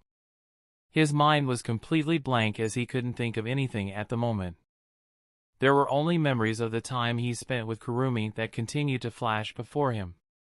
He didn't even notice that the three Tomo and his Sharingan were spinning rapidly as they started to join together. On the tree, Zetsu asked curiously, looks like they are going to change. By the way, how did you know that he is qualified? His strength is obviously not the best in the Uchiha clan, right? After pondering a little, masked man replied, opening Manjikyu has nothing to do with the strength. It depends upon innocence. Of course, it doesn't matter whether a person is simplistic or complicated, good or evil. The more innocent and pure one's emotion, the greater the probability of them opening the Manjikyu. While explaining, Masked Man seems to have fallen into some memory. Zetsu looked around curiously, but he seemed to disagree with the Masked Man's words. Chapter 101. After a sorrowful cry, the spinning speed of the three Tomo in Shinichi's eyes gradually slowed down, while tears continued to flow out of his, dripping on Kurumi's cold body. Seeing the scene from a distance, Zetsu said with some regret, unfortunately, it still didn't succeed. However, the Masked Man wasn't disappointed with the result. Don't worry. Zetsu asked the Masked Man, but your plan failed, didn't it? This is just the beginning. With a cold chuckle, the Masked Man said funnily, do you think Uchiha Shinichi will let go of the root ninja who killed the girl? Zetsu shook his head. This was obvious. Anyone who encounters such a thing won't let go of the murderer, not to mention Shinichi is an Uchiha. And being the straightforward person he is, he might not even be able to figure out the complexity of the situation. Then the Masked Man asked with a smirk, and do you think Shimura Danzo will hand over the root ninja? Zetsu shook his head negatively. With Shimura Danzo's character, even if the root ninja didn't actually kill the girl, he wouldn't hand over his men. For Danzo, to agree to hand over the culprit would actually mean to bow to the Uchiha clan, which is something he won't do even if it means death. As if to realize what might happen in that case, Zetsu nodded. No wonder you wanted me to let the root ninja escape. As he talked, Zetsu suddenly became anxious. But wouldn't Danzo notice our involvement if the root ninja reports the situation to him? To this, the Masked Man stated indifferently, they have already noticed us a long time ago. During the Kyuubi's rebellion, the Masked Man fought against Yondaime Hokage of Konoha, and that fight left a lot of traces in the surroundings, so the Konoha advisors have long since noticed that someone was manipulating the whole incident by hiding in the darkness. Ads by PubFuture. It's just that they can't actually confirm whether this man behind the scenes was a shinobi hidden within the Uchiha clan of Konoha or some third party outside the village. As for Danzo's opinion on this, Shimura Danzo didn't conceal his malice against the Uchiha clan for a very long time, so even if he knows that it might just be a third party outside the village, he wouldn't mind putting the blame of it all on the Konoha's very own Uchiha clan. After all, this would give him an excuse to target them. At this time Zetsu asked while tilting his head to the side, then what are we going to do now? Ha ha ha, wait for the show. With a chuckle, the Masked Man said jokingly, the seed of hatred that had been sowed into Uchiha Shinichi's heart has sprouted. Witnessing Kurumi's death was all the water the sprout needed. Not being unable to exact revenge for her death would be the manure and fertilizer, and finally he will bear the fruit of disappointment. Zetsu asked in an impressive voice, then what will he do with that fruit? He will hate. Hate Danzo, hate Konoha, hate Uchiha, and hate the world itself. The disappointment with the world will finally give birth to the Manjikyu, and that will be the fruit we will reap, the Masked Man said with surety, as if he had already anticipated the future. Zetsu asked with wonder, will the fruit be tasty? That's something we will find out soon enough. Zetsu turned to look towards Uchiha Shinichi, who was walking towards the village holding Kurumi's cold body, and asked casually, but what happens if he isn't able to awaken Manjikyu Sharingan? I think you are wasting too much time on him. The Masked Man looked towards Shinichi's departing back and murmured with coldness in his eyes, a good and useful chess piece is always worth the effort. Land of Wind. In the desert with no end in sight, Kuroto continued walking while silently observing the caravan of the Roren survivors from a distance. It has already been 10 days since the time he sneaked out of the Konoha village. According to his estimates, it would take around 6 days more to successfully escort them to the Land of Rain, and then he would use the remaining 4 days to return to Konoha as fast as possible. Fortunately, Shursui agreed to cover for my absence for 20 days. Thought Kuroto as he continued to watch the surroundings. Just then an eagle cry sounded from a distance. Kuroto paused and turned over towards the direction of the sound and saw an eagle hovering in the sky. From its flight path, it seemed to be searching for something. Ads by PubFuture. Obviously, this eagle is no ordinary bird, but a trained summoned beast. Watching the eagle from the distance, Kuroto's lips curled into a smirk under the mask as he muttered, as expected of one of the great shinobi village, Sand Village's reaction speed isn't any slow either, already discovered our tracks. Shaking his head helplessly, he didn't do any unnecessary actions and just stood quietly on his spot, seemed to be waiting for someone. Without much delay, a figure appeared in front of Kuroto and knelt on one knee respectfully, and spoke with a mechanical tone, "Kuroto-sama, a 4-man team of Sand Village is chasing.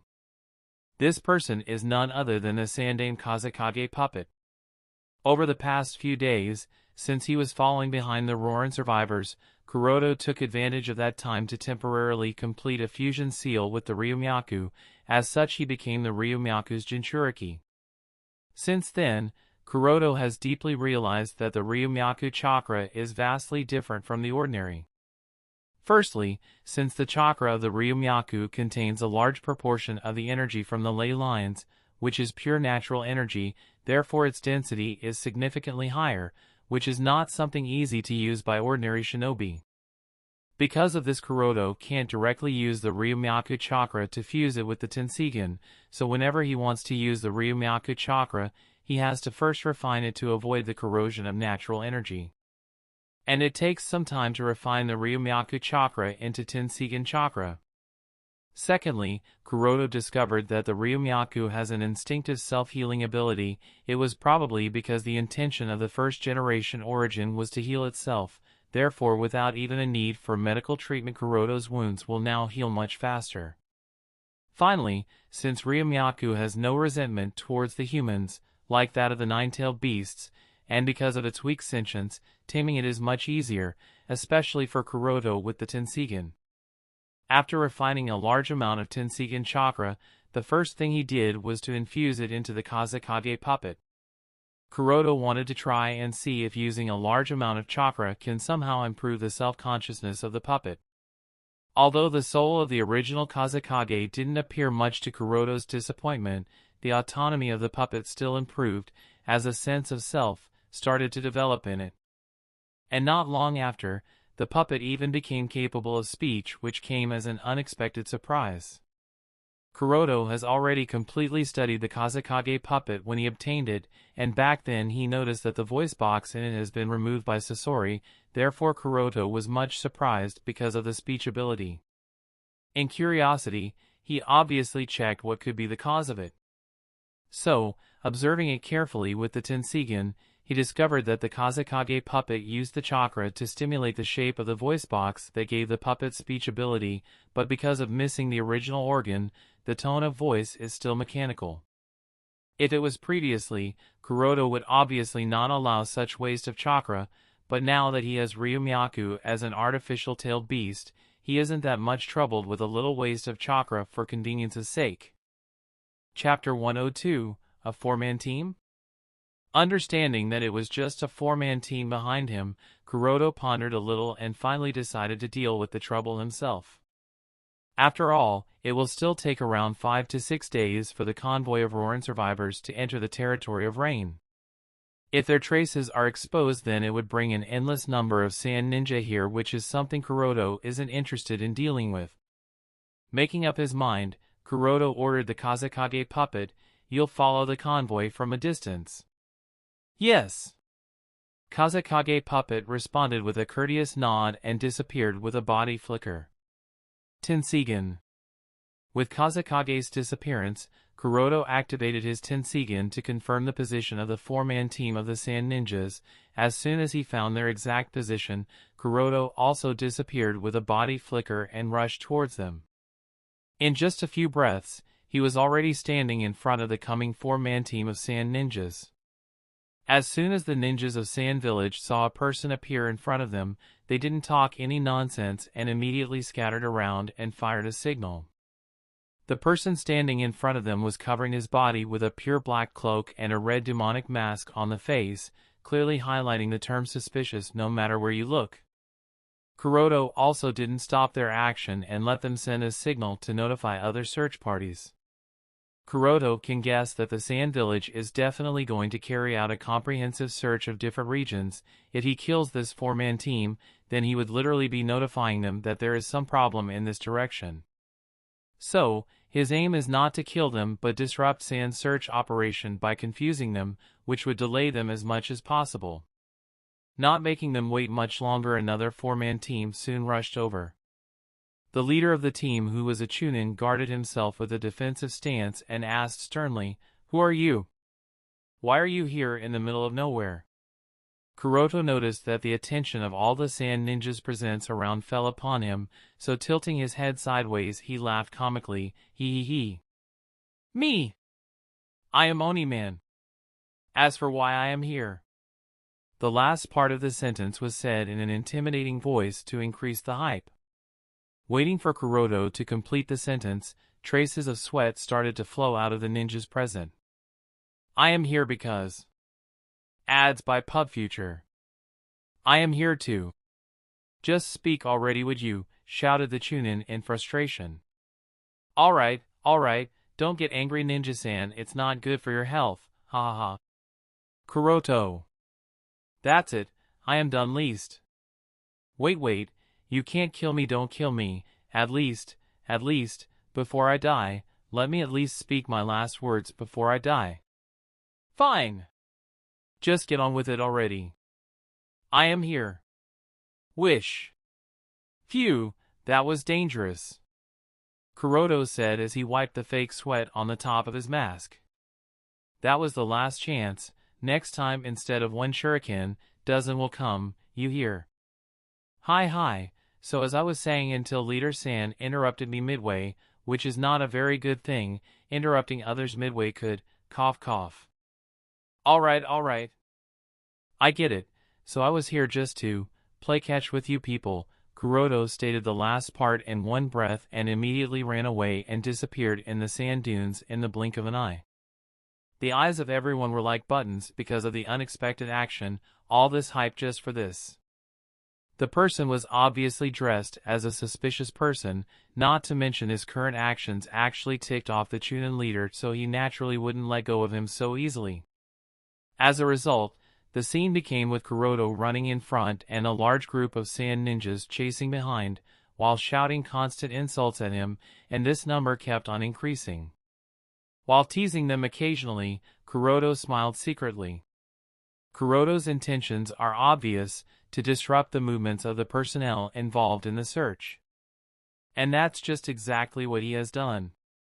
Although he understands that some sensible ones would have noticed what he is doing, but because they are ticked off, complimenting with his suspicious identity doesn't allow them to let him escape. For the next few hours, Kuroto and Sand Ninja played a game of catch. The number of chasers became as much as 40 Sand Ninjas. Kuroto was very happy with this. The more the people chasing him, the more their search directions collapses. Assuming that the one four-man team is in charge of one region, by now I have disrupted about 10 regions. Thought Kuroto while analyzing the results as he observed the chasing ninjas behind him. By now the search of 10 regions has already been disrupted and become a mess. Even if Sand wants to sort it out again, it will take time, not to mention they will have to start from scratch. With his purpose achieved, Kuroto suddenly came to halt, following which all the 40 ninjas also came to a sudden halt. While everyone was catching their breaths, Kuroto spoke while raising his hand. "Alright everyone, it was fun playing catch with you all. Let's play this game some other time again. Until then, goodbye." After a courteous bow, he immediately used the body flicker technique, adding the effect of rain while interaction. His body turned into an afterimage and disappeared in the sand. Looking at the figure that disappeared, everyone's eyes were like saucers, and by the time no trace of his presence was left, mayhem broke out. Where did he go all of a sudden? How come disappeared in the blink of an eye? I saw him, he suddenly accelerated and fly away. What nonsense are you talking about? How could he fly? Ads by PubFuture. Aw man, I was starting to enjoy this game of catch. I know, right? Can we please eat now? I am hungry. The sand ninja who suddenly lost their target became a mess. These sand ninjas are mostly Jin in class and a few Chun in rank. It is very easy for them to catch the Roren survivors who are just ordinary civilians, but it's a dream to catch Kuroto. On the other side, Kuroto, who just left behind the dumbfounded sand ninjas, was galloping on the desert alone. Before he obtained the Ryomaku, Kuroto always needed to be mindful of his chakra consumptions, so playing such a game of catch was never possible for him as it causes severe chakra loss, but now he can be a little unscrupulous. After a while of running, he stopped and gasped for breath. Although playing with the sand ninjas was fun, Kuroto still can't be messy. After all, continuous use of the body flicker technique is also not very easy, so his body was a little overwhelmed. Heh, seems like I still can't be so careless, muttered Kuroto helplessly. After a short rest, Kuroto sensed the position of the Kazekage puppet, then went towards it, making a big circle around. 3.5 days passed quickly. These days, the Roren survivors didn't stop at all and continued their travels for 24 hours a day. Because of continuously rushing, they managed to walk out of the deserts of the Land of Wind. Now the land was hard and dried, therefore it was relatively easy to walk around in these areas. Spreading a map on the ground, Kuroto muttered to himself, as long as they cross the dried lands, they will successfully cross the border and enter into the territory of the Land of Rain. After escorting the caravans into the Land of Rain, Kuroto would no longer care about them. At this point, he has already done everything he could for them. As for how Sarah and the rest of the Roren survivors live their lives in the Land of Rain, Kuroto neither has the ability nor any interest to intervene. While he was thinking, Kazekage puppet, who is in charge of the investigation, came back with his report.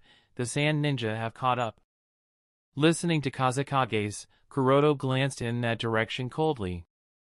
His previous plans successfully disrupted Sand Village's entire search operation, but as time passed, and based on the intelligence reports they must have gathered in the past few days, the high level of the Sand Village must have realized that the Roren survivors are trying to escape into the territory of the Land of Rain.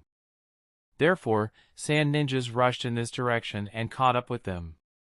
Looking at the sand ninjas that kept getting closer and closer, Kuroto muttered calmly, "Since you all have a death wish, then I might as well help you all with it." Initially, Kuroto had no interest in killing these sand ninjas.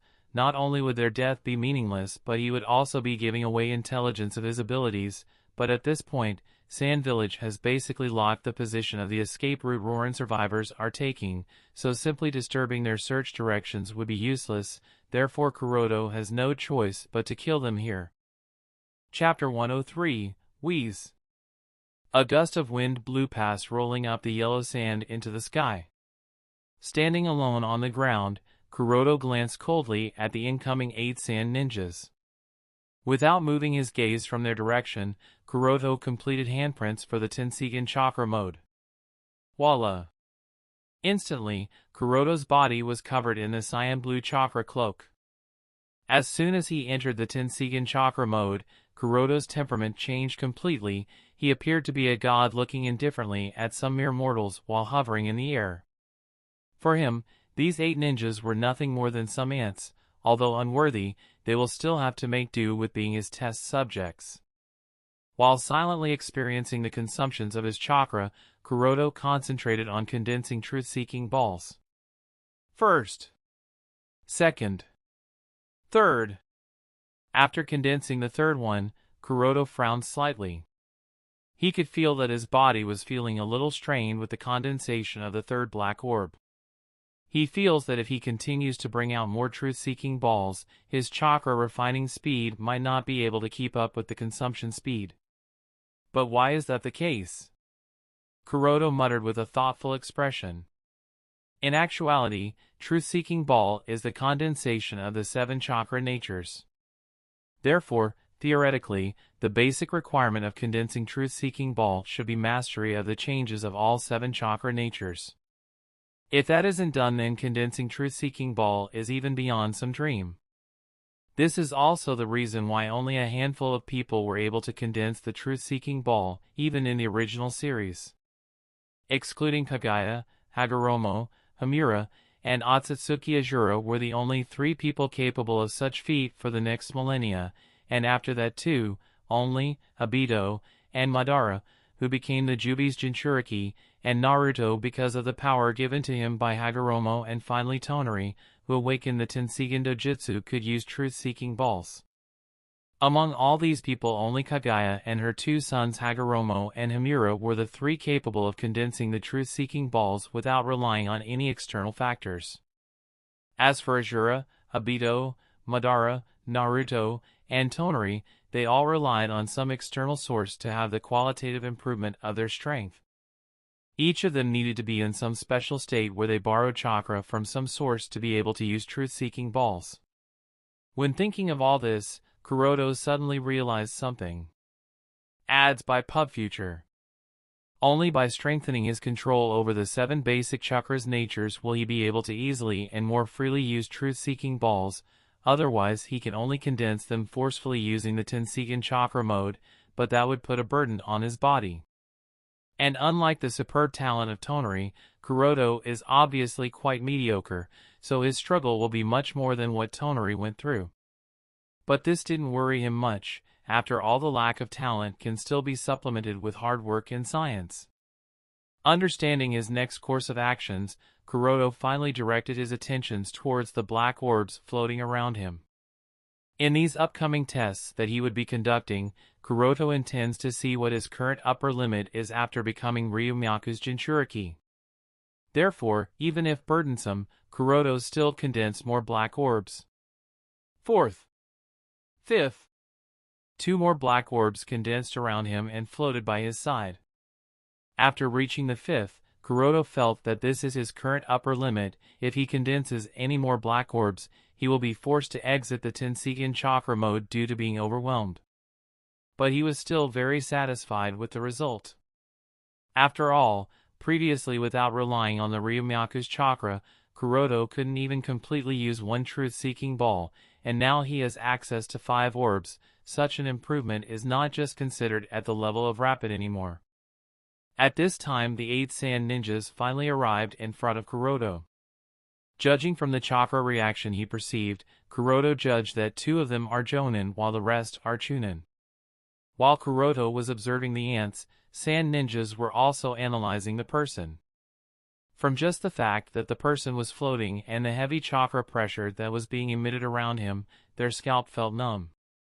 Chakra pressure aside, the ability to fly alone indicated that the enemy wasn't some ordinary shinobi. After all, the ninjas that are known to be capable of flight in the shinobi world are obviously beyond Jonin class, whether at the Sandaime Tsuchikage or the Kazekage with their magnet release, all are known to have Kage class strength. Therefore, all 8 of them were feeling kind of nervous. Although nervous, but ninjas are ninjas, for shinobi tasks are more important than their own as well as the team's life. So, gritting his teeth, one of the Jonin asked sternly, "Are you the person who stole the Ryumaku?" Kuroto didn't bother to answer but slowly drifted towards the sand ninja who asked this question. The sand ninjas were obviously ignorant of what the Tenseigan chakra mode is and how horrifying the truth-seeking ball could be, but this didn't prevent them from feeling the instinctive fear of death like any creature does. To calm down the other ninjas around him, or probably to ease his own nervousness, the Jonin leader hastily shouted, "Do it!" Even before his words were finished, he completed the seal and roared in an aggressive tone. "Ox, rat, ram, tiger, dog, tiger. Fire release, Great Tiger Flame Technique. Ads by PubFuture. At the same time, the three Chunin of his team also cooperated with him tacitly and shouted in unison. Dog, horse, bird. Wind release, breakthrough. Boom. Fire style was complemented with wind style. The heat of the flame grew with the wind, and the huge fire tiger dashed towards Kuroto at extreme speed while riding on the breakthrough winds. However, Kuroto wasn't impressed, he just raised his hands slightly. Instantly, one of the black orbs circling around his back appeared in front of him, and under his command, it morphed into a hemispherical shield to block the attack. Bang! Taking advantage of the wind, the flame tiger pounced on the black hemispherical surface and exploded upon impact. Seeing the attack connect with the person, the three Chunin were immediately happy. It hit! Success! He should be dead. In their opinion, the flame tiger that was supplemented with the wind breakthrough from the three Chunin, leading to a combined jutsu, isn't something that even the Kages would dare resist, and here this person dares to face this jutsu openly? Obviously, he shouldn't survive this. Too bad they were in for a harsh awakening. Whoosh! The dust scattered due to the explosion was blown away because of the sharp wind that passed by. With the disappearance of the dust, the black hemispherical shield appeared in the vision of the sand ninjas. From the looks of it, there was neither a single crack nor any change in its shape. The powerful combined jutsu was like a simple firework for it. Seeing this scene, the Chunin all gulped heavily. How come? Even the Jonin were shocked. Although they all felt instinctive danger from those circling black orbs, no one expected that their attack couldn't even cause slight damage to it. Feeling that the situation might get worse, the second Jonin hurriedly shouted, "Nobu, those black orbs are weird." The Sand Jonin named Nobu, who just used the fire-style jutsu, also suppressed the shock in his heart and shouted towards the other Jonin while trying to restore his composure, "Yusuke, as expected, this guy isn't easy, let's attack together." The Jonin named Yusuke nodded and immediately bit his hand and pressed on the ground lightly, "Kuchio's no jutsu." Puff! With a loud noise, the entire sand dune began to shake as the vague presence of a monster appeared in the sand. Chapter 104. With his Tenseigan vision, Kuroto confirmed that there was a huge sandworm crawling in the sand dunes. The amazing thing to note is that not only the size of the sandworm is especially large, but it also has a high chakra, and among some of the ninja beasts Kuroto has personally seen, this sandworm would only be inferior to Orochimaru's summoned snake, Manda. And such strength is no joke. After all, Manda is the boss summon of the snakes of the Ryuchi cave, therefore, obtaining such a summoned beast is quite rare. Therefore, Kuroto was impressed, it's just that he was only impressed and nothing more. While curiously observing the sandworm, Kuroto decided to wait and see what will the enemy ninjas do. Obviously, these ninjas don't know that Kuroto has no plans to let them escape. All they will be useful is for Kuroto to measure himself, especially in using the truth-seeking ball. He still needs to get familiar with it. After all, starting from the point when Kuroto learned to use the Tenseigan chakra mode, he has had only a few opportunities to come into the contact with the truth-seeking ball, and most of the time, he was either in a desperate state or didn't have enough chakra at his disposal to be able to successfully familiarize himself with the use of truth-seeking ball. This is the first opportunity when he has both the necessary time and enough chakra, so Kuroto doesn't plan to let this opportunity go to waste, otherwise who knows when will the next chance come? So, while Kuroto was curiously observing the sandworm crawling beneath, Yusuke gave Nobu and other Chunin ninjas a glance around and nodded in tacit understanding. In just a short eye contact, the 8 sand ninjas discussed their tactics. Wind release, twin tornado technique. All the Chunin released the twin tornado techniques instantly, and at the same time, the giant sandworm hiding in the sand dunes spit out a giant sand pillar under Yusuke's command. The sand spiraled along the various small tornadoes circling around and covered the entire area in chute and sand, causing a sandstorm effect. Seeing this, Kuroto shook his head in pity for them, so, They are trying to deprive me of my vision by the sandstorm? While Kuroto was analyzing the changes around him, Nobu took out 2 scrolls. Puff, puff. With a puff of smoke, 2 puppets appeared in front of him under the cover of the sandstorm.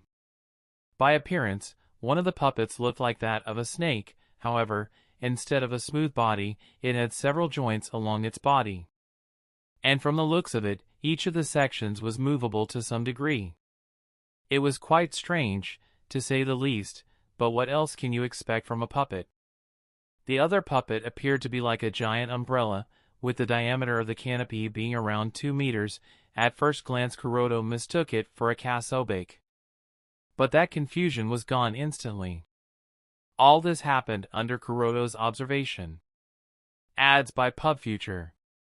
Glancing slightly, he perceived that the joints in the snake puppet were full of detonation charms, while the belly of the umbrella-shaped puppet was filled with thousands of senbons, and there was no need to guess that these senbons would definitely be poisoned.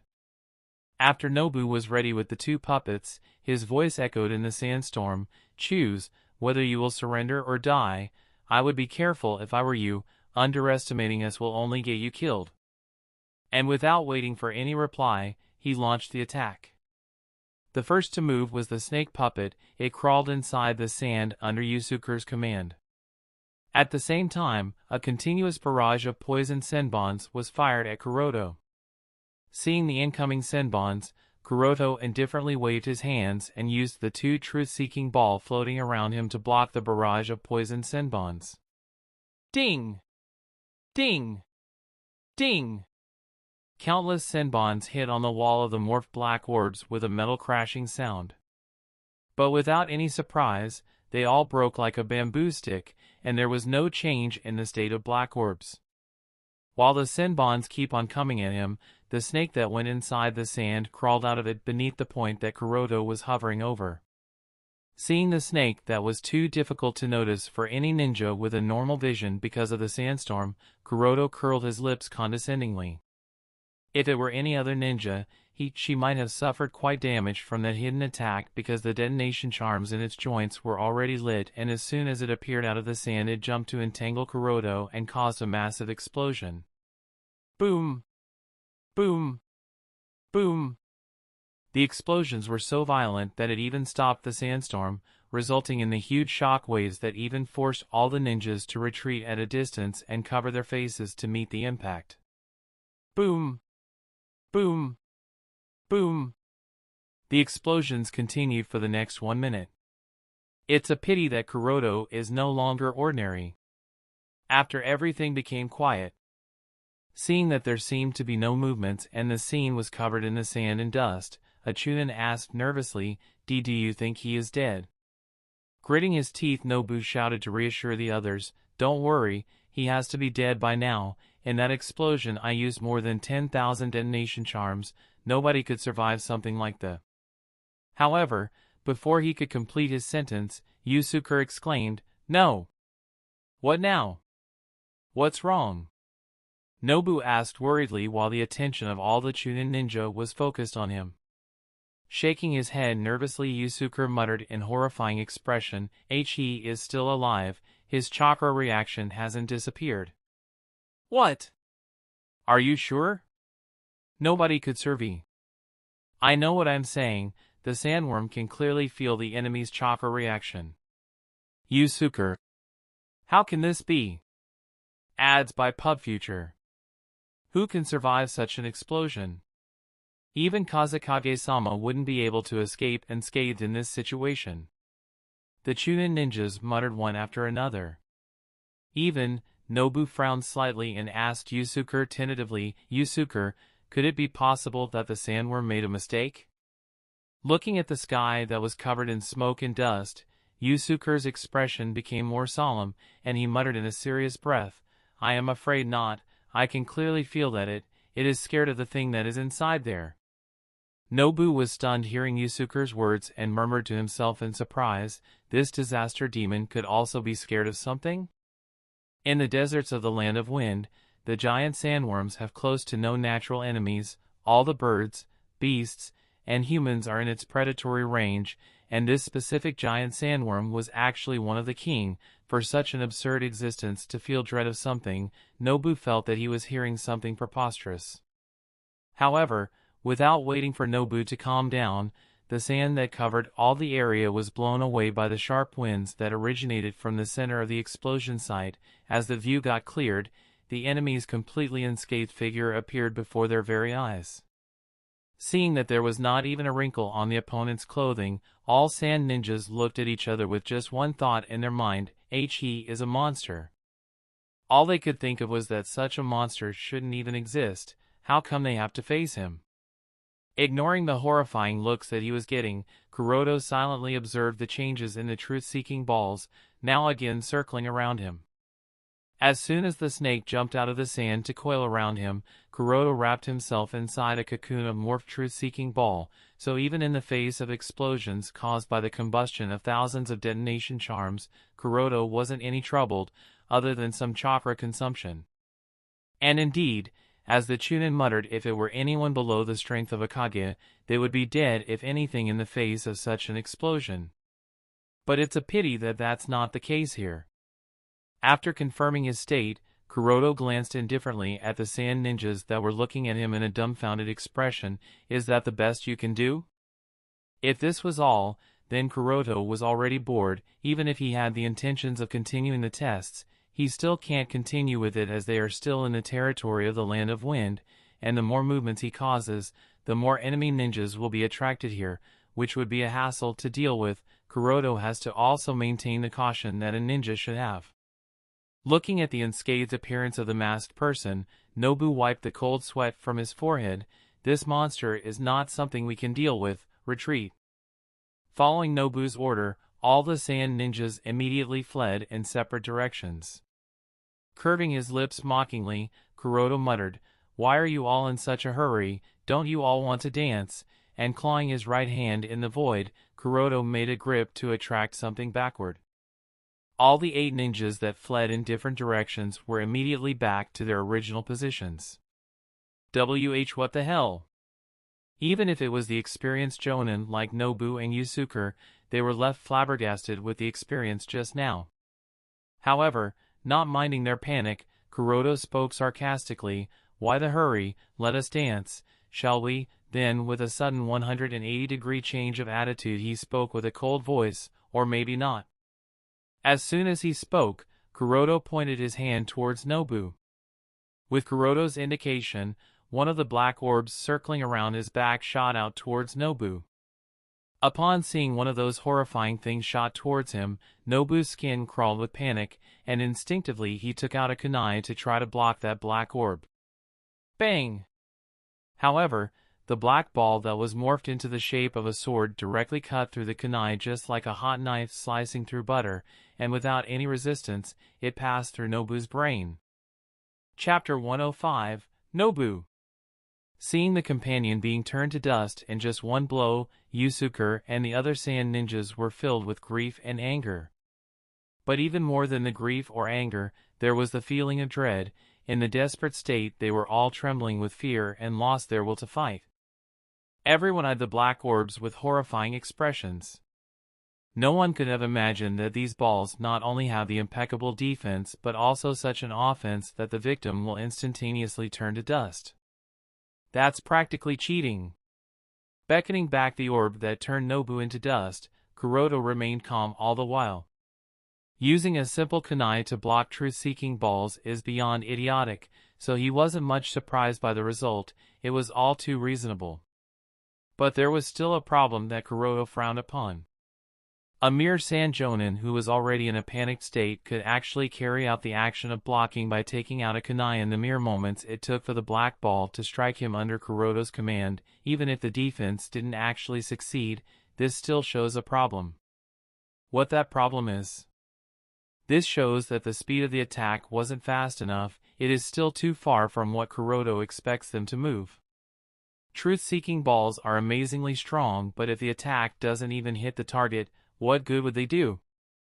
There is no shortage of fast people in the shinobi world, so unless his attack hits the target, otherwise it is all meaningless. It is still my lack of control. Kuroto feels that improving his control over the truth-seeking ball should be put on the agenda, as that is the best method through which he can advance to the combat class of Super Kage and beyond. While Kuroto was mulling over these thoughts, the only remaining Sanjonin Yusukure shouted to the 6 chunin around him, "I'll make sure to hold him off and you guys will run in a separate direction. Remember, we must pass on the information about him back to the village."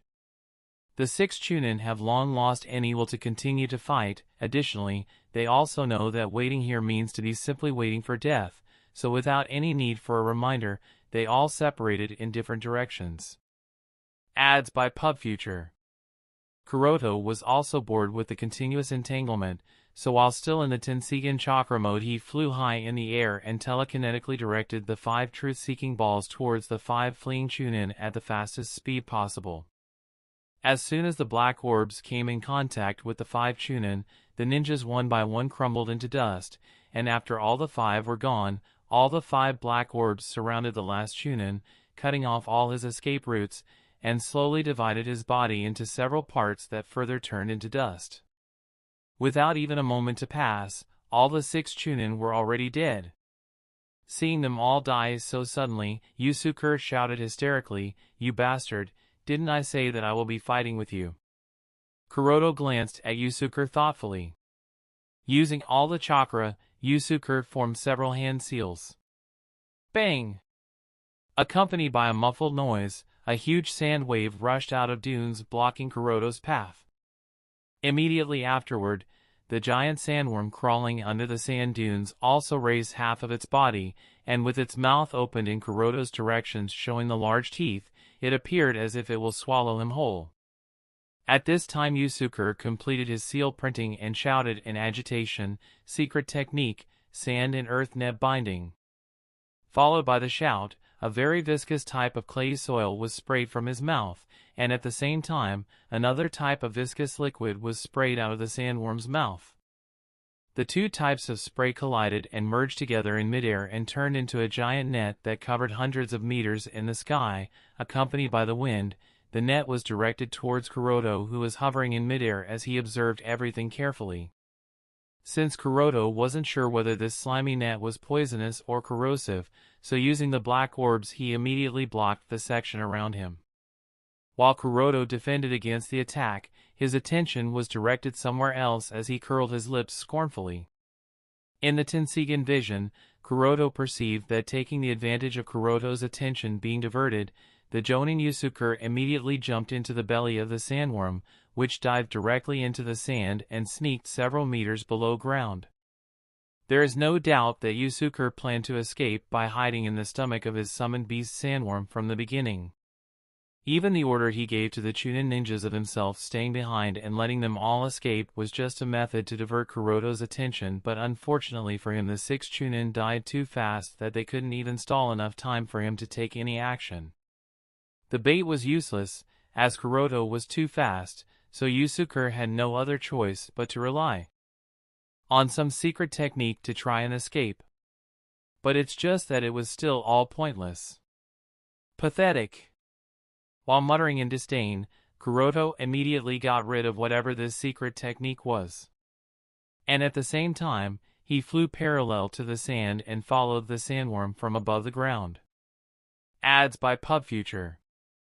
The position of the giant sandworm was quite deep inside and its traveling speed was also rather fast. If it were any other ninja in Kuroto's stead then Yusukure would have definitely escaped, but it's a pity that he got unlucky. For Kuroto with the Tenseigan, tracking the giant sandworm and Yusukure was no big deal. Conforming their trajectory, Kuroto stretched out his right hand slightly in a gesture of holding a sword. Immediately all the black orbs floating at his back merged together at his palm, to which Kuroto focused a tremendous amount of his chakra and muttered in a cold and indifferent tone, "Golden will reincarnation explosion." Instantly, out of the spiraling large black orb, a giant long sword of several hundred meters, made of pure chakra that looked as dazzling as the sun itself appeared in Kuroto's hand. Phew! Now that's what I call amazing, muttered Kuroto in the awe of his own power. Even if he knew of it, even if he expected it, but when the real thing was in his hands, Kuroto can't help but wonder at the power the sword holds in it. With this sword in his hands, Kuroto felt omnipotent. He felt that he could split apart continents. In a sense, he now understands why the world was too small for Madara and Hashirama to play around with. Faintly glancing at the sand dune below to reconfirm the sandworm's position, Kuroto swung the golden sword that was hundreds of meters long without any hesitation. Voila! It felt as if space itself would be divided by its power. There was a deep divide in the entire land, up to several kilometers. From the divide, a huge amount of blood was sprayed out. Kuroto glanced below only to find that the giant sandworm that was hidden more than 100 meters deep had been cut in half along the vertical axis, i.e., from head to tail, by the swipe of the golden sword. And the blood and fluids that flowed out of its body continued filling the divide. No matter how powerful the summoned beast was, it couldn't resist even a single slash of the golden sword. This just goes to show how powerful this attack was. After all, Tonari was able to cut the moon in half with this technique. What is just a mere giant king sandworm? Just as Kuroto was about to deactivate the golden sword, he suddenly discovered that the chakra reaction under the sand dunes hadn't completely disappeared yet. With a quick confirmation, he found that the sand jonin that was hiding in the belly of the giant sandworm was lucky enough to escape the range of attack of the golden wool reincarnation explosion. Is this irony? Kuroto murmured with a helpless expression. Sure enough, even if you become a god, one can never be too careful in this forsaken shinobi world. Chapter 106. A sand four-man squad that was rushing towards the next checkpoint assigned to them for finding any traces of the missing Roren survivors stopped suddenly. The captain of the squad quickly questioned the last man at the back. Hey, Akira. What happened? Why did you stop all of a sudden? Did you find anything? The sand ninja named Akira, who stopped all of a sudden, pointed at the horizon on the left side in a daze. Captain, look there. How come there is that golden light shining? Hearing Akira's words, not only the captain but the rest of the members of the squad also turned to look at the left horizon, only to find that it was shining brightly with a dazzling golden light. The brilliance wasn't any inferior to that of the sun itself. Golden glow? Could it be the sun? Don't be idiotic, fat chump. The sun is shining above. How could it be sun? Then, is it a mirage? Could it really be some sort of mirage? Thought the captain while observing the distant sky with a frowning expression. And a similar scene was taking place around the other checkpoints where Kuroto's fight took place. Many four-man squads that were rushing to find the traces of Roren survivors along the border connecting the Land of Wind and the Land of Rain all stopped and looked at the brilliant golden light shining in the sky. After some deliberation, the captain of the squad, who was a jonin, asked the ninja next to him thoughtfully, check the map, see which squads are responsible for that direction? The ninja nodded and immediately answered after checking the map. According to the details, Squad 78 and Squad 91 are responsible for that direction. Squad 78 and Squad 91? If I didn't guess wrong, Nobu and Yusuke should be the jonin captain of these two squads. Muttered the captain while tapping his chin with a thoughtful expression. As soon as the rest of the ninjas heard the captain's words, everyone's expression sank as the captain muttered with a gloomy look, neither Nobu nor Yusuke can make such big movements in the battle. For something to have caused such a scene that its traces are visible all the way here means that something isn't right. But Captain, are you really sure that the golden light might be coming because of some battle? Asked a ninja in worry. Although I am not sure, this is still the most logical explanation. Akira, check if you can sense any chakra signature being emitted from that direction. Ordered the captain in a hurry. Nodding at the captain's words, Akira crouched down and placed his hand on the sand as he concentrated on sensing the chakra fluctuations from the direction where the golden light was being emitted. Ads by PubFuture. Not long after, Akira opened his eyes in a horrifying expression, and seeing his expression, the captain understood that he is right.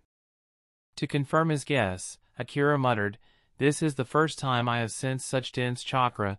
there is definitely someone there and she is very strong, but because of too heavy chakra pressure, I can't determine anything else. The Jonin captain nodded, he already expected as much. The Sand Village has already mobilized a majority of its forces to not only chase down the Roren survivors but also to find the person responsible for stealing the Ryumyaku and also to search for traces of the person named Oni responsible for disrupting their entire search operation in the starting. There is still no confirmation whether the same person is responsible for all these things or maybe more than one person or an entire organization, so without taking any chances Yondaime Kazekage mobilized most of the ninjas of the Sand Village. After all, the Ryumyaku was personally sealed by the Yondaime Hokage of Konoha. Someone was not only able to successfully break through the seals that their entire village couldn't accomplish in so many years, but also stole it overnight. This alone shows that the person they are dealing with is not some ordinary ninja. If Sand Village can catch them, then not only can they obtain the Ryumyaku but also torture out the much-needed knowledge of Fuinjutsu from him. This is the reason why all the ninjas were ordered to be extremely serious for this mission. Therefore, the spectacle in the distance made the Sand Ninja all over the border realize that something is happening in that direction, and this also worried them for the safety of the two squads that were responsible for searching there. Everyone more or less guessed that ordinary ninjas can't make such a scene, so the only possibility is that the person who stole the Ryumyaku is in that direction. Realizing this, the Sand Shinobi squads did not dare to delay any longer and immediately rushed to the place where they might find the person responsible for stealing the Ryumyaku. On Kuroto's side. Damn it, the chakra consumption of the Golden Will reincarnation explosion is too high. Just now, a single slash from the golden sword exhausted most of the Ryumyaku chakra that Kuroto has refined, so at this time he was a little reluctant to maintain the Tenseigan chakra mode.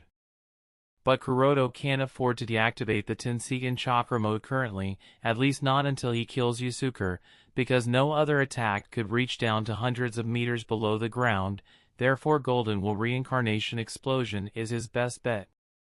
After all, at that depth, no simple attack would eliminate the guy. Gritting his teeth, Kuroto directly used the Ryumyaku chakra without refining and forcibly urged the golden sword to accurately slash the target using the weak chakra he had at this time. Anyone who has witnessed his Tenseigan chakra mode must be eliminated, otherwise, the intelligence of his abilities will be revealed. Kuroto doesn't want his existence to be known yet, so eliminating any and all witnesses is necessary and will save him from the unwanted hassle. Voila! The golden sword again cut the deserts into a deep divide, easily slashing hundreds of meters this time, and at the same time completely eliminating any signs of life in its path. Wheeze! Ads by PubFuture. After confirming that the Sanjoing Yusuke was dead, Kuroto sighed lightly. But before he could relax, the golden sword in his hands automatically collapsed. Not just that, starting from his fingers, the Tenseigan chakra cloak started fading away, following which his fingers started turning gray bit by bit. This! In shock, Kuroto hurriedly landed on the ground and used the remaining of the Tenseigan chakra to resist the petrification effect that began to spread from the tip of his fingers. However, because he has already used most of the Tenseigan chakra that he had refined previously in using the truth-seeking balls and finally in the Golden Will reincarnation explosion, therefore the Tenseigan chakra in his body wasn't enough to resist the petrification. As a result, the petrification gradually started to spread from the tip of his fingers up to his wrist and down to the elbow. It's the corrosion from the invasion of natural energy. Kuroto was suddenly panicked because of the situation. If someone hasn't mastered the senjutsu, then the person will be gradually returning closer to nature by the invasion of the natural energy, so the petrification effect that is slowly spreading along his right hand will eventually turn him into a stone. The reason why Kuroto's body is petrifying is that the natural energy present in Ryumyaku's chakra has invaded inside him. If he refines the Ryumyaku's chakra into the Tenseigan chakra before using it, then there's no problem, but because he didn't have any option left at the last second, Kuroto had to directly use the Ryumyaku chakra for the second slash of the golden sword, so this is the result. Initially, he thought that just using it once shouldn't be that much harmful, but because the chakra consumption of golden will reincarnation explosion is too high, so he unconsciously allowed the invasion of a large amount of natural energy inside him, and since Kuroto is a complete stranger to senjutsu, therefore, his body is being petrified. Even after trying to resist the corrosion of natural energy, the petrifying effect didn't stop and continued to spread up to the shoulder. Seeing that the situation was getting worse by the second, and if the petrification spread to his internal organs then everything will be over, so gritting his teeth Kuroto used the secret technique of physical regeneration to extract more Tenseigan chakra from the new cells in his body to resist the natural energy's invasion. It will cost him his lifespan, but Kuroto can't care about it for now. As soon as the chakra from the newly divided cells was extracted, the cyan flames of the Tenseigan chakra cloak again lit and resisted the petrification effect. Slowly but surely, the grayish hands started to turn normal, and finally, after a few minutes passed, his hand returned to normal once again. After a while, the natural energy inside his body was also cleared off. Phew! Breathing a sigh of relief, Kuroto thought to himself, fortunately it happened now, otherwise if the invasion of natural energy were to take place during a battle, then I would have been done for. While being attacked by the natural energy, let alone fighting, even defending or escaping would become impossible while resisting the corrosion of the natural energy, so experiencing this now although scared him, he was still glad that he did. After all, it's a blessing in disguise. With this prior knowledge, Kuroto can try to see if he can find any countermeasure or simply try to learn senjutsu. With that decided, Kuroto glanced at the battlefield one last time to confirm that everyone was dead and he didn't leave any traces of his identity, and after putting away all his thoughts he quickly disappeared with a body flicker. Chapter 107. With his right eye closed, the face of Yondaime Kazekage was as dry as the surrounding desert while he observed the surroundings with a gloomy look. Elder Chiyo, who was pacing back and forth behind him, came over and asked, "Are there any clues?" Kazekage Raza shook his head negatively. Just now Raza was scanning the surroundings using the third eye of gold sand. Even after searching around several miles, he found no useful clues. Listening Kazekage-sama's response, Chiyo sighed lightly. She wasn't much surprised by it, as this wasn't beyond her expectation, because the desert is like this. Over time, the wind and the surrounding sand naturally cover everything in the desert. So, even if the mysterious person did leave any traces, it would be almost impossible to find them, as they would have gradually been covered in the sand. After deactivating the Eye of Golden Sand, Raza walked to the edge of the solid divide and looked at its depth with a frowning expression. The kilometers-long thin divide is still the same as it was when Kuroto created it using the Golden Will reincarnation explosion. Only because of the deposit of the blood and other colloidal body fluids, the edges were solidified, and the fact that the divide stretched for several kilometers, it was still very clearly visible. Crouching at the edge of the divide, Kazekage lightly pressed his hand on the solidified surface and transferred chakra into it. While charging chakra into the nearby sand, he closed his eyes and sensed the situation at the depth. The sandworm below is dead, and there are no other traces of any life left. Ebazo, another elder of the sand village, wrinkled his face upon hearing this. Even if the king sandworm was cut in half, it shouldn't have died, right? Sandworms by nature are the type of beasts with high self-healing ability. So, even if the body was cut in half, as long as the vital organs are fine, it should have survived. What's more, the sandworms when hidden inside the desert sand are nearly invincible, so even with his rich experience, Ebazo finds it hard to believe that a giant king sandworm that was hidden hundreds of meters underground actually died, and what's more difficult to imagine is just how strong would have been the attack to cause such a creature's death. Chiyo also asked Raza with some doubt, "If I didn't guess wrong, only you are capable of doing such a thing in the village, right?" After groaning a little, Kazekage shook his head. "This sandworm died at a depth of several hundred meters. Sure, I can trap it at such a depth, but killing it would be difficult even for me, not to mention this one died with a single attack." The honored siblings were left speechless upon hearing Kazekage's reasoning. Ads by PubFuture. In just a few words, they have already understood just what degree of strength does this mysterious person has. After a long silence between the three, Ebizo asked with a thinking expression, "Who could it be?" In the eyes of the three, the mysterious person who stole the Ryumyaku definitely has strength higher than the Kage level, so such a person shouldn't be unknown in the shinobi world. Chiyo was still insistent on her judgment. Only Konoha is capable of unlocking the seal used by Yellow Flash, so it has to be a Konoha shinobi. While the three were discussing, a Sanumbu ninja arrived in front of the three and reported, "Kazekage-sama, Elder Chiyo, Elder Ebizo, we have followed the tracks left by them all the way and found that the survivors of Roren have crossed the border and entered into the territory of the Land of Rain." Raza's eyes sharpened as soon as he heard Umbu Ninja's report and muttered to himself, could it be the demigod, Hanzo's handiwork? Although it's hard to believe, the matter would still get troublesome if it was him. Ebizo said with a frown. Under Pain's closed policy, all the external transmission of the Land of Rain was cut off, therefore, all the villages still believe that the demigod Hanzo of the Salamander is still the leader of the Rain Village. Even in the original story, the news of Hanzo's death was always covered by the Akatsuki, and it wasn't until Jiraiya personally sneaked into the Rain Village that he found a piece of shocking news that the demigod had long been dead at Pain's hands. "Kazekage-sama, do we have to sneak into the territory of the Land of Rain to hunt down the Roren survivors?" asked the Sanumbu ninja respectfully. Kazekage shook his head after a little thinking.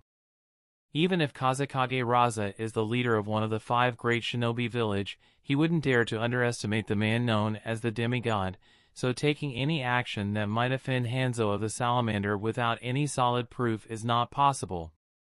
After groaning a little while, Yondaime Kazekage said to the 2 advisors around him, inform Konoha's Hokage of the fact that the Ryumyaku was stolen and see their reaction to this new. Both Chiyo and Ebizo nodded at the same time.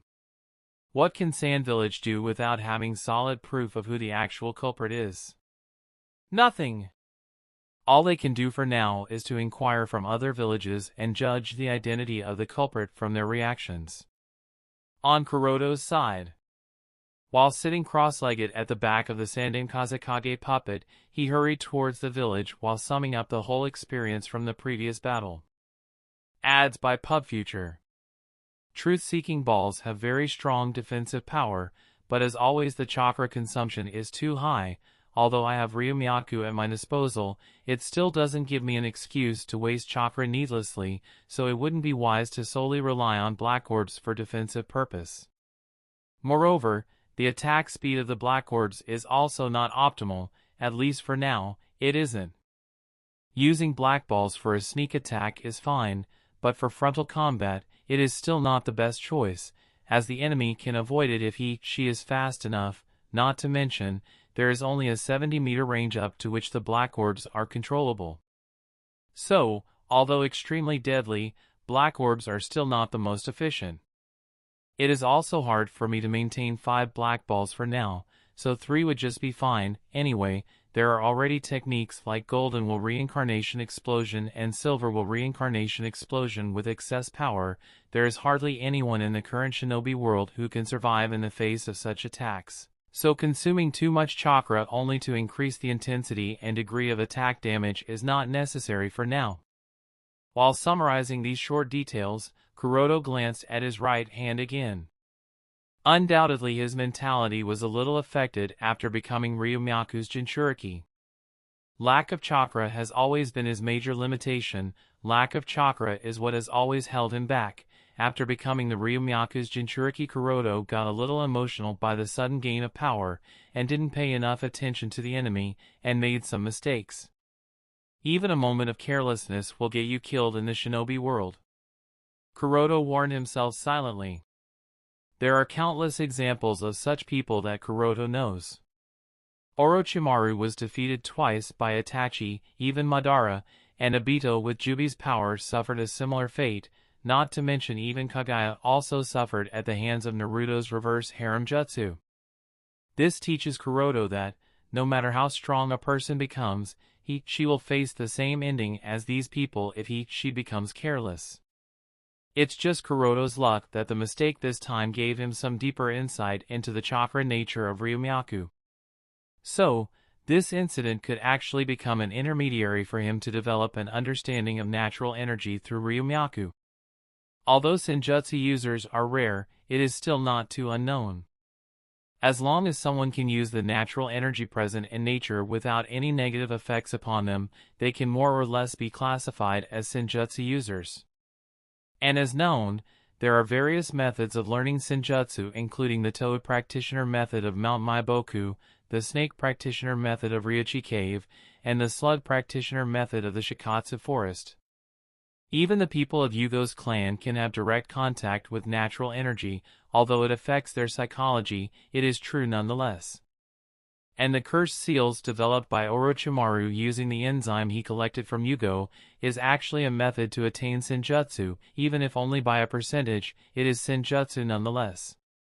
Regardless of the variety of methods to learn Senjutsu, there is a common requirement of a medium.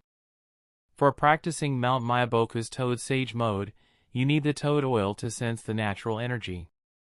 Naruto was able to sense and absorb the natural energy present in the atmosphere with the help of the unique toad oil. Kuroto has access to Ryumyaku, and since the Ryumyaku's chakra contains a very high amount of natural energy, and coupled with his Tenseigan's perception, Kuroto can sense this natural energy, so direct absorption of Ryumyaku's chakra is akin to using Mount Maiboku's unique toad oil for him. Tapping his chin, Kuroto continued to ponder. Learning Mount Maiboku's Sage mode will make the user have the obvious characteristics of a toad, and similarly using Ryochi Cave's Sage mode will make the user have obvious snake characteristics. These 2 points obviously illustrate a problem, and that is their suitability. These Senjutsu methods are devised for their own species and not actually for humans. Although humans can learn and practice them, it doesn't mean that they were devised for humans.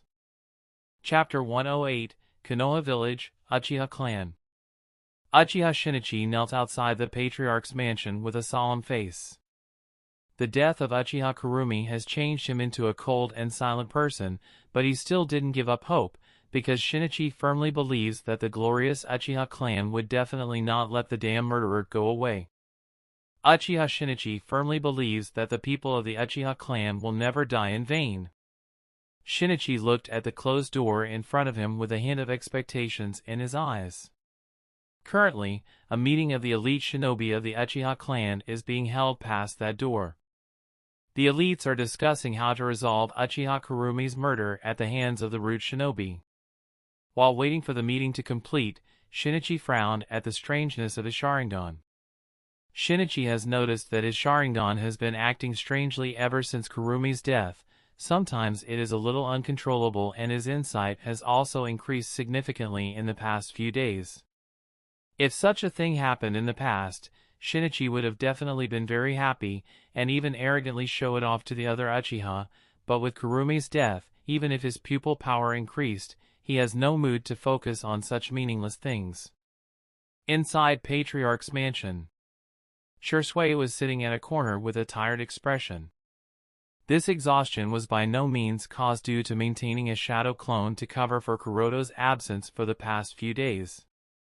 All he feels is mental exhaustion and worry because the situation between the Uchiha clan and Hokage faction is at a more acute point. If something isn't done, then no doubt, the two sides will fall apart. And Shursui was able to sense the involvement of the third party in this scenario of Kurumi's death. Firstly, Shursui also agrees with Kuroto-san's judgment that the advisory council wouldn't want to test Uchiha clan's patience before the village successfully signs the peace treaty with the Cloud Village. Another reason being that Danzo-sama had no reason to issue an order to kill Uchiha Kurumi. Kurumi's Sharingan was also at 2-tomo state, so Danzo-sama wouldn't have done it for the Sharingan. And even if, by some chances he did give such an order, then with the style of how Root Umbu operates, they would definitely go for a group attack, a quick ambush, and assassination. It is impossible to let Shinichi discover the incident and then flee in panic. No matter how I think about it, it most certainly is a trap. thought Shursui. Ads by Pub Future. Kuroto-san did mention that there might be Uchiha descendant outside the village planning to harm the Uchiha clan and Konoha. Although Shursui understood that it could be possible, he still felt a little absurd about it, but upon rethinking and with how the pieces of the puzzle involving the Kyuubi's rebellion and now Uchiha Kurumi's death are being connected one by one, leading to an unfavorable situation of the Uchiha clan, Shursui has started to believe that might just be the case. Even he has felt that there is some third party hiding behind the scenes and secretly controlling everything for the Uchiha's doom. Danzo's root dared to do such a thing, and now Danzo refuses to hand over the murderer. This is a provocation to the Uchiha clan, Fugoku-sama. Yes, if we spare them, then next time he'll again do something like this. Moreover, other clans will also believe that the Uchiha clan is a coward that bowed before that piece of trash. We can't let go of this matter. All the Uchiha ninjas in the meeting room were agitated at Danzo's dirty means. The patriarch of the Uchiha clan also had a serious face as ever. Silence! With Fugaku's order, everyone quieted down. After pondering a little, Fugaku glanced in Shursui's direction and asked, what was Sandame's response? Bowing his head, Shursui replied with a helpless expression, please forgive me, clan head, but my request for a meeting was denied. Since the Team 11 was temporarily suspended, so Shursui lost his right to directly meet Hokage-sama. Therefore, if he wants to meet Hokage, he needs to request a meeting appointment similar to all the other ninjas. However, this time Shursui's request was straightforwardly rejected by Sandame. Hearing Shursui's reply, Fugaku's expression darkened. Even Uchiha Fugaku can judge that something is amiss in this situation, but whether this matter is really related to Danzo or not, the Konoha Council's distrust towards the Uchiha clan is clearly displayed here. If this continues, the Uchiha and Hokage faction will eventually reach a point when there would be no option left other than the rebellion. Unlike the other people of the Uchiha clan, Uchiha Fugaku is clearer about the situation of the village. Although Sandame's strength has begun to decline due to old age, he is still one of the strongest shinobi of Konoha village with a Kage-class strength. Even Uchiha Fugaku himself with the Manjikyu is not sure to win one-sided against Sandame. Coupled with the presence of the other three members of the Advisor Council, the Sannin Jiraiya, as well as other and root elites, it is nearly impossible for the Uchiha clan to successfully overthrow the Hokage faction. More importantly, the intentions of the other clans of Konoha are also ambiguous. If the Uchiha clan is in a dilemma, they might just support the Uchiha, but if the Uchiha were to initiate a coup d'etat, Fugaku can be more than sure that they will never support the Uchiha clan. And just to make the matters worse, most of the clans might even side with the Hokage faction without any hesitation. Therefore, Fugaku is also not sure what to do. Looking at the agitated faces of the people, Fugaku sighed helplessly. Fugaku doesn't want to restore the glory of the Uchiha clan and become the Hokage at the cost of his people's lives. As someone who has awakened the Manjikyu, he knows full well what is the pain of losing your loved ones. Although Fugaku doesn't express this, he is really worried about Uchiha's situation. If such a situation continued, the whole Uchiha clan will be destroyed. Ads by Pub Future. Konoha Village, Hokage Office. While a meeting was being held in the Uchiha clan to discuss what to do about Uchiha Kurumi's murder, another meeting was being held at the Hokage office with the presence of Sandame and the three council advisors. Tuck! Tuck! Tuck! Seeing the looks he was getting, Danzo tapped the cane on the ground in annoyance and said grumpily, I said it already, this matter wasn't under my instructions. Hearing Danzo's answer, Uchiha Koharu questioned with a cold expression, then how come a ninja of your root killed the girl of the Uchiha clan? After a slight hesitation, Danzo told the other three in the office about the exact situation reported to him by the root ninja and added angrily, I suspect that this incident was enacted by the Uchiha clan. Listening to Danzo's explanation and his analysis, Hamura asked solemnly, do you have any evidence to prove your words? I don't have any and I don't care. I have already said that this must be their enactment to threaten us. With an angry roar, Danzo continued, I say that the Uchiha are just trying to threaten us by causing unrest while the village is negotiating with the Cloud Village. Shimura Danzo has always been the person to play his cards while hiding behind the scenes and use others as his scapegoat. This time, he was inexplicably blamed for the death of an Uchiha brat, so this made him extremely annoyed. Although he vaguely realized that there might be some hidden forces manipulating strings from the shadows, now Danzo can only point his finger towards the Uchiha. As for who the person hidden in the shadows is, that is another matter altogether, and he swears to find the person who dared to be more shameless than him. Danzo's words made Sandame a little upset. The peace talks with the Cloud Village have been going unsuccessfully. It has already been several months since the conflict subsided, but the differences between the representatives of both parties have made the negotiations quite unproductive. As the attacked party, Sandame's approval of the peace agreement has already put him in a tough spot. If he were to make concessions based on the terms stated by the Raikage Kid, it would be difficult to suppress the criticism he would receive even with his prestige as the longest reigning Hokage, especially when you have Shimura Danzo as your second in command. However, Cloud Village's attitude has been very tough and they have been continuously refusing to compensate the Konoha village for the losses, and this has made Sandame more annoyed. Putting down his tobacco pipe on the ashtray at the side, Sandame stated firmly, this matter you have reported just now, leaving out your personal analysis, must be clearly explained to the Uchiha clan, no questions asked.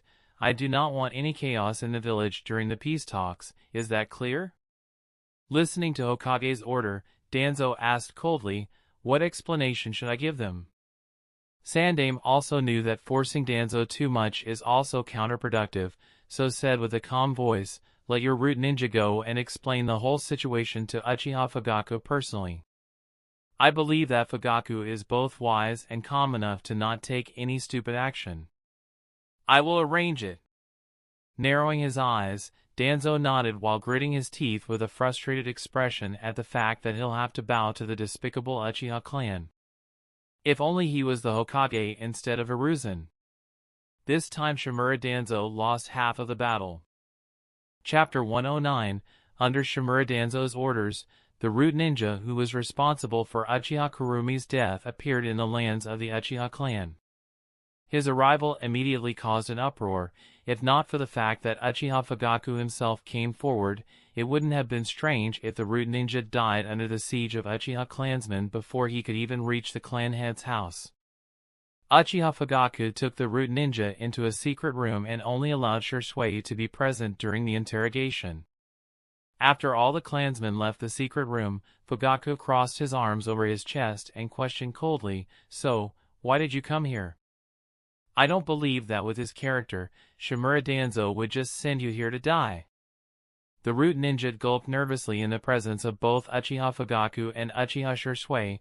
Without any hesitation, he immediately explained every detail of the incident, and finally added, I was worried that the person hidden in the shadows would control either me or Uchiha Shinichi to cause more damage, so I left in a hurry without any explanation. Listening to the root ninja's explanation, both Fugaku and Shisui fell into contemplation. If what the root ninja said is really the truth, then this matter is really not as simple as it may seem at first glance, and according to Fugaku's analysis, it also means that aside from the Hokage faction, there is someone else that is targeting the Uchiha clan while being hidden in the shadows. After a bit of reasoning, Fugaku questioned, so, according to your explanation, both you and Kurumi were being manipulated? The root hurriedly nodded. Fugaku asked again, then can you tell me what kind of jutsu controlled you? Was it some kind of genjutsu? Or some kind of secret technique like the shadow possession jutsu? Or some kind of body possession jutsu? The root ninja shook his head with embarrassment. I am sorry, I don't know. Fugaku frowned, and a fierce light appeared in his eyes. Obviously, he didn't believe the root ninja's words. At this time, Shisui suddenly activated his Sharingan and asked in a deep voice while looking into the eyes of the root ninja, was everything you said just now true? Without even realizing it, The root ninja was already under Shirsui's Jinjutsu and stated with a sluggish expression, "Yes." With the root ninja's confirmation, Shisui nodded towards Fugaku. Everything he spoke is true. As for the better understanding, he is either himself not clear or just doesn't know at all. Nodding at Shirsui's confirmation, Fugaku asked in return, "What is your personal opinion on the matter?" Shisui replied without any hesitation, "The fact that someone wants to provoke conflict between the Uchiha clan and the village is without a doubt true, Fugaku-sama. We mustn't let that person's motives succeed by playing along with his script. Even when I was in the Umbu, through some investigations I have found that even the Kyuubi's rebellion was under someone's directive. If we aren't careful then things would get worse." While contemplating over Shirsui's response, Fugaku waved his hand and added, "All right, send him out." "Yes." With a courteous bow, Shisui deactivated the Jinjutsu applied on the root ninja and left with him. Ads by PubFuture. Outside the building. Uchiha Shinichi, who heard that the root ninja who killed Kurumi right before his eyes dared to arrive at the Uchiha clan, was now feeling very excited. Initially, he also wanted to join the interrogation along with Patriarch, but since Fugaku-sama only allowed Shisui inside, so he was impatiently waiting outside to take revenge against the bastard. Anyway, it's not like he will be allowed to leave here alive, so it's fine if I wait for a little. After all, revenge is a dish that's best served when cold. Thought Shinichi when he remembered. Shinichi completely believes that Patriarch will not let the bastard leave and let him have his revenge. Squeak! At this time the door of the building slowly opened. Shinichi Uchiha, who was impatiently waiting outside the door, immediately stared at the root ninja who followed behind Shirsui's back, with clear rage in his eyes. Driven by his emotions, even his Sharingan activated itself. Looking at Shinichi's raging expression, Shisui felt sad. He could more or less understand how Shinichi would be feeling right now, but even if wanted to help him, Shisui had no choice and said apologetically, "Shinichi, calm down. The matter of Kurumi's death is not as simple as you think it is, so don't act impulsively." Shinichi was taken aback by Shirsui's words, but then he suddenly realized something and shouted with anger, "What the hell do you mean by don't act impulsively? Don't let anger cloud your judgment. The Patriarch ordered me to send him away." Shisui stated helplessly. "How is this possible? You can't be serious, Shisui?" Shinichi took a step back in a shocked expression and muttered in a monotonous voice with his head bent, "Could it be that even Patriarch gave in?" Shisui noticed that Shinichi's emotions were getting unstable by the second and his chakra was flaring ragingly, so Shisui was getting worried about what kind of action Shinichi might take while being clouded in emotions, so taking a step forward Shisui immediately activated his Manjikyu and cast a simple Jinjutsu on Shinichi. In just a moment, Uchiha Shinichi fainted while being under Shirsui's Jinjutsu. Shisui stabilized Shinichi's fall and whispered calmly, "Now stay asleep, and let your emotions calm down." The root ninja looked at Uchiha Shinichi, who was easily subdued by Uchiha Shisui, and finally relaxed a little. He also knows that the Uchiha clan is not something he can deal with without Danzo-sama's backing. So, even if he is a root ninja, he isn't acting arrogantly while being inside the enemy territory. After all, his identity is useless when facing a rogue who doesn't give a damn about it. After seating Shinichi on a bench on the side, Shisui urged the root ninja, "Let's go." There is no shortage of the raging Uchiha around. Shisui knows this full well that the longer the root ninja stays here the more complicated variables will pop out in the simple equation of his life, making it extremely difficult to determine the final result. So, as soon as he leaves, the safer the Uchiha clan will be. The root ninja also nodded hurriedly and began to walk. But before they can take even a single step forward, a cold and indifferent voice suddenly came from the side that sent chills down Shirsui's spine. Does that mean Kurumi's death was meaningless?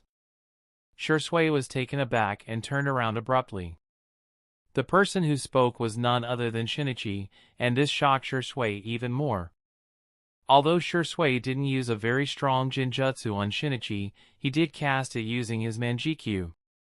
And according to common sense, Shinichi Uchiha with his fully matured Sharingan should not be able to recover so quickly. At the very least half an hour of sleep was a must. Ads by PubFuture. But here he is standing with an indifferent expression in less than 15 seconds. And contrary to his previous shock and rage, the indifference in his eyes at the moment sent shivers down Shisui's spine. He had a feeling that something bad was going to happen. Even a single wrong move might just lead everything into doom. Calming his heart, Shisui tried explaining, "Shinichi, I will explain everything to you later. Things are far complicated." "Shut up!" Shinichi interrupted Shisui coldly. "I know what you want to explain, but I don't care. Does it really matter? I saw him kill Kurumi with my very own Sharingan. Will the Sharingan also lie to me? Every time I see Kurumi's heart being pierced, there is only one thought in my mind: he must die. I don't care what sort of conspiracy is being brewed behind the scenes, he must die for he killed Kurumi." Word by word Shinichi revealed his determination to kill the root ninja along with the intense bloodlust oozing off of him. Even looking at him was scary, coupled with the 3 tomo that were rapidly spinning in Shinichi's Sharingan. Even Shisui couldn't help but gulp nervously. Shaking his head to come back to his senses, Shisui shook his head. "I am sorry, Shinichi, I can't let you kill him." Shinichi nodded and slowly stretched his hands into the ninja bag round his waist, and drew 2 kunai in each of his hands, and muttered while taking a fighting stance, "Then I guess I'll have to start with you." However, before the matter could escalate any further, Uchiha Fugaku walked out of the building and shouted in an authoritative tone, "That's enough, both of you." Seeing the appearance of Patriarch, Shinichi's indifference wavered as he asked expectantly, "Patriarch, why you will definitely avenge Kurumi's death, right?" But unfortunately, he got nothing but disappointment as he heard Patriarch's flat response, "He is not the murderer." Shinichi tried arguing, "But Kurumi was killed by him. I saw it with my own eyes. Who do you trust more, a root member or a shinobi of the Uchiha clan?" Fugaku looked deeply at Shinichi, and from just one look he determined that Shinichi couldn't be convinced with words alone, so waving his hand, he ordered the jonin standing around him, "Send him to the prison room and let him stay there until he calms down." "Yes." Several Uchiha jonin took action at the same moment and quickly subdued Shinichi, and dragged the desperately struggling Shinichi to the Konoha police station. While Shinichi was being dragged away, Fugaku spoke to Shisui, "Take him away." Shisui nodded immediately, and without delaying any longer, he quickly led the root ninja out of the Uchiha clan. Outside Uchiha clan gate, Shimura Danzo stood by, along with several root umbu, while tapping his crutch impatiently as he waited for some signal. Noticing that the root ninja was successfully brought out by Uchiha Shisui, Danzo's brows frowned and he sighed, seemingly disappointed with the result. Shaking his head, Shimura Danzo left with his men after giving a cold glance at Shisui from the corner of his eyes that went unnoticed by Shisui. On Kuroto's side, Hyuga Kuroto, who secretly sneaked back into the village and rushed towards his home, thought in confusion at the changing atmosphere of the village, "What unexpected thing happened while I was away? Why does it feel that the atmosphere of the village has changed greatly?" As a former member of Umbu under Hokage, Kuroto is naturally aware of many secret routes that can be used for sneaking in and out of the village, so while secretly entering the village, Kuroto was quite surprised at the tight security that was obviously strengthened compared to normal times, so he is little doubtful as to what situation is being brewed in Konoha during his absence. Chapter 110. Arriving at his home, Kuroto breathed a sigh of relief after noticing that the shadow clone left by Shisui was still there. The shadow clone also noticed Kuroto's arrival and quickly greeted him, "Kuroto-san, you are finally back." Nodding in response, Kuroto spoke with a smile, "Thank you for the hard work, Shisui." While Kuroto put some stuff aside, Shisui's shadow clone took out a hand note and passed it to Kuroto while explaining, "This is a list of the people that visited you while you were away, Kuroto-san. I have recorded their names by the order of their visit." Shaking his head helplessly, Kuroto reached out his left hand and took the note while saying, "Ah, thanks for the extra hard work, I guess." As Kuroto read the list while holding it in his left hand, Shirsui's clone noticed that Kuroto-san's right hand was bandaged, so he asked with a slightly worried tone, "Kuroto-san, your right hand?" Kuroto didn't mind Shirsui's question and replied casually while still looking at the list, "Oh, this? There was just a small accident, nothing major to get worked up about, it should back to normal functioning in less than a week." Most of the natural energy accumulated in his right hand has already been cleared because of continuous Tenseigan chakra circulation that Kuroto carried out in the past few days. Initially, his entire right hand up to the shoulder was petrified, but now most of the petrification has fallen and there is only slight skin hardening left that restricts his hand movement. Therefore, according to Kuroto's estimates, his hands should be back to full working condition within 3 to 5 days. Soon Kuroto read the list of visitors recorded by Shirsui's clone. In the 20 days that Kuroto was out of the village, the one to visit most frequently was obviously his fiancée Hyuga Yui, then there were Kakashi and Guy who were also part of the same Team 11, and finally, there were some other Hyuga people that visited him these days. Obviously, all of them were turned away by Shirsui's clone, under the pretext of learning a jutsu in isolation. Even Yui was turned away. Kuroto smiled helplessly while wondering how he will make it up to her.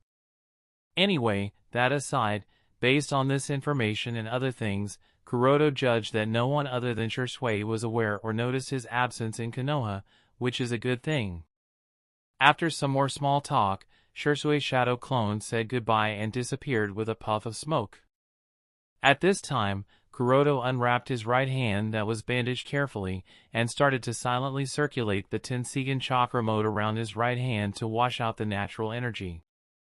Although he was pretty casual about it, but with the movement of his right hand being restricted, Kuroto's combat effectiveness has dropped significantly. The most important point is that he can't use his right hand to print hand seals in this state, so until his hand recovers completely, Kuroto can't even enter into the Tenseigan chakra mode, as that also require hand seals. Not only that, but he also can't use other ninjutsu or fuinjutsu, and his taijutsu will obviously be limited. Ads by PubFuture. Therefore, putting every other thing aside, his top priority is to restore his right hand into the best working condition as soon as possible. Knock, knock, knock. Before long there was a sudden knock at the gate of his house. While sitting in the drawing room to continue the chakra circulation, Kuroto glanced towards the gate with the Tenseigan and noticed that it was none other than Shirsui who arrived here.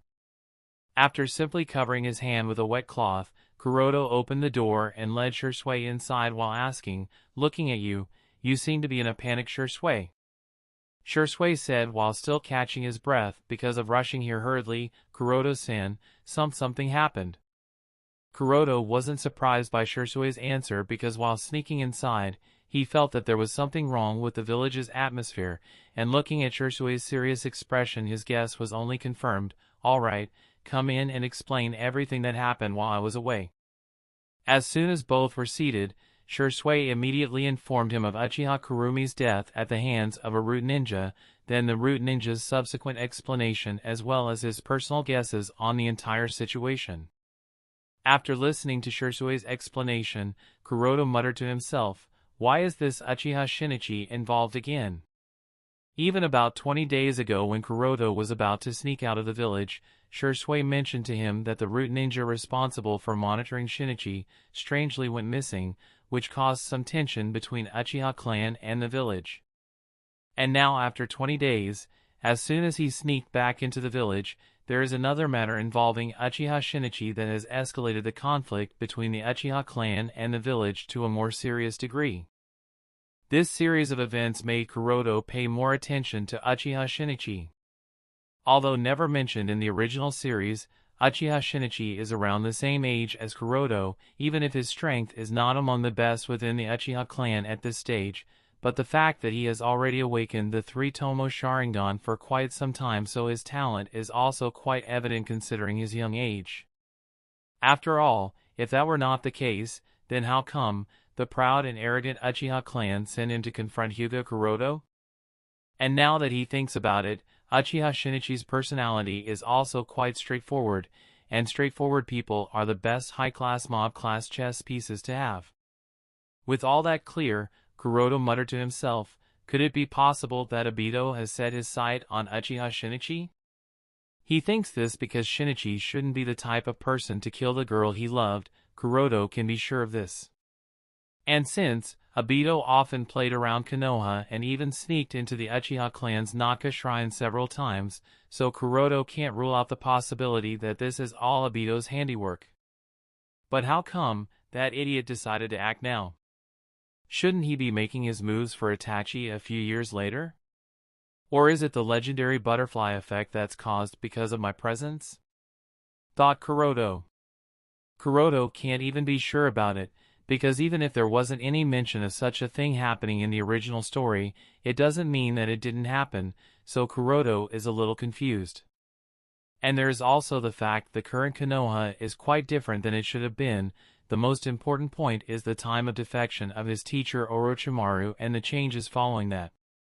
Kuroto has still not figured out the real reason for his teacher's early defection. Putting aside the thought about a certain snake, Kuroto focused on the matter at hand and asked Shisui, so, where is Shinichi now? Shisui didn't expect Kuroto-san to ask this suddenly, but even if he was surprised, Shisui quickly answered, he was temporarily locked inside a prison room by Patriarch's order to let him stay there until the situation is resolved and his emotions calm down. Ads by PubFuture. After nodding a little, Kuroto asked again, has there been any significant improvement in his pupil power? I mean, did you notice it? Yes, he was even able to break through a genjutsu that I cast upon him, which surprised me completely. Shisui nodded while recalling the scene where Shinichi easily broke through a genjutsu that Shisui cast upon Shinichi. As soon as he heard Shisui say this, Kuroto flicked Shisui's forehead and chided him a little. Haven't I already told you to not get overconfident of your genjutsu skills? This time you got lucky that it was a person who didn't have any hatred or bad intention towards you, otherwise, you will suffer. While rubbing the spot that was a little itchy due to Kuroto-san's flick, Shisui smiled lightly. Still not taking me seriously, are you? Kuroto spoke helplessly, noticing Shisui's naughty smile. After sighing lightly, he removed the cloth covering his right hand and showed it to Shisui. Look, incidents such as these happen with even a bit of carelessness. Looking at Kuroto-san's hand, Shisui gulped nervously and finally nodded repeatedly and promised, okay, I'll be careful from now on.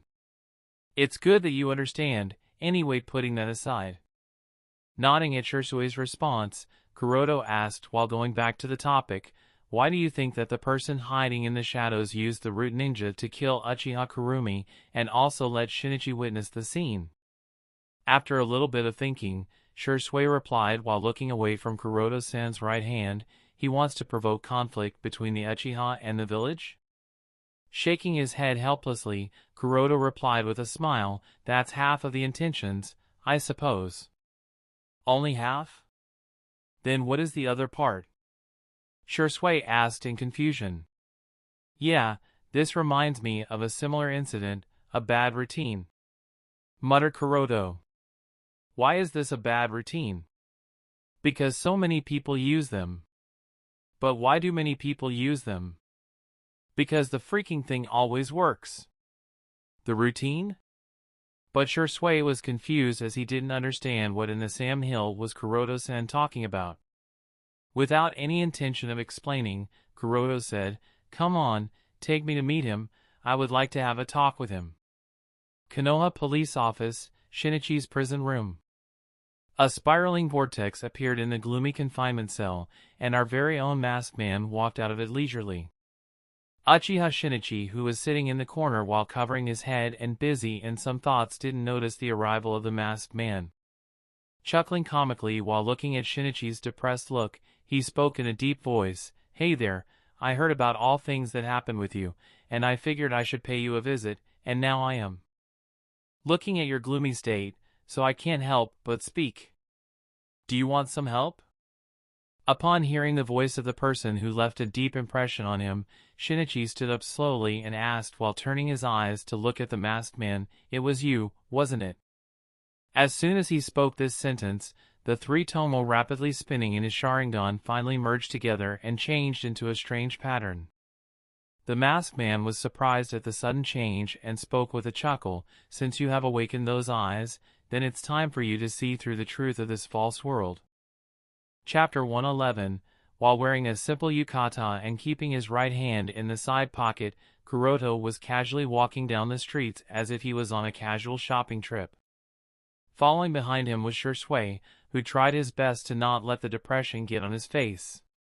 Midway down to their destination, Shisui couldn't help but ask in confusion, "Kuroto-san, why do you want to meet Shinichi?" Shaking his head lightly, Kuroto murmured only for Shisui to hear, "Not something troublesome, just to check his status." "Status?" Shisui repeated the word in more confusion and asked with a little doubt, "What status?" But instead of giving much of an explanation, Kuroto diverted the topic as he whispered softly, "Listen, Shisui, when we get there and if I say to someone, 'So it's you,' then you will immediately use Kodo Ematsukami on that person. Don't hesitate for even a single second and use all your pupil power on him, understand?" Shisui was a little surprised when he heard this, but Kuroto-san, Kodo Ematsukami is a forbidden technique that can modify a person's will. How can I use it so casually? Glancing slightly at Shisui, Kuroto shook his head and sighed helplessly. "If you haven't even considered using Kodo Ematsukami in battle, then why did you even bother talking about it to others?" Shisui was silent hearing Kuroto-san's words. No longer bothering to play anymore, Kuroto bluntly said, "I suspect that Uchiha Shinichi may have been in contact with the person who is pulling all the strings from the shadows, therefore, we can't rule out the possibility that we may encounter that person when we are visiting Shinichi. For Obito, who has access to Kamui, Konoha village is just like his personal back garden. He can come and go freely whenever he wants, wherever he wants, and however he wants.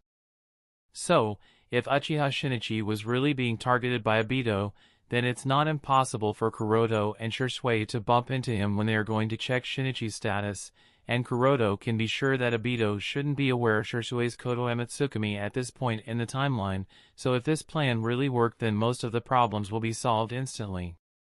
Listening to Kuroto-san, Shisui smiled disapprovingly. "You are kidding, right, Kuroto-san? Shinichi is locked in the prison cell of Konoha Military Police Office. How can the person hiding in the shadows come there?" From Shisui's perspective, the security of the Konoha Military Police Office is second only to that of the Hokage office. So, no matter how strong the man behind the scenes may be, it's impossible for him to sneak into Shinichi's prison cell silently without alerting any of the Uchiha ninjas present there. Kuroto didn't try explaining, and said directly, "Of course, I am saying for just in case, if by some chance we do encounter him, make sure to not hesitate at all, and also don't make any tentative attacks, directly use Kodo Ematsukami and solve the biggest problem once and for all. Make sure to use all the strength in that one attempt, because the other party is more than likely to have Manjikyu, so if you don't go all out, you might not be able to control him." Although Shisui was still not very sure, he nodded nonetheless. If what Kuroto-san is saying is really true, then it might just be the best option. Ads by PubFuture. With that decided, both of them continued traveling towards the Konoha Military Police Office. Konoha Military Police Office, Shinichi's prison cell. The truth of this false world. Shinichi muttered the masked man's words with confusion clearly visible in his eyes. By now he has already realized that he has awakened the dojutsu above 3 Tomo Sharingan, but awakening Manjikyu didn't please him in the slightest. On the contrary, Shinichi fell into self-blame, guilt, and loneliness. Because after he was put into the prison cell, Shinichi realized with hindsight that the person to be actually responsible for Kurumi's death is he. Neither was it the root ninja, nor is it the masked man, but he, Uchiha Shinichi. If not for him, then Kurumi wouldn't have become a target of their play in the first place. So, the root problem is he. Uchiha Shinichi is the one who caused Kurumi's death. And this was the moment he finally awakened those cursed eyes. After a long silence, Shinichi said with his fist clenched, I don't know about this false world or whatever you are speaking, and I guess I should be grateful to you for letting me clearly see the true face of this village and the clan, but all that aside, you'll still have to die for manipulating that root ninja to kill Kurumi. The masked ignored Uchiha Shinichi's last words and said while crossing his hands over his chest, Go to Naka Shrine, there you will learn the truth on the stone tablet in the secret room. Leading these words, the masked man didn't give Shinichi any other opportunity and directly vanished into the spiraling vortex. Obviously, masked man doesn't know what kind of technique Uchiha Shinichi might have awakened in his Manjikyu, so unless he understands that, the masked man is not sure to win Shinichi in the shortest time possible, so he didn't want to risk fighting Uchiha Shinichi in the middle of Konoha village and attract the attention of all parties. Besides, most of his goal has already been achieved.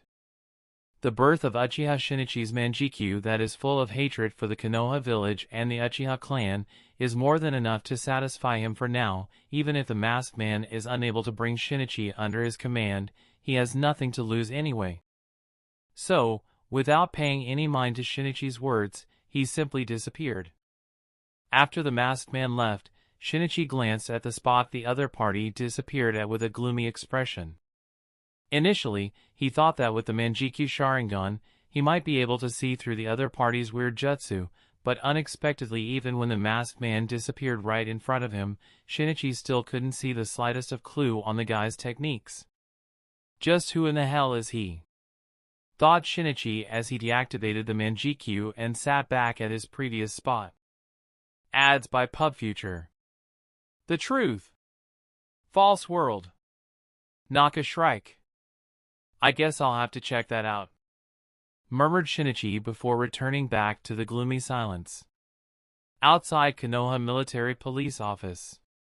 When Hyuga Kuroto arrived at the front of the Konoha Military Police Office, he was subject to both hostile and curious attention of the Uchiha clansmen working around.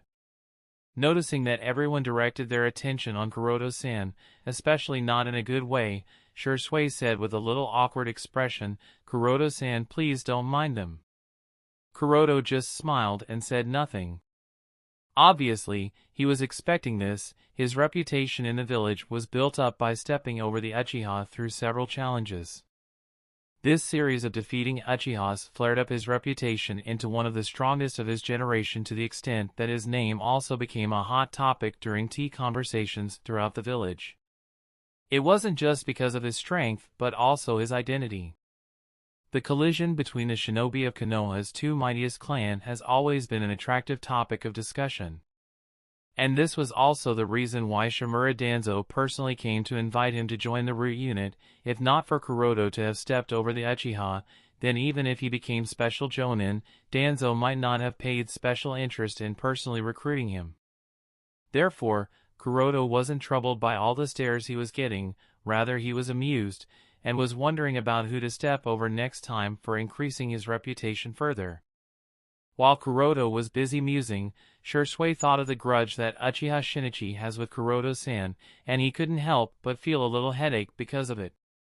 To not make the matters worse, Shursui had to warn Kuroto-san in advance, Kuroto-san, Shinichi may have some enmity with you, so if he says something he shouldn't, please ignore that. With Kurumi's death, his emotional state has been quite unstable lately, so please don't mind his aggressive behavior. Kuroto nodded in understanding. Don't worry, it's not like I'm here for that anyway. Breathing a sigh of relief at Kuroto-san's understanding, Shursui led Kuroto into the police office. After obtaining permission from the Patriarch Uchiha Fugaku, Shursui and Kuroto went to the prison cell where Shinichi was being held. Noticing Uchiha Shinichi sitting in the corner of the dark and gloomy cell, Shursui immediately called the guy. Shinichi, I am here to explain the entire story to you. Shinichi raised his head and looked at Shursui with an indifferent expression, then moved his gaze past Shursui and finally landed on Hyuga Kuroto. Shursui was a little afraid that Shinichi might attack Kuroto-san, so he hurriedly stepped in front of Kuroto-san. The very reason why Shinichi was going out of the village to practice was to defeat Kuroto-san, so Shisui was a little worried. How will Shinichi respond to Kuroto-san's presence? But unexpectedly, Shinichi didn't stare at Kuroto for too long and brought his head back to its previous position. The way he responded to the presence of the two was like he was completely ignoring them. Noticing Shinichi's behavior, both Kuroto and Shisui glanced at each other with the same expression that stated, "Something's wrong with him." Chapter 112. For an instant, both Kuroto and Shisui felt that there was something wrong with Uchiha Shinichi. The reason for such thinking was that according to their understanding, Shinichi was acting quite differently from how his personality is. With Shinichi's bold and straightforward type of personality, it would have been normal if he got a little hysterical and shouted at both of them, or maybe even cry a little with what he has experienced, but he shouldn't be so calm and indifferent. Shisui couldn't help but feel sadness looking at Shinichi's condition. Undoubtedly, Kurumi's death has had a severe blow on him. Even Kuroto was a little thoughtful at the moment. At this time Shisui decided to explain the situation to Shinichi, but before he could start, Shinichi waved his hand and said indifferently, "Someone has already told me the entire story, so you don't have to repeat it. Please just go away. I want to stay alone." Shisui turned to look at Kuroto, seeking any help in the matter. After pondering a little at what Shinichi said, Kuroto nodded towards Shisui while adding, "Let's go." Sighing helplessly, Shisui followed Kuroto out of Shinichi's cell. After taking one last glance at him, both Kuroto and Shisui left. Walking out of the police station, Kuroto asked Shisui, "When will he be released?" The patriarch only wanted to let Shinichi calm down, so he should be released by tomorrow, replied Shisui. Kuroto nodded silently at Shisui's response as both of them began to walk down the street. While following Kuroto-san's footsteps, Shisui suddenly recalled how Shinichi's temperament has changed drastically, and he asked Kuroto in a puzzled manner about something that Kuroto-san said. "Kuroto-san, you mentioned that you wanted to check Shinichi's status. What did you mean by that?"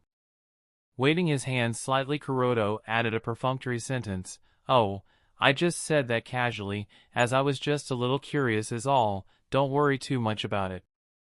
And as if he remembered something suddenly, Kuroto reminded Shisui, "Be careful during this period and do not forget what I said while we were coming here. If by some chance you encounter the man behind the scenes, do not hesitate to use Kodoemetsukumi, understand?" Although a little skeptical, Shisui nodded nonetheless. It's not like he has any better option, and if what Kuroto-san said is really true, then it's the best they have. Upon reaching an agreement, Kuroto bid farewell to Shisui, and without wasting any time by wandering around the streets, he directly returned home. While he visited Shinichi's prison cell, Kuroto was able to perceive the severe increase of In nature within Shinichi, so even if Kuroto isn't sure whether Shinichi really awakened Menjikyu, he still has to think of corresponding countermeasures in advance. "If I were him, what would I do just after awakening Menjikyu Sharingan?" While continuing to wash out natural energy from his right hand, Kuroto tried to think of Uchiha Shinichi's follow-up actions by putting himself in Shinichi's position, and also considered how he can gain benefit from this whole fiasco. But after thinking a little, Kuroto discarded putting himself in Shinichi's position. This is not because he finds it troublesome or anything, but it's just that, grasping the thinking process of an Uchiha is not what others can do, let alone an Uchiha who is highly unstable by having possibly awakened the Menjikyu. So, changing his course of thinking, Kuroto muttered, "No matter how paranoid his thoughts get, or how cold and indifferent he become, there is one thing that I can be sure that he would not give up, and his revenge. No matter what, he wouldn't give up revenge." Not every Uchiha has an Uzumaki Naruto for him, so revenge is the likely course. Therefore, the next thing to consider is who will be his first target? Ads by PubFuture. Next day. According to Shisui's guess, after noticing that Shinichi has calmed down quite a lot, Uchiha Fugaku released him from prison. Uchiha Shinichi, who had gained his freedom, didn't cause any trouble anywhere and directly returned to his house. The whole day passed by silently with nothing changing. Shursui made sure to check up on Shinichi once in the evening and reported his situation to Kuroto. Nodding at Shinichi's silent behavior, Kuroto was more sure of his guess. Late at night, Shinichi sneaked out of his home dressed in black attire and rushed towards the Naka shrine. At the Naka shrine, the two Uchiha who were responsible for keeping watch at the shrine were chatting casually. "By the way, do you think the war with the cloud escalate again?" "Humph, does it matter? We Konoha aren't afraid of Cloud Village. If things get worse, then the Uchiha will support Konoha like always." "Ha ha ha, that's true." As the two were chatting casually, suddenly the sound of footsteps was heard. Both of them became a little alert, while one of them muttered with a frown, "It's already so late, who will visit here at this time?" While both of them looked in the direction of footsteps alertly, the gate of the shrine opened and Uchiha Shinichi, dressed in a black vest, walked inside. "Shinichi!" After an exclamation, both of them relaxed their guard and asked in a confused manner, "Shinichi, it's too late already. How come you are visiting here? Did Patriarch send you?" Without bothering to respond, Shinichi just looked at the Uchiha who asked him the question. Bang! With just Shinichi's gaze, the person fainted and fell to the ground with a muffled noise. Another Uchiha noticed that Shinichi didn't cast any attack but just a simple genjutsu, so even if he was more alert, he didn't attack immediately but asked strangely, "What are you doing, Shinichi?"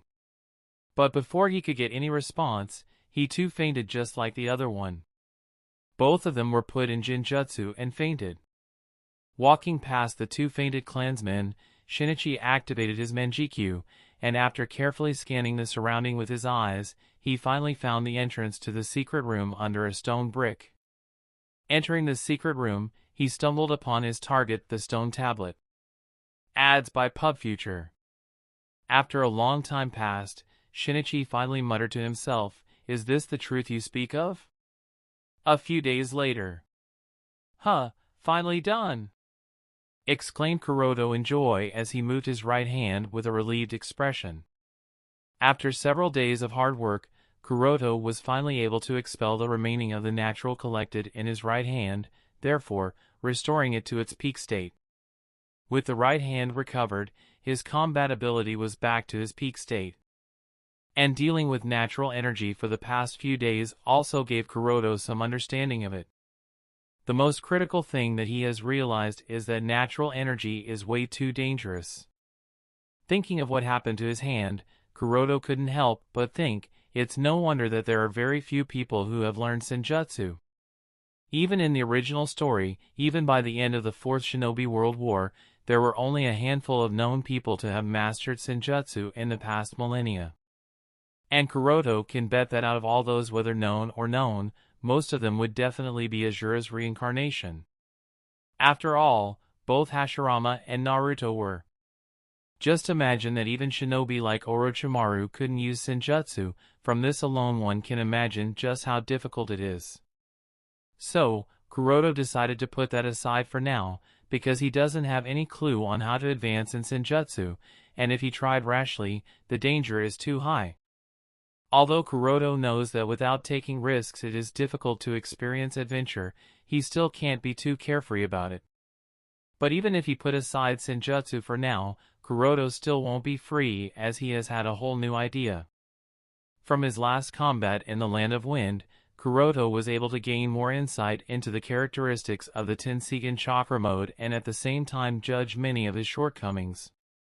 Using Truth-Seeking Ball, for example, he is able to condense Truth-Seeking Ball in the Tenseigan chakra mode, but this is actually a little bit of cheating because by nature Kuroto doesn't have access to all the 7 chakra nature, much less fusion of the 7 to give birth to something like Truth-Seeking Balls.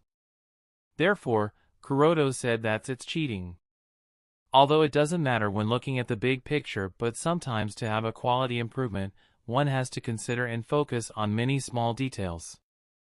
So, to completely solve this problem, he has to get down to its root cause. In short, he has to gain these 7 chakra natures and fuse them into one, to successfully achieve Kekkei Mora, i.e., bloodline encompassing. Being able to do such a thing is obviously next to impossible according to common sense. This is because, in the current shinobi world, only Otsutsuki Kagaya's Byakugan and Otsutsuki Hagoromo's Rinnegan can be classified as Kekei Mora, while all others are Kekei Jinkai or Kekei Toda. But Kuroto has come up with a method that is close to fantasy, but if this fantasy can be realized, then it wouldn't be impossible for him to reach godhood. However, to bring this dream to fruition, Kuroto needs to make a lot of preparation, many of which are also unrealistic from a certain perspective, and it is still unknown whether they can be realized, but that's what a researcher does, right? Chapter 113. Staring at the long list stacked with so many requirements in his hand, Kuroto couldn't help but already feel a little discouraged.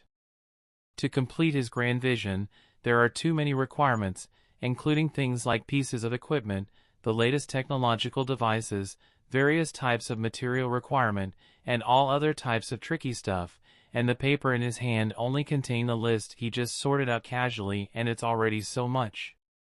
Kuroto can be sure that even if this list is so long, it is still not even 1/10 of all that would actually be required.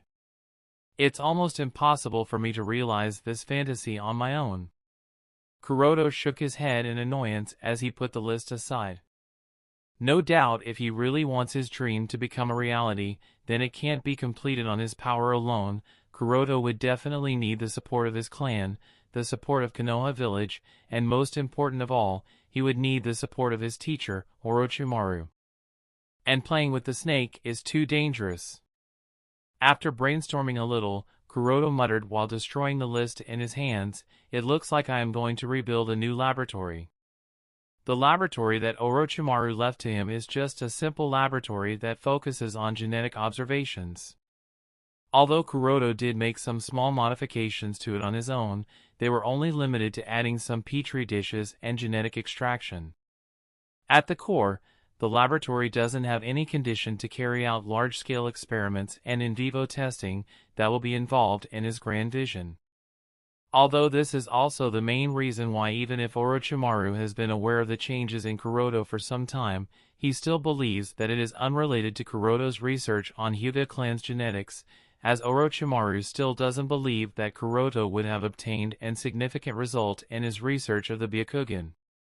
Because the laboratory left to Kuroto by Orochimaru simply doesn't have the conditions to carry out large-scale experiments. From Orochimaru's perspective, all successful test results are stacked upon a countless number of failures, so he doesn't believe that Kuroto would skip the most important part of a scientific study, i.e., test on live subjects. Of course, this is only because Orochimaru isn't aware of the existence of the Tenseigan and his disciples' reckless approach to it. After all, Kuroto being able to survive genetic recombination is all thanks to Lady Luck. Even in retrospect, Kuroto himself is scared of the reckless action that he dared to do at the time.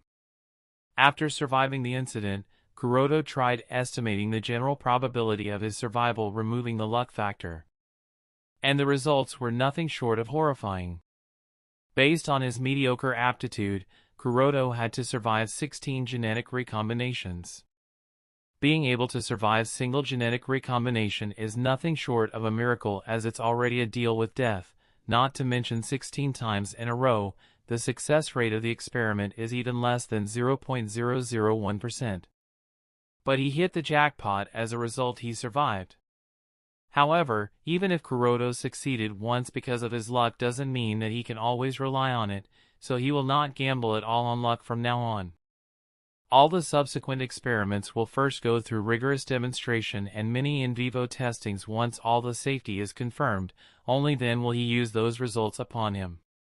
With that decision, Kuroto took out the scroll of the artificial tailed beast project he obtained from Orochimaru, and after recording some data and his personal experience in creating Ryumyaku, he sealed it again. Kuroto can hide his possession of Ryumyaku from the rest of the world, but not from his teacher, Orochimaru. After all, Kuroto obtained the scroll of the artificial tailed beast from Orochimaru. And since Kuroto has already promised to share the data he obtains, at the beginning and considering that he still needs the teacher's support for the completion of his grand vision in the future, so doesn't want to break away from his cooperative relationship with Orochimaru yet. Ads by Pub Future.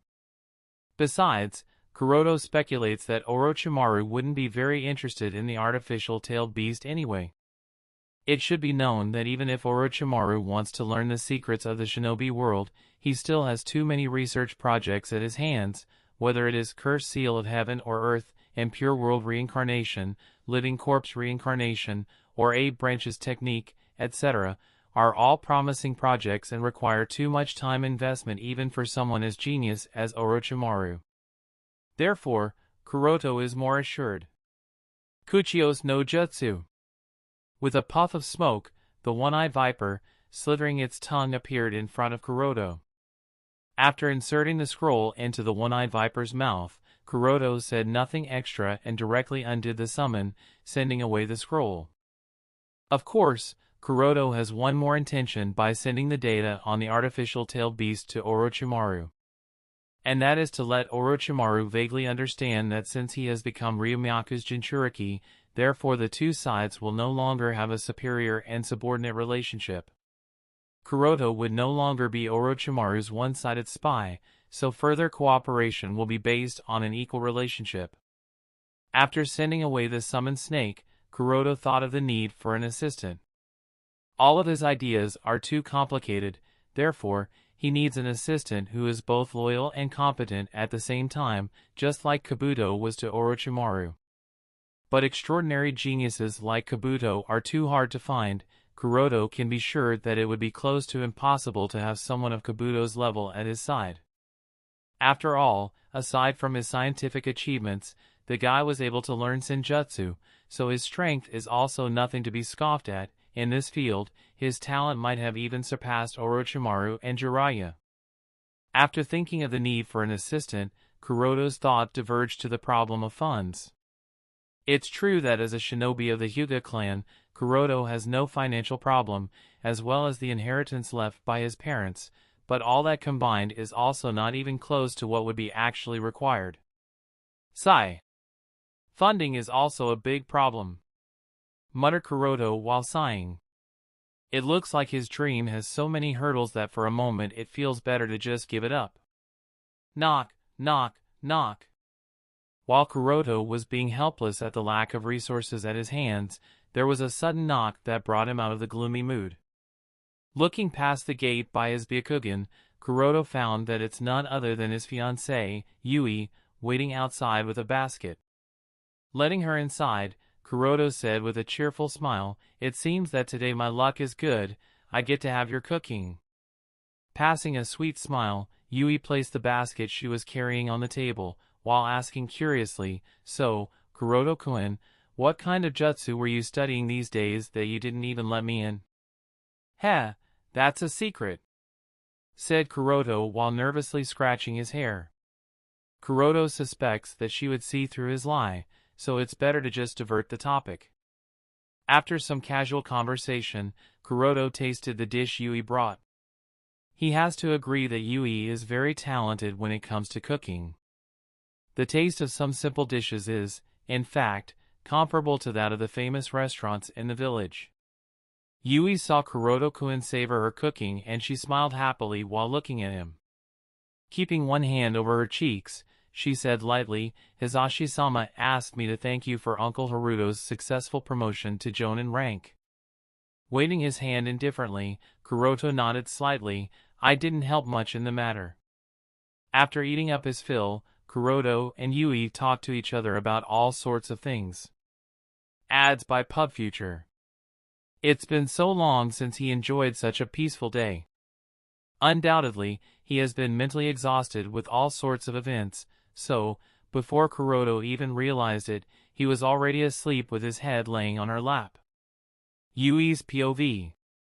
Seeing Kuroto-kun sleeping peacefully while resting his head over her lap, Yui couldn't help but remember the time from their childhood up to now. The life of a shinobi is really not easy. Ever since their graduation, one after another, all sorts of events kept happening. Becoming a genin was supposed to be the big day, but on that very day, she learned that Kuroto-kun's parents have passed away. Ever since then, Kuroto-kun changed slightly, the previous sleepy expression of his changed to what he is now. Sometimes Yui feels really sad and worried at how hard he has been pushing himself. Kuroto-kun might think that she doesn't know it, he thinks that he can hide it from her, but she could see it clearly. The struggle he has been putting in is not something that's been hidden from her.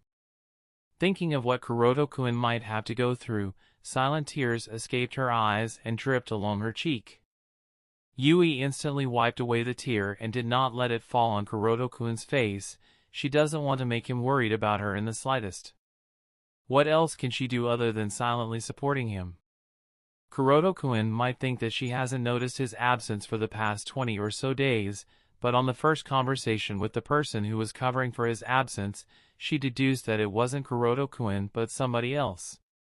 Initially worried, but she put faith in the person whom she loves more than anything in the world and kept it all a secret within her heart. While lightly rubbing Kuroto-kun's sleeping face, Yui kissed his forehead with a promise, no matter what you become, I promise Kuroto-kun, I'll always stand behind you to ease your loneliness. Is that her own resolution? Or is it her belief? Yui doesn't know, but what she knows is that if it's for Kuroto-kun, and she would do everything in the world because Kuroto-kun is more important for her than the world itself. P.O.V. change. The good time always comes to an end faster. Before they even noticed, the sun has already set and the sky started getting darker. Clatter. Kuroto's sleep was broken by the noise that came from his rooftop. Judging from the sound, it should be caused by the footsteps of a ninja passing over his rooftop. Yui frowned at the noise that broke Kuroto-kun's sleep. It's rude to pass over others' house. Seeing Kuroto-kun wake up, Yui said in slight irritation. Getting up and stretching a little, Kuroto calmed down Yui and walked up to the window to check the situation. Under normal circumstances, the ninjas in the village would definitely not pass over the roof of other people's houses casually, at most it would be done only during an urgent mission or some emergency circumstances. And since someone did it, then that means some emergency situation is taking place. Reaching up to the terrace, Kuroto looked out to check if he could see what's the situation. And strangely enough, he saw that many figures were moving through the rooftop of houses all over the village in the cover of night. With a single glance, Kuroto noticed that they were all rushing towards the center of the village, i.e., towards the Hokage building. Chapter 115, Did he start already? Kuroto muttered while looking at the ninjas rushing towards the Hokage office. If there really is some disturbance within the village at this time, then it proves that Kuroto's guess that Uchiha Shinichi, who was a nobody in the original series, might have awakened the Manjikyu in this time and space is indeed correct. Although the fact that Shinichi acted so quickly still surprised Kuroto. After all, whether getting used to the sudden increase in strength or to gather all sorts of intelligence and make other preparations, all requires quite some time, and Kuroto doesn't believe that Shinichi could have prepared everything in such a short period. But the fact that Shinichi still acted must mean that either he is doing it all recklessly without complete preparation or he has Obito's support behind him. While Kuroto was busy analyzing, Yui also noticed that something was wrong and walked to the terrace and asked Kuroto, "Kuroto-kun, what happened?" While lightly stroking Yui's hair, he spoke in a gentle tone to ease her nervousness. The village is heavily guarded and Hokage-sama is also present in the village. What can happen with him around? Don't worry about it. But what about them? Asked Yui in a worried tone. Looking in the direction of village, Yui also noticed that there were still some ninjas rushing towards the Hokage building, and she couldn't help but feel a little uneasy. For her who has experienced the Third Shinobi War and the follow-up Kyuubi's rebellion, even a little bit of disturbance in the village would produce anxiety and instinctive fear, and the situation just now seems to be turning exactly what fears her. Don't worry, nothing's going to happen. Perhaps Sandaime-sama ordered an urgent task. While casually joking around, he added, Now listen, you will go to your home and rest. With the presence of Patriarch and Izashi-sama, the clan will be safe, and after checking around the situation I'll be joining you, understand? Seeing Kuroto's look, Yui suddenly held his sleeve and said quickly, please, let's go to the clan together, Kuroto-kun, please. Kuroto noticed that Yui was being quite emotional and feeling a little uneasy, so bringing her into a gentle hug, Kuroto patted her back to ease her nervousness and said softly, it's alright Yui, haven't I already promised that I would always come back to you? No matter how far I go, I will always come back to you, so rest assured. Kuroto's promise did ease her a little and she finally nodded.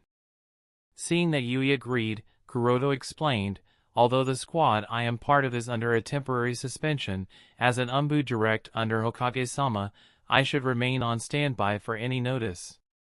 Yui also knew of Kuroto-kun's identity as an Umbu shinobi, so she nodded in understanding. Ads by PubFuture. Shadow Clone Technique. Kuroto created 2 clones and sent one clone to escort Yui to her home, while he left his other clone at his home and he disguised himself in a black cloak coupled with a black mask to cover his entire face. With his cover set, Kuroto immediately swallowed the fruit of the snake grass. This fruit is nothing too powerful, but it can effectively change the smell of a person and therefore make any method of tracking using odor useless. Kuroto was once ambushed by the rock beheading unit because of his smell and the other time found by the cloud shinobi in the land of hot water because of being tracked due to the odor, so to not repeat that mistake again, he searched for a method to hide his odor. And now he makes sure to have this fruit every time he moves to hide his tracks. After everything was ready, Kuroto's figure disappeared with a flicker in the night. First goal is Hokage building, only after confirming what actually happened can he proceed to take personal actions. After easily sneaking into a house with a vintage view of the movements occurring around the Hokage building, Kuroto observed the entire situation with his Byakugan all while the owner of the house has fainted peacefully on his bed. The lights in the Hokage building were brightly lit, with dozens of ninjas already gathered at the square, with more coming from time to time, indicating that the situation was really serious. Moving his gaze from the square outside to the Hokage building, Kuroto was able to discern that at least 10 Umbu squads have already been assembled and waiting for the order. Tapping his chin while analyzing every detail, Kuroto thought to himself, there was no attack at the Hokage building must mean that Uchiha Shinichi's target for revenge should be the base of the route. Sandworm-sama has already assembled so many elite ninjas, but he still did not order for civilians to take refuge. From this alone, it can be judged that Shinichi's actions are independent with no involvement of the Uchiha clan in the rebellion, therefore these ninjas assembled by Hokage-sama should be called for monitoring and guarding against any possible attacks from the Uchiha clan. Otherwise, a single Uchiha's rebellion wouldn't make Sandworm-sama call for so much combat force unless Sandworm knows of Shinichi's great secret. After understanding this, Kuroto again disappeared with a flicker and arrived at the base of the root unit. Upon arriving at the root base, Kuroto found that the guards at the entrance were already fallen in the pool of blood. His goal really is root, muttered Kuroto silently as this confirmed Kuroto's guess. After nodding to himself, Kuroto also entered the root base without any delay. The silence at the root base was deafening, with the smell of fresh blood permeating the air. The situation clearly narrates a very tragic tale of several battles that must have occurred here not very long ago. Ads by PubFuture. Following the underground passage, Kuroto stepped into the deepest part of the root base. On the way here, he didn't find even a single root shinobi alive, each and every single one of them was dead by a sword cut. Even when he removed their masks to check the situation, Kuroto discovered that there was no extra expression on their faces. This implied that either they all died under the effect of Jinjutsu or that they couldn't even respond to Uchiha Shinichi's attack speed, that is to say, Shinichi was too fast for them to even notice. That guy's strength has improved to such a degree? Muttered Kuroto as he raised his guard. The degree of Shinichi's improvement in strength actually seems beyond Kuroto's expectations. After turning a few corners, Kuroto finally saw signs of alive people. Seeing the 4 root ninjas stood on guard in an alert state, Kuroto immediately retreated backward to not let them discover his presence. If there is still a team here guarding something with such alertness, so in all likelihood, it has to be the storehouse of the root base. Nodding himself that he finally found the right location, Kuroto put his hand in the ninja bag and readied his kunai. Kuroto's entire purpose of sneaking into the root base at this time was to use the golden opportunity that Shinichi presented him with to rob Danzo. After all, whether they are the scrolls of forbidden techniques from Danzo's collections or the test results of human experimentation carried out under Danzo's orders, all are of an urgent need for Kuroto. So, having made up his mind, Kuroto immediately rushed out. His current strength has long surpassed the level of a Kage, so even if he doesn't enter into the Tenseigan chakra mode, there wouldn't be any problem fighting just 4 root ninjas. Who? Be careful, it's an enemy attack. As soon as Kuroto's figure appeared before them, the root ninja exclaimed immediately. Strangely enough, the reason for their exclamation wasn't Kuroto, but another man wearing a swirl mask, who suddenly appeared out of thin air from some sort of spiraling whirlpool. 2 died under Kuroto's kunai while the other 2 were thrown into the spiral whirlpool by the orange masked man. With the continuous appearance of 2 strangers, 4 root ninjas inexplicable died even before they could initiate an attack. After solving the 4 mobs, the 2 guys, each wearing a black cloak and a mask over their faces, stood opposite each other. With the 2 of them facing each other, the atmosphere turned a little embarrassing. Even Kuroto wearing a black mask couldn't help but curse in annoyance. Undoubtedly encountering Obito here really frustrated him. And same was the case for the orange masked man. He obviously didn't expect someone to suddenly jump into the game, not to mention it was also a guy wearing a black cloak and a mask just like himself. This is a surprise. Neither of the 2 sides back off and stood opposite to each other at the suspected door on the root base's storehouse. Chapter 116, Walking through the road in the Uchiha clan while carrying his younger brother on his back, Itachi looked a little dazed. The Uchiha clan was very noisy at the moment, with the crying and screaming of children, arguing of adults, and all kinds of rushing around. Everything seems to indicate that something bad was about to happen. Even before he reached his house, Itachi could already see the silhouettes of several Uchiha shinobi in a combat-ready state waiting excitedly at the door of his house. From a single glance, they all look excited and happy about something. Looking at these people, Itachi silently walked through the door to not attract their attention upon himself or Sasuke. After entering the house, he was again surprised to find that the yard of his house was also full of Uchiha clansmen. The only difference was that all the clansmen gathered here were either shinobi of special jonin rank or jonin rank. There was no sign of even a single chunin or genin present here. How come so many elites gathered here at this time? Muttered Itachi as even he was a little worried seeing all these people gathered here. His guess was only confirmed when he heard the vague sounds of an ongoing argument down the lobby. Noticing the familiar voice, Itachi stopped and listened attentively. In the lobby, Shursui, who was in the presence of several elite Uchiha jonin, said decisively, "You are all crazy. I will never allow this to happen." One of the Uchiha's elite was furious at Shursui's words and shouted angrily, "Shursui, are you going to betray the clan? Do not forget that you too are an Uchiha." Adds by PubFuture. It is because I am Uchiha that I would not allow you all to trample our pride only to bring ruin to the Uchiha clan. After a short pause, Shursui turned towards the Patriarch Fugaku, who was sitting silently, and said with the sincerest expression, "Patriarch, you must have considered the consequences of the coup. Once the village falls into a civil war, Cloud and Rock wouldn't hesitate to intervene to attain benefits. By then, even if the position of the Hokage is in the hands of the Uchiha clan, how will we resist the entire shinobi army of 4 great villages?" Even before Fugaku could speak a word, another Uchiha elite jonin said with an arrogant snort, "As long as the Uchiha are here, Konoha doesn't need to fear either of the Rock or Cloud." Immediately the group of jonin present here nodded in agreement. Yes, with Uchiha clan in Konoha, there isn't any threat that we can't deal with. Seeing that the situation was being escalated beyond control, Uchiha Fugaku raised his hands and calmed down everyone, then said to Shisui, Shinichi has already rebelled, we don't have any other choice Shisui. Shisui shook his head and silenced everyone with his voice, no! We do have a choice.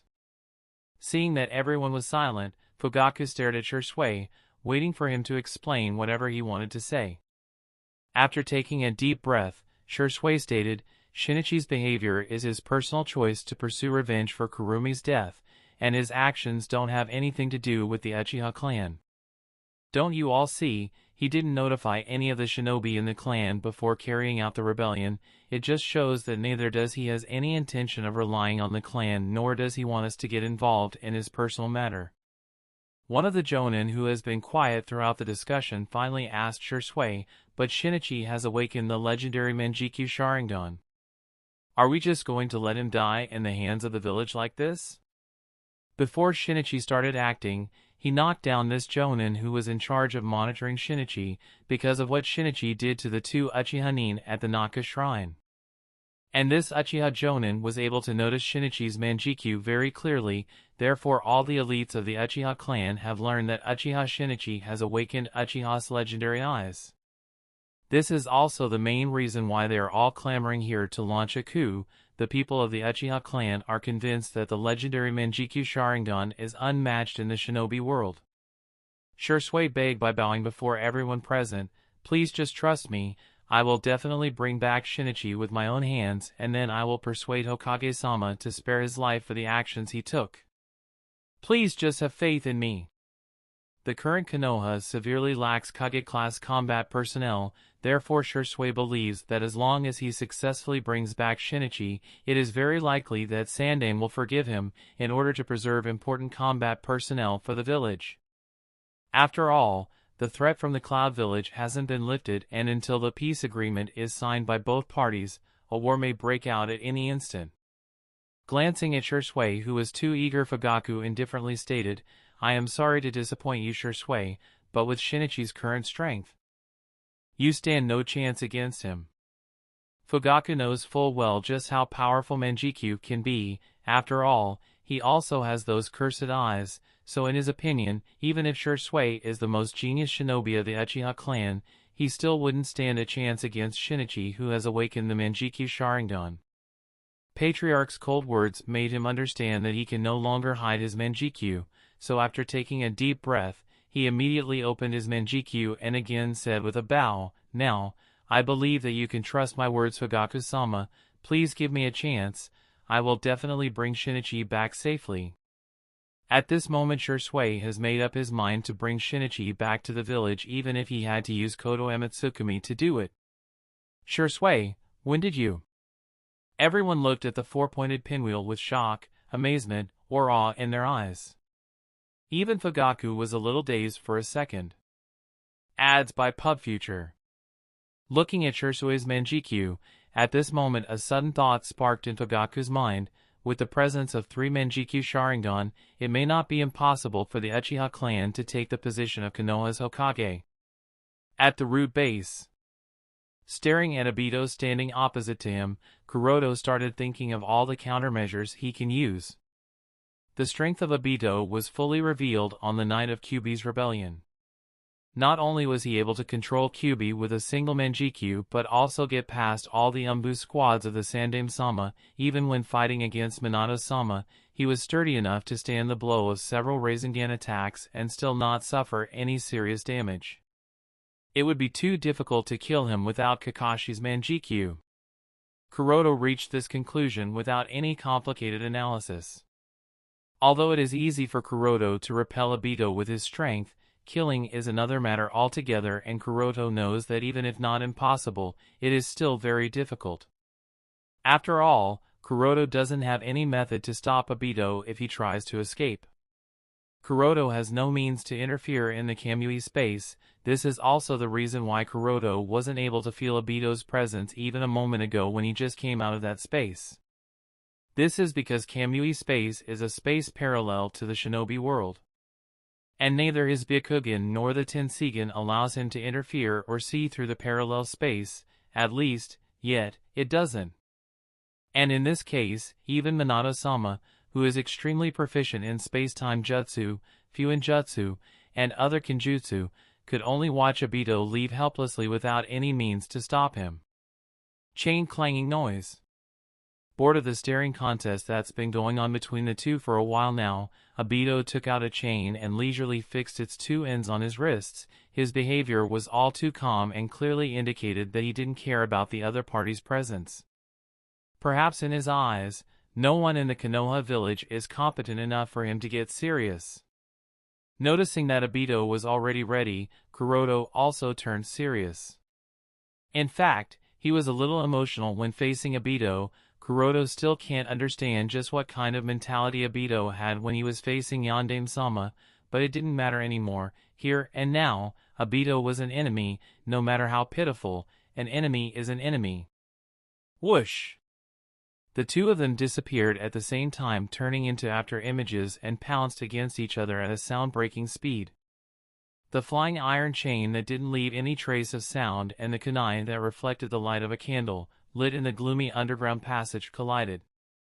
Neither of them uttered even a single word from beginning to end. Neither of them wanted to say anything, nor was there any need to.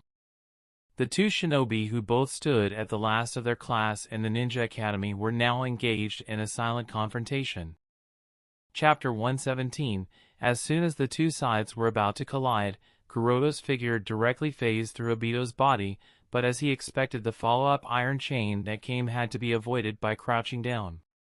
In this short bout, the position of the two was exchanged. Flashback. Hey, the guy with the Byakugan, I am Uchiha Obito. What is your name? Hyuga Kuroto. Ha!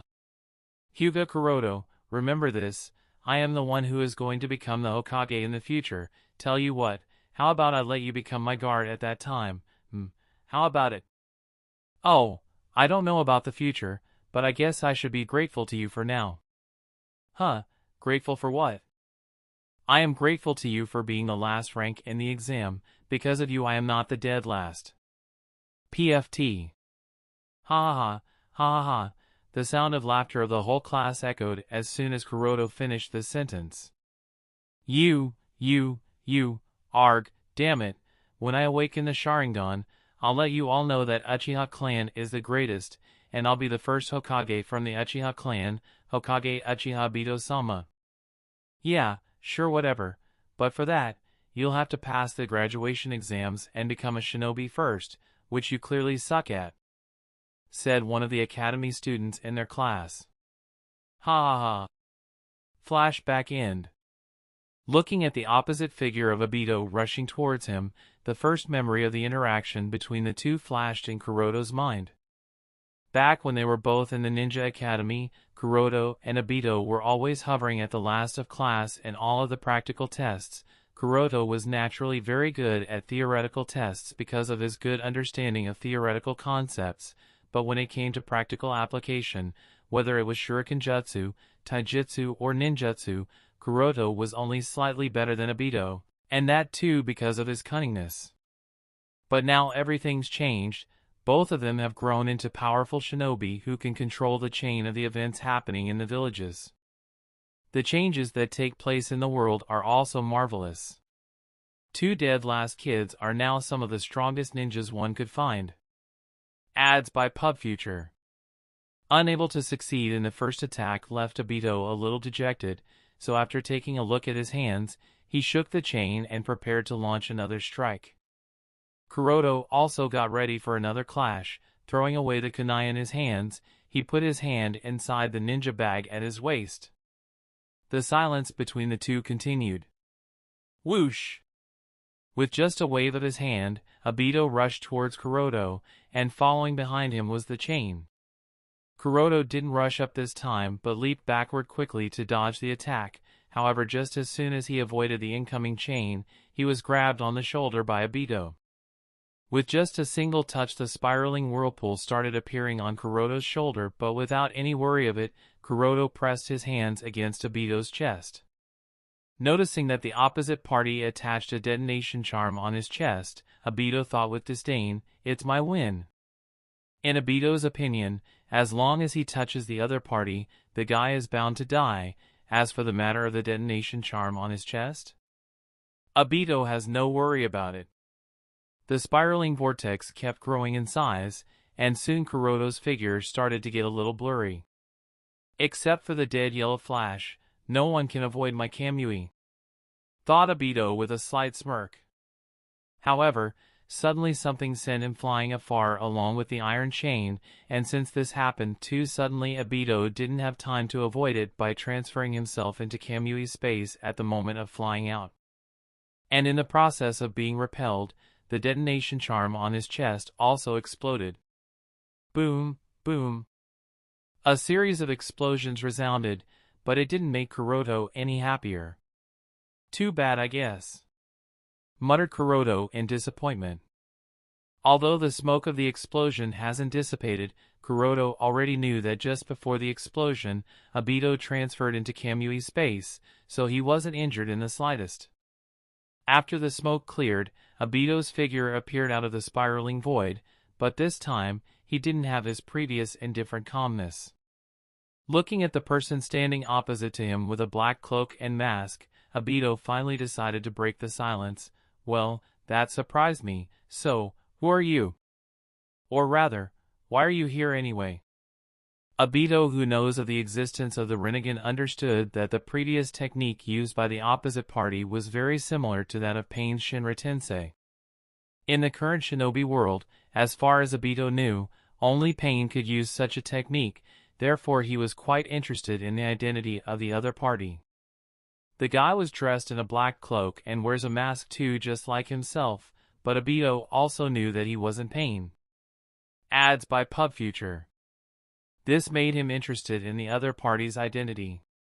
Listening to Obito's gloomy voice, Kuroto smirked playfully and decided to speak in a hoarse and heavy accent. "I could ask the same question. Who are you and why are you here?" Although Obito with Kamui is indeed really difficult to deal with, that's only for ordinary shinobi, Kuroto could easily repel him using the rain interaction. So, even if he was about to be pulled into Kamui's space, as long as Kuroto is conscious, he can instantly avoid being targeted by Kamui. There was an awkward silence between the two following Kuroto's question, and after a little bit of consideration, Obito finally spoke while pointing towards the gate of the storeroom on the side. "Forget about it. If your goal is that place, we don't need to have any conflict." Kuroto also glanced towards the gate of the storeroom and nodded after a little bit of pondering. In the short bout the two had, Kuroto was able to notice the embedded simple Sharingan in Obito's left eye socket. This means that even if Kuroto uses a surprise attack by entering the Tenseigan chakra mode, and luckily succeeds to kill Obito using the Golden Will reincarnation explosion, Obito would still change the reality of his death and come back to life at the cost of that Sharingan by casting the Uchiha's forbidden jutsu, Izanagi, and then quickly escape into the Kamui space. So, this again clarified that this battle would have no result without Kakashi's assistance.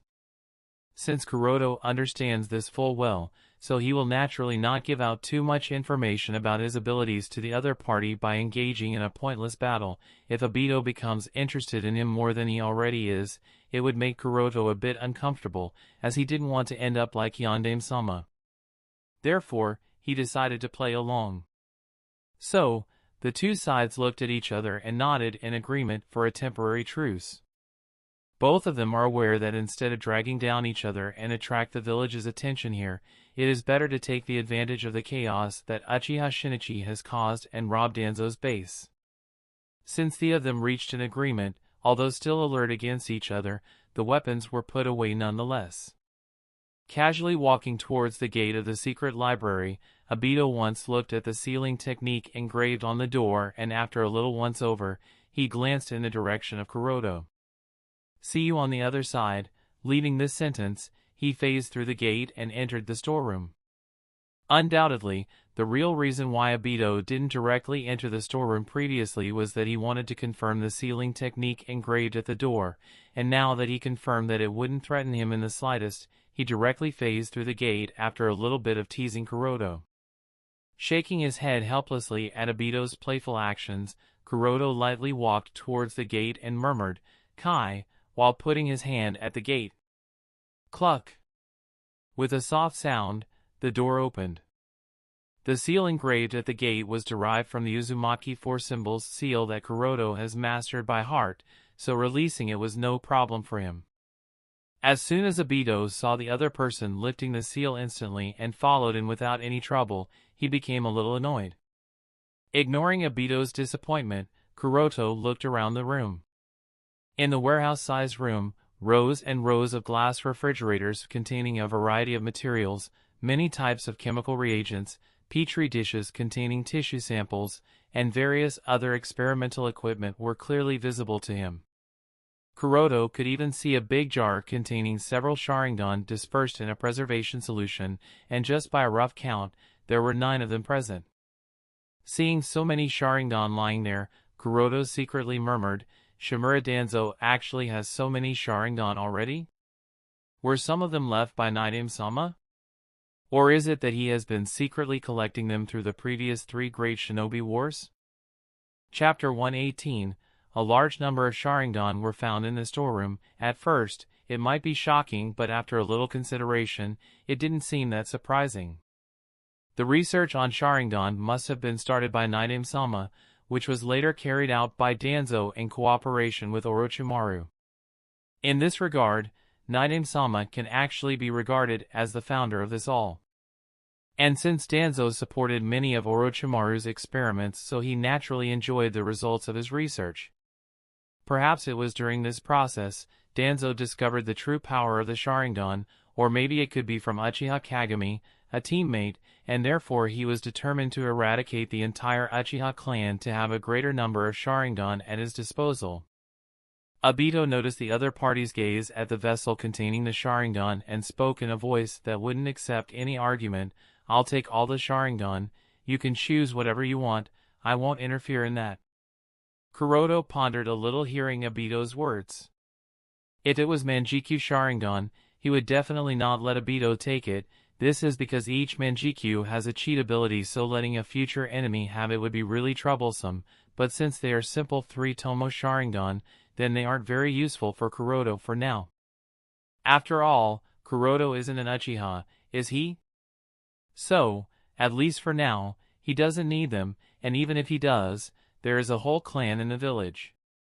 Besides, with Obito's ability, it isn't very difficult for him to take away Sharingan from the people of the Uchiha clan, so it's better to let him have the Sharingan of the already dead ones, rather than making him go after the other Uchiha.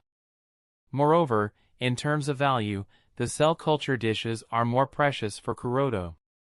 So, after a moment of analyzing, Kuroto nodded and said, "All right." The two who reached a consensus immediately became busy.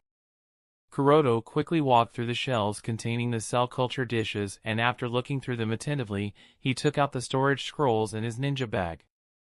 Obviously, Kuroto still can't judge whose cells are present in the culture dishes, so he decided to take them all, and find the right pieces of equipment to later distinguish them one by one. But considering that Danzo never stopped researching Hashirama cells, Kuroto can at least make a guess that these culture dishes must contain Hashirama cells. After removing the culture dishes from the cooling shelves, Kuroto carefully placed them on the storage scroll and muttered softly, "Seal." Puff. With a puff of smoke, all the cell culture dishes placed on the scroll were sealed in it one by one. On the other side, Obito was also doing the same thing. The two of them worked in a tacit understanding, neither interfering with the other nor helping each other, just simply and straightforwardly robbing Shimura Danzo. Uchiha Clan, Patriarch's House. At the moment Shisui revealed his Manjikyu in front of all the Uchiha clansmen present in the meeting, the ambitions were suddenly lit in the heart of Uchiha Fugaku. Ads by PubFuture. However, Fugaku also understood that Shisui wouldn't support their idea of coup, and may even side with the village, which would be disadvantageous, and since the whereabouts of Shinichi are already unknown, so he has to be patient and look for the right opportunity, by setting up the pieces in the right direction. For a bloodless coup, Fugaku would have to at least persuade Shisui to take Uchiha's side and find and bring back Shinichi. Only when the power of all three Manjiki users is concentrated within the clan will they be able to eliminate the elders of the Konoha Council instantly and seize the position of the Hokage while the other clans in the village haven't reacted. With that in mind, Fugaku straightforwardly rejected all the opinions and arguments and ordered Shisui, go and bring Shinichi back safely. Yes. Shisui repeatedly nodded. The fact that Patriarch opted to trust him with the task of bringing Shinichi back safely really made him happy, and he breathed in relief. Please rest assured everyone, I will definitely bring Shinichi back safe and sound, said Shisui with a bow. And just as soon as he was about to leave, one of the Uchiha Chunin suddenly came inside running in a panic and shouted, "Please forgive me for the discourtesy of intrusion, but the situation is not good, Captain. Sandame and his umbu have surrounded us." What? Everyone was taken aback by the sudden news. Shisui immediately knocked the Uchiha Chunin who brought this news on the wall by the collar and shouted furiously, "What nonsense are you talking about? How can Hokage-sama lead the umbu to surround the Uchiha clan?" The Uchiha Chunin who was suddenly knocked on the wall struggled to get rid of Shisui's grip and roared, "Go and see for yourself. Outside the clan land, there are so many of the ninjas surround. The entire territory of the clan. How can that be? Is the village going to deal with us? If that's the case, then what are we waiting for? Patriarch, please give the order." "Yes, Patriarch, please give the order to fight. It's better to die while fighting rather than silently."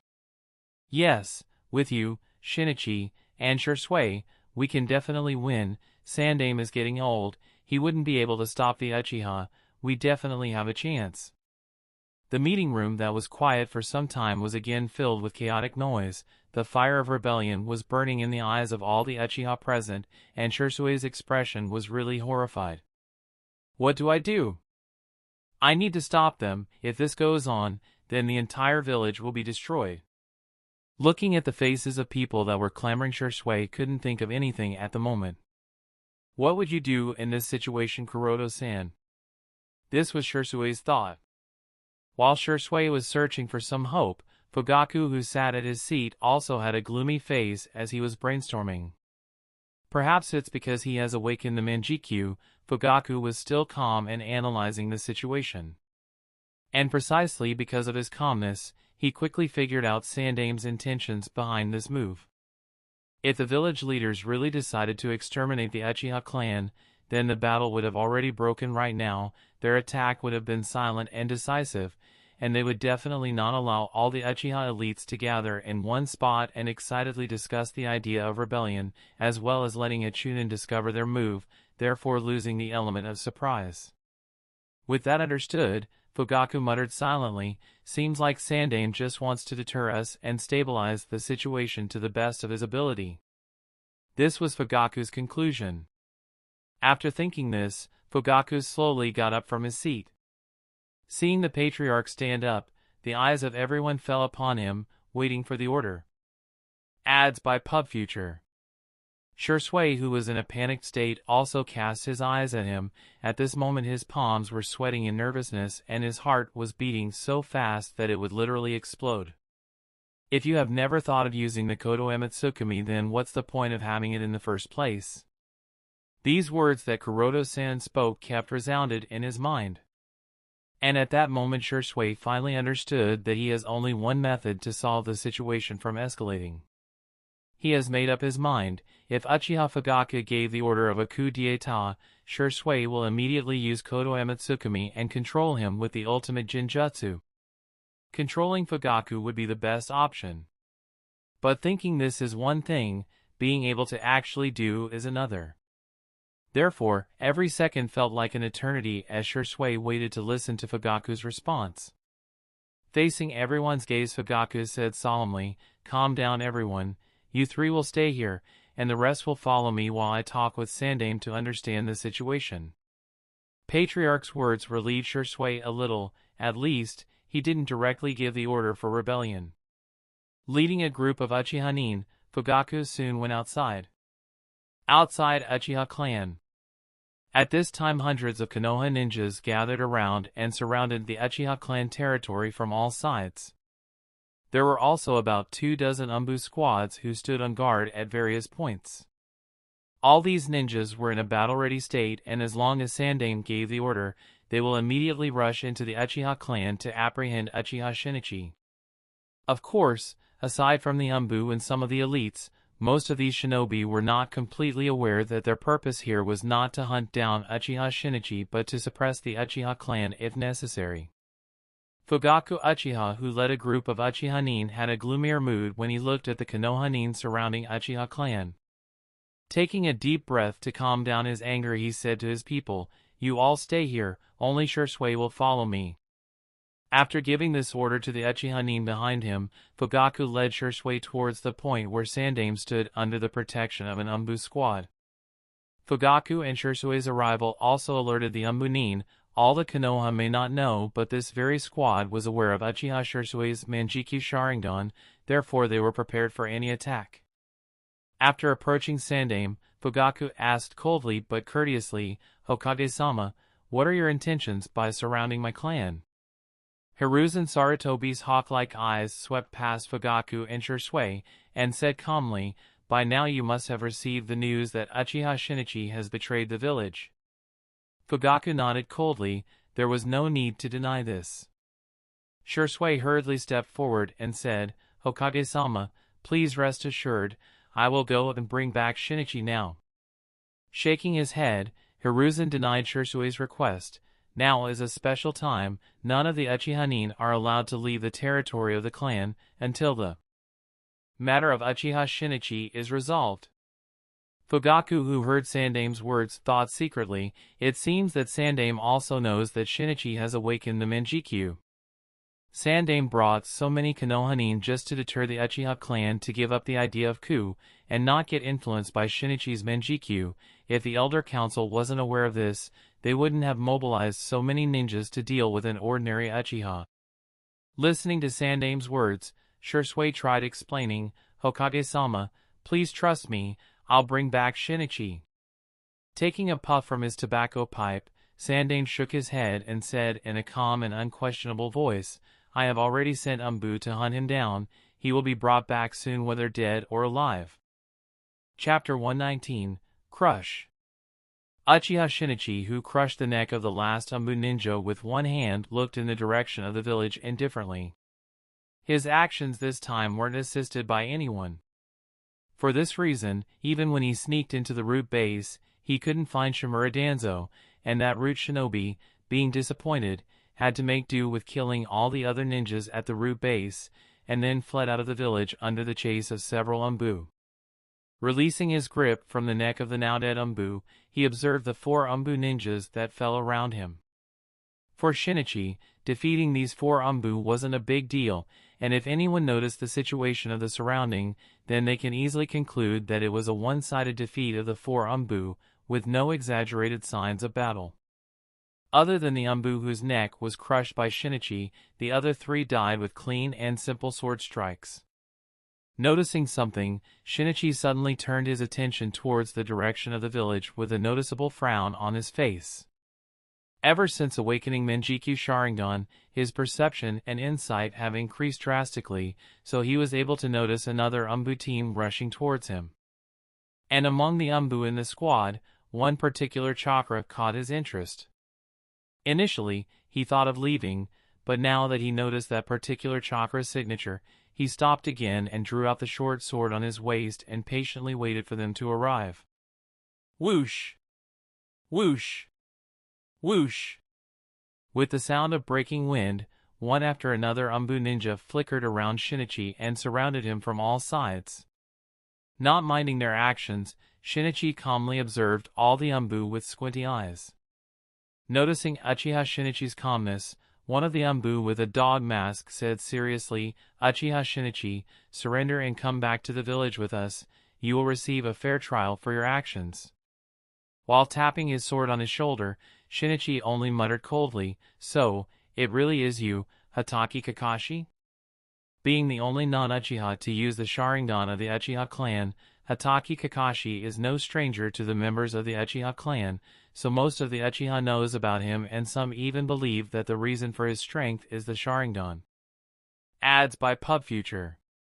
Taking off his dog mask, the Umbu ninja revealed himself before Shinichi, and as per expectations it really was none other than the captain of the Umbu Team 11, Hatake Kakashi. Putting away his mask, Kakashi said seriously, "Uchiha Shinichi, things haven't yet turned irreversible. You still have the chance to turn back on your actions and come back with us."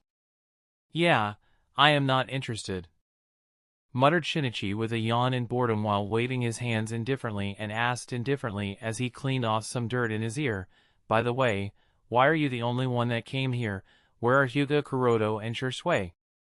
The identities of the Umbu members of the Team 11 are not a secret to the members of the Uchiha clan because of the information given by Shisui, and generally, therefore, all the Uchiha nin above Chunin rank are informed of such details. And in Shinichi's eyes, Kakashi alone is nothing. The one he wanted to defeat was the pride of the Uchiha clan, Shisui, and Hyuga Kuroto, to whom he lost previously. As for the last member of their class, it's just some monkey with the green tights whose name Shinichi can't bother to remember, and he doesn't care about that freak. Kakashi said while shaking his head, "They are on other tasks." This was obviously a lie. It's because Hokage-sama didn't call either of the other three of Team 11 and only sent him alone, so Kakashi knew very well that both Shisui and Kuroto would be at their homes respectively. Hearing Kakashi's reply, Shinichi shook his head in disappointment. "A pity, thought that I might be able to have a good battle, but looks like I'll have to be disappointed. Man, nothing's going as planned. But I guess it doesn't matter anymore." Understanding that Uchiha Shinichi didn't have any intention of surrendering, Kakashi's frowned. He knew just what it means to have the power of the Manjikyu Sharingan, therefore Kakashi still tried to persuade him, "Uchiha Shinichi, you'll have to understand that your actions will not only harm you but will also affect the entire Uchiha clan, so think clearly." Whoosh! Even before Kakashi could finish his sentence, the two Umbu standing at the side launched a surprise attack at Shinichi from the two sides and penetrated through Shinichi's body. Drip! The red blood flowed along the body of the two swords and dripped on the ground. Successfully piercing Shinichi from both sides, one of the Umbu ninjas turned towards Kakashi and said coldly, "What are you wasting so much time with talking nonsense? He is a traitor, just kill him and be done with it." Not paying attention to the Umbu's words, Kakashi observed Shinichi with a frown. "It's not a genjutsu, neither is that any type of shadow clone. Does that mean he is really dead?" Kakashi was extremely shocked. He obviously didn't expect the Umbu on the side to make the sudden move, much less succeeding in the surprise attack. "No! This can't be right. Dealing with a Manjikyu Awakener would definitely be difficult than this," was Kakashi's thought. Noticing Kakashi's shock, another Umbu said with an arrogant smirk, "Heh. I don't think the legendary Manjikyu Sharingan is that big of a deal. In fact, there wasn't even any need for Hokage-sama to send so many Umbu to hunt him down." "Really?" came the chuckling voice of Uchiha Shinichi, who still had two swords passing through his ribs. Ads by PubFuture. Even before the two Umbu could turn or retreat, and before Kakashi or the other Umbu could warn them, the heads of those two were cleaved off their body with a single swipe. No one expected this.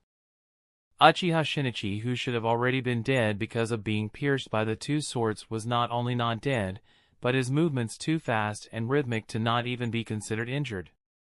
With a solemn expression, Kakashi again wore his Umbu mask and was alert more than ever. Observing Shinichi's condition with the Sharingan, he was a little confused.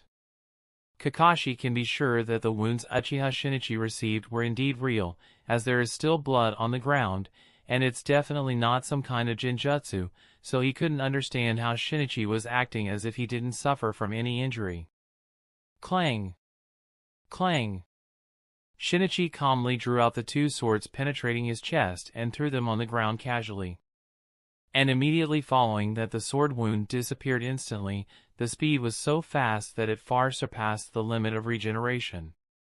Looking at this, Kakashi muttered to himself, "Is regeneration his Manjikyu ability?" Not paying any mind to the alert Umbu still surrounding him, Shinichi smirked arrogantly as he declared with a slight chuckle, "Today, I will let you all understand the true power of the Sharingan." Understanding that negotiation was no longer an option, Kakashi ordered the surrounding Umbu without any more hesitation, "Everyone be ready for one of the most difficult of your life, and make sure to not directly look into his eyes." "Yes." The surrounding Umbu responded and immediately launched their coordinated attacks on Shinichi. Whyish! Whyish! Whyish! Clang! Clang! Clang! Clang! Boom! Boom! Instantly, the sound of shuriken, kunai, and sword metal collision sound and the explosions of detonation charm resounded in the forest. The howling ninjutsu and a rapid clash of swords and fists caused mayhem in the gloomy night. All the while the battle kept on going, Kakashi, who was hidden in the environment, carefully observed Shinichi's movements throughout the clash while waiting for a perfect opportunity for the insta-kill and to better understand Shinichi's Manjikyu ability. As far as Kakashi understands, only by understanding and countering Uchiha Shinichi's Manjikyu Sharingan ability will they be able to subdue, defeat, or kill Shinichi. Otherwise, all their attacks would be wasted just like it happened previously. That time was definitely not a genjutsu. He was indeed pierced through the chest by the two swords, but why did he heal instantly? If regeneration is really his Manjikyu ability, then how am I supposed to counter it?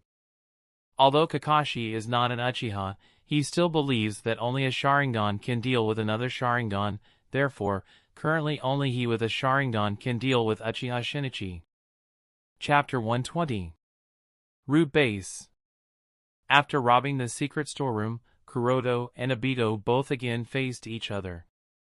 Their previous fight was, although short, still made both of them understand that neither of them could kill the other party in a short amount of time. Now that they don't have much time in their hands, as the Umbu ninjas may arrive here at any time, then it would be troublesome, and once such a golden opportunity is missed, then it wouldn't be easy for the next one to arrive.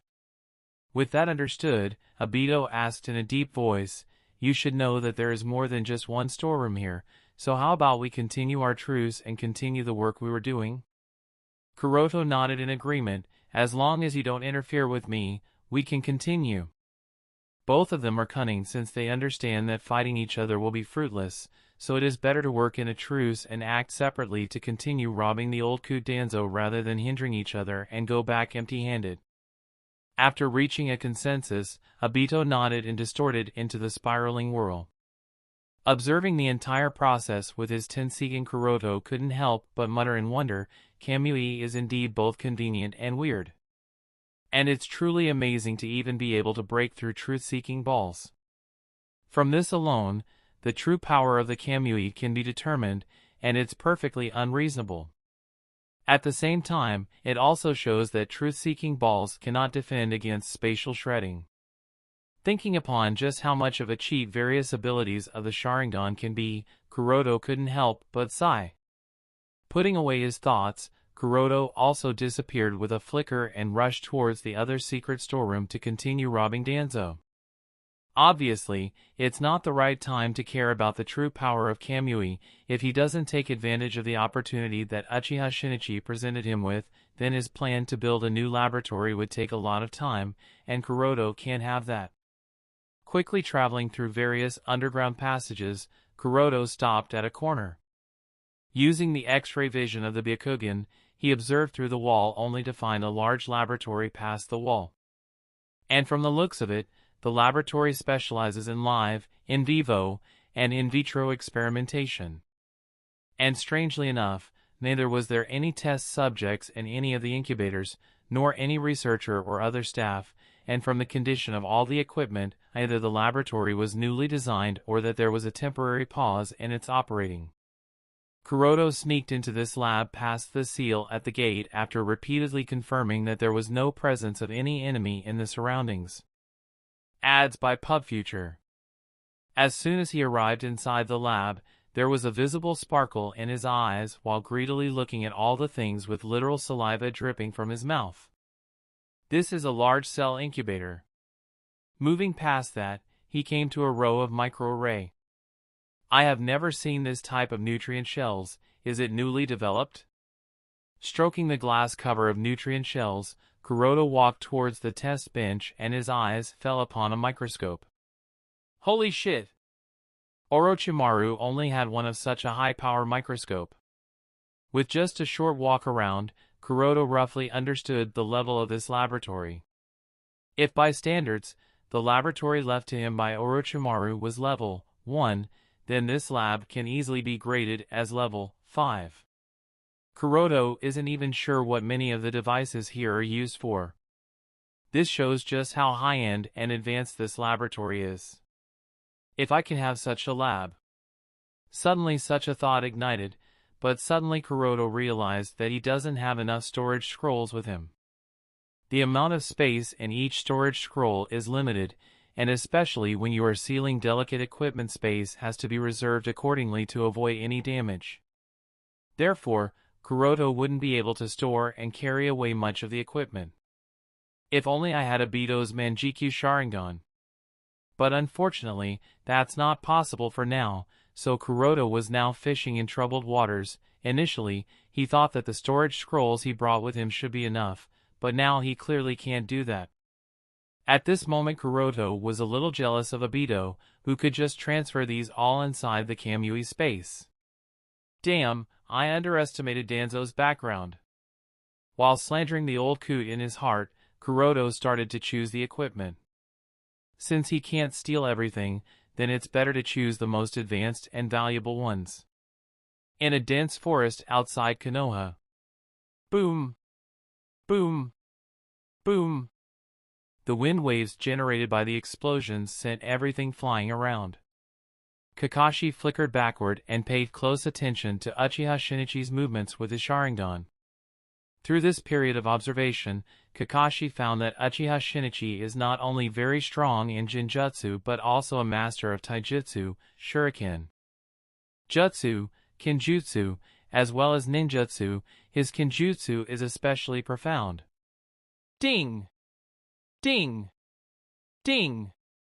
While deflecting some of the shurikens that were shot at him easily, Shinichi sneered coldly, "Your shuriken and kunai feel like a child's throw to me. Are you guys even serious?" The 5 Umbu ninja ignored Shinichi's ridicule while panting in silence. This series of fierce attacks consumed most of their chakra, and seeing that it didn't bring any result made all of them feel frustrated. There was not even a scratch on Uchiha Shinichi's body. And Umbu noticed that the morale of the team was dropping, so he shouted in encouragement, "Don't worry, as long as we hold him back, more reinforcements will soon be coming from the village." Ha ha ha. Hold me? That's a nice one. I didn't know that Umbu ninjas are taught to be a comedian, but still, I gotta say you really are funny. Do they teach you to kill the enemy by making them die of laughter? Mocked Shinichi as if he heard the funniest joke. After a light chuckle, he continued with a cold tone, "You all think you can decide that?" Followed by his voice, a dark green chakra phantom started taking form around Shinichi, and slowly it turned into a half-skeletal figure. No doubt, it's the first stage Susanoo. You people don't understand just how scary can the Manjikyu Sharingan be. But you all don't have to worry. Why? Because I'll teach you all before sending you all to meet these two. As Shinichi's voice fell, the roar of the Susanoo resounded in the forest. With just a wave of his Susanoo's single, all 5 of the Umbu ninjas were swept away. What is that? Kakashi, who was silently observing Shinichi, was shocked. After knocking away the 5 Umbu ninjas, Shinichi didn't go after them but simply glanced towards Kakashi. Facing the gaze of the demonic figure, even Kakashi can't help but feel the cold sweat simply because of the heavy and cold chakra pressure. Smirking towards Kakashi, who couldn't even move due to shock, Shinichi roared, "Hataki Kakashi, die you bastard." This kind of power is not something that ordinary ninjas can resist. If all the members of Team 11 are here, then there might even be a chance of a victory, but with me alone, it's completely impossible to defeat him.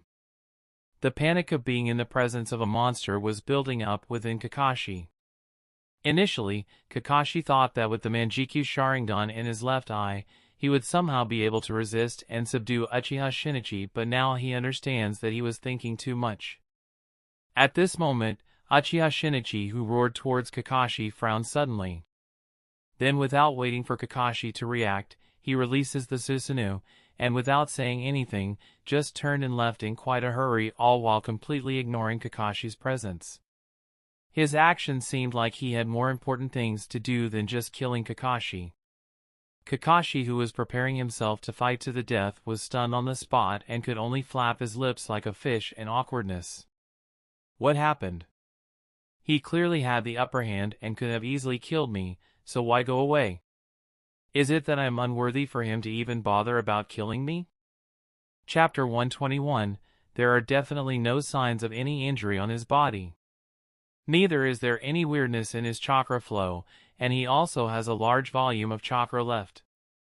Then why? What made him leave the battlefield so suddenly? Watching Uchiha Shinichi leave, Kakashi didn't rush to pursue him but tried to analyze the reason for Shinichi's retreat. Analyzing and evaluating the opponent's ability and strength are some of the qualities that every good shinobi must have. Being White Fang's son, Yellow Flash's disciple, the baptism he received in the Third Shinobi Great War, coupled with the teachings of the Umbu Department, and finally his personal experience as a shinobi, that adding with his incredible talent makes Kakashi one of the best battlefield's analyzer. Therefore, the reason why he didn't chase after Shinichi is not that he is afraid of death. He didn't chase after Shinichi because Kakashi understood that even with his Chidori he wouldn't be able to break through the defense of the dark green chakra phantom. Therefore, it is better to stay alive and pass on the information about Shinichi's ability to the village rather than dying a meaningless death. Once accurate information is passed back, then using that information as a basis, a more targeted team can be organized to increase the success rate of hunting Shinichi. Whoosh!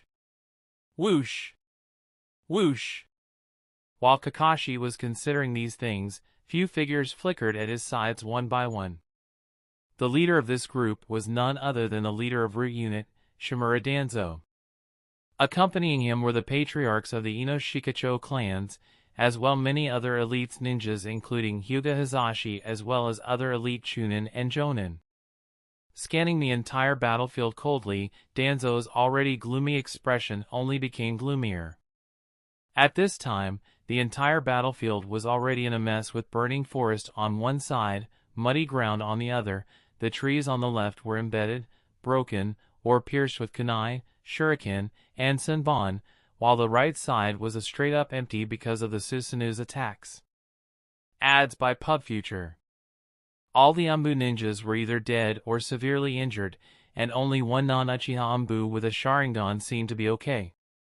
The situation here clearly dictated the tale of a tragic failure of the hunting operation organized by Sandame.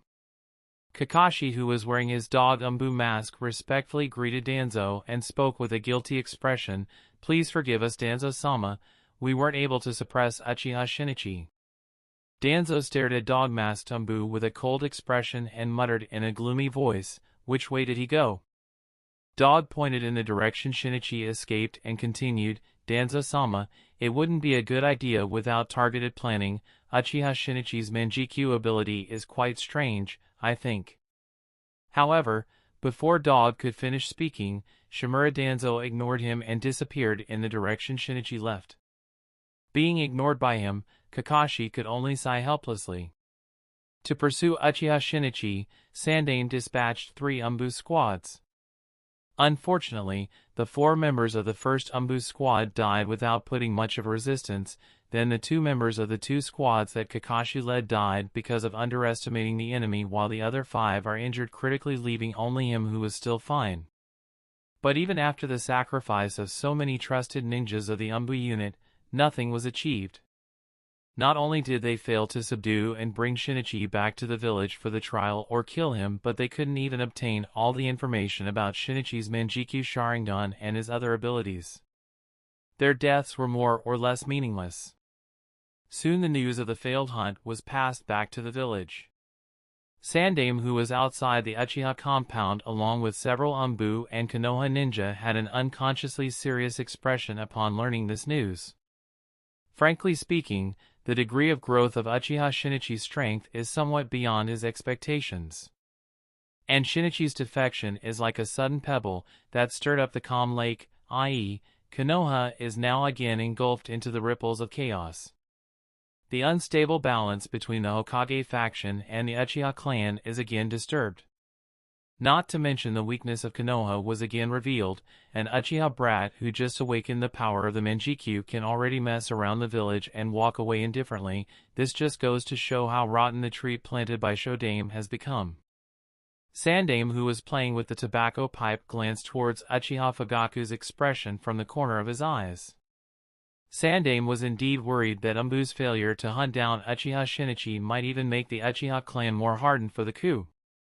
And Sandame already knows that aside from Shinichi, Shisui has also awakened the Manjikyu Sharingan. After shifting his gaze from Fugaku to Shisui, Sandame observed the young genius of the Uchiha clan with a calculating gaze and finally reached a conclusion: we must draw Shisui to our side, otherwise, Konoha might even become a history. Ads by PubFuture. With that thought in his mind, Sandame left the Uchiha compound. Since the Uchiha clan didn't participate in Shinichi's rebellion, so after calming down the agitated Uchiha clan and reassuring Fugaku a little, Sandame left and the other Konoha ninjas that surrounded the Uchiha clan perimeter dispersed under his order. And around the same time, Kuroto also returned to Yui's house after robbing Danzo. Next day. As soon as the first ray of the morning light fell on his courtyard, an Umbu ninja arrived at his house and informed Kuroto, Special Jonin Hyuga Kuroto, the temporary suspension of Team 11 is lifted, report to Hokage-sama's summon immediately. Kuroto, who was already somewhat prepared, nodded immediately, and after simply dressing up in his combat vest, he arrived at the Hokage building. After entering the Hokage office, Kuroto nodded towards the other 3 members of Team 11 who had already arrived and were waiting for him, and then stood before the desk patiently. With Kuroto's arrival, Sandame nodded towards Kakashi. Kakashi, who received Sandame's permission, immediately described the entire information and his side of the story. After Kakashi finished speaking, Sandame exhaled the smoke and ordered with a sharp eye, "With that said, the mission of Team 11 is to hunt down the missing Nin, Uchiha Shinichi, is that clear?" "Yes." After leaving the Hokage building, Kakashi ordered the 3 members of Team 11, "Time is limited, everyone will have only half an hour to prepare for the mission.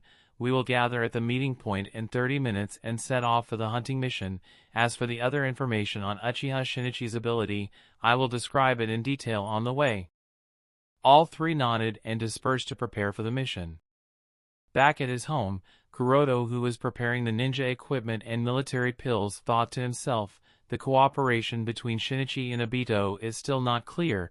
If they are really working together, then I'll have to be careful of Obito too while on this mission. According to the information that Kakashi told the team, Kuroto understood that Shinichi wasn't able to find Danzo last night. And this is precisely why Kuroto was a little confused. Because not only can Obito freely enter and exit the village, but he also has access to information because of Zetsu by his side, so if Shinichi and Obito were in a cooperating relationship, Shinichi would have definitely found Danzo just like Sasuke did. And since this didn't happen, so it could only mean one thing: Shinichi took actions on his own and didn't have Obito's direct support. Although Kuroto is more or less sure of his guess, it is still not 100% confirmed. But anyway, Kuroto also decided to take an extra storage tank filled with green nutrient solution. This mission is also a chance to obtain a pair of Manjikyu Sharingan for research. As long as Shinichi's Manjikyu ability is not too exaggerated, Kuroto is sure that he can take away that pair of Manjikyu. After all, as long as the situation permits, Kuroto wouldn't mind collecting something that has incredible research value as well as high trade value with Orochimaru. Chapter 122.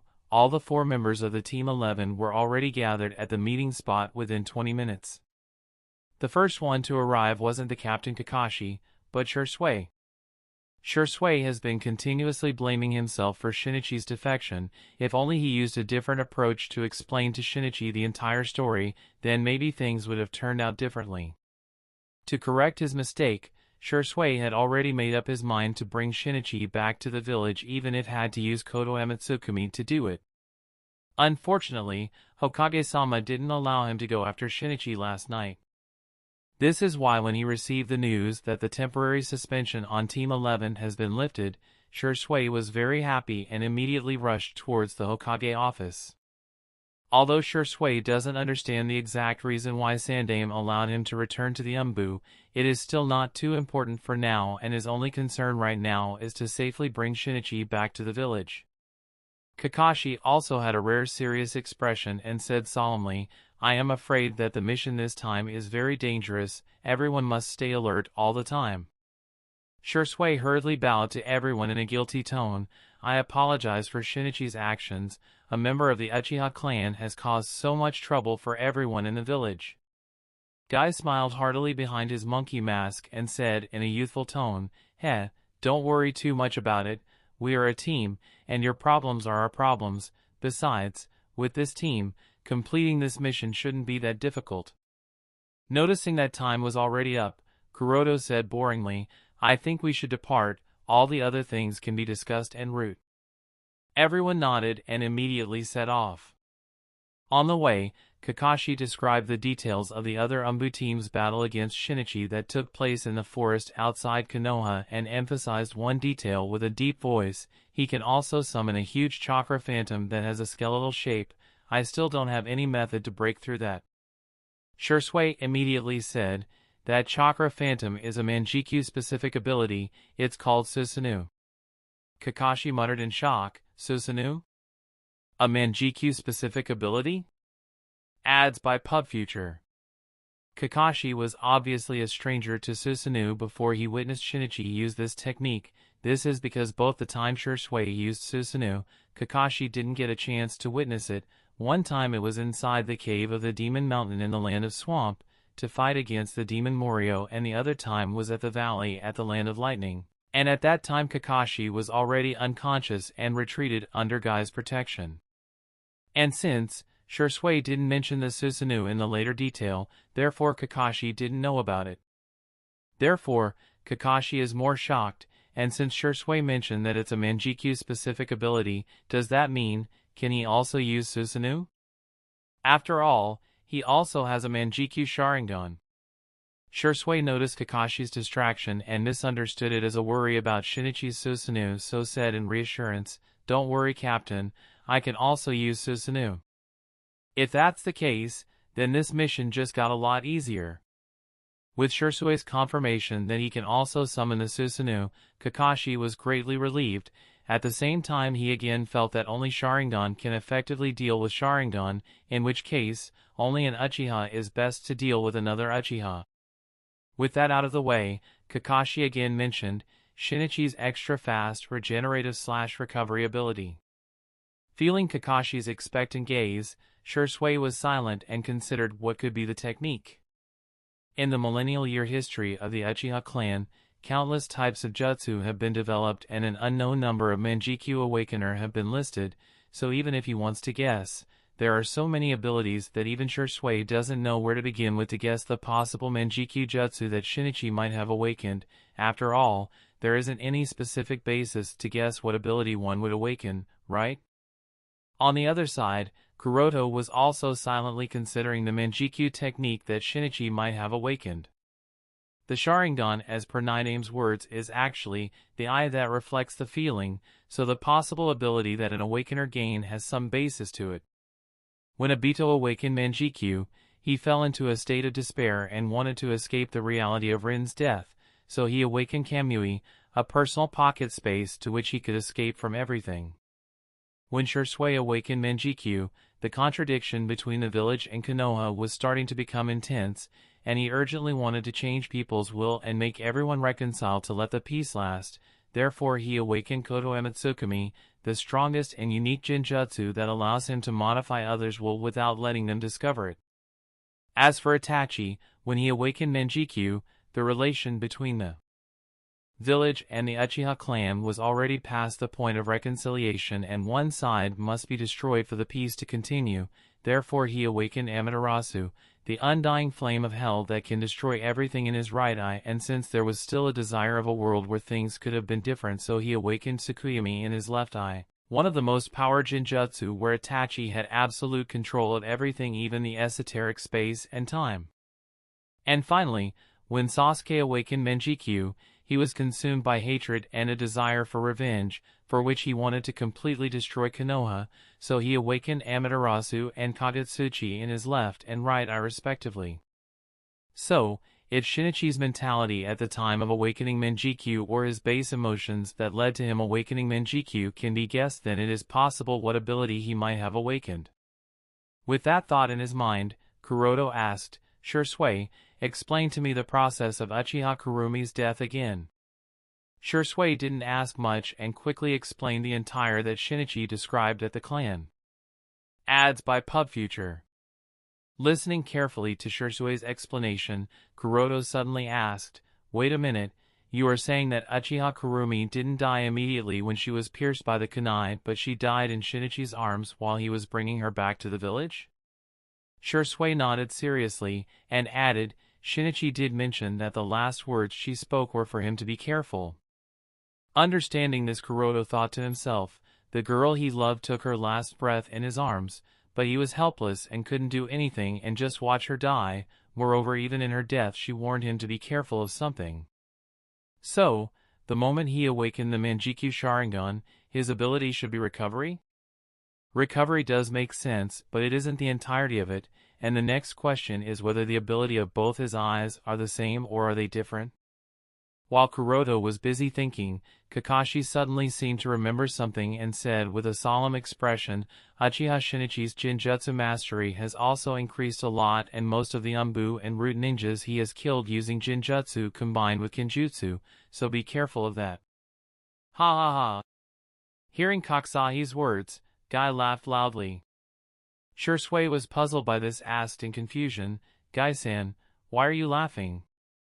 Guy rubbed the back of his head sheepishly and said with a triumphant thumbs up, "Recently I have been practicing a trick to not look into the enemy's eye while fighting and still be able to judge their movements. With this I will finally be able to defeat Kakashi. Didn't expect that it would come in handy for this mission. When I meet Uchiha Shinichi, I must defeat him." Kakashi said helplessly, hearing Guy's words, "The one I am most worried about is you, Guy." Shursui also nodded, "Well, when we meet Shinichi, let me take care of him. I can use both Susanoo, and in terms of Genjutsu also, I should still be better then." Halfway stopping in his sentence, Shursui turned towards Kuroto, who was still busy with his analysis. Noticing Shursui's gaze, Kuroto looked at him and asked with a gentle smile, "Just speak whatever you want to, there's no need for any hesitation." "Kuroto-san, you must promise me." After a pause, Shursui continued, "If you can, please try to save Shinichi. Although a little arrogant, his nature is not bad, it's just that recently he has been." Hearing Shursui's words, both Kakashi and Guy looked at Kuroto with visible confusion in their eyes. The way Shursui asked for Kuroto to promise felt quite strange to both. His manner of speaking clearly implied that if Kuroto wants he can easily crush Shinichi, but Uchiha Shinichi with the Manjikyu Sharingan caused such chaos at the root base, and then defeated 3 Umbu squads chasing after him with complete ease. This just goes to show how strong he has become. And even if they know that Kuroto has also become incredibly strong, and has already surpassed the level of a Jonin, both of them still don't think that Kuroto could be so strong that he could easily crush Uchiha Shinichi. Hearing Shursui's request, Kuroto shook his head helplessly. "Manjikyu abilities can get too weird, so if I don't fight with the determination to kill him, the battle might just get troublesome. In the shinobi world, no one has the qualification to underestimate the enemy." And this rule even applies to the likes of the Jubi Jinchuriki Madara and the Chakra ancestor Kagaya.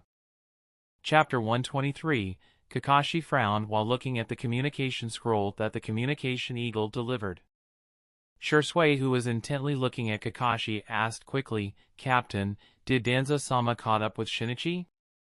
Kakashi passed the scroll to Shursui while shaking his head and spoke. Danzo-sama and the other ninjas of the chasing team were led away by Shinichi's shadow clone, so they lost track of Shinichi's movements. Shursui breathed a sigh of relief when he heard this. Shinichi's actions at the root base not only caused damage to the village manpower, disturbed the balance between the Uchiha and the village, but also directly harmed Shimura Danzo's prestige. It was sort of a direct slap in the face of Danzo's authority. The entire cause of Shinichi's actions this time was to kill Shimura Danzo. Danzo's malice towards the Uchiha clan is not hidden, and since Uchiha Shinichi caused such a heavy blow to Danzo's prestige, so Shursui was very worried that if Danzo and Shinichi meet, one side would definitely die, which would be very harmful to the village. If Shinichi were to die, then controlling the restless Uchiha clan will become next to impossible. And if Danzo were to die, then again controlling the restless Uchiha clan will become next to impossible.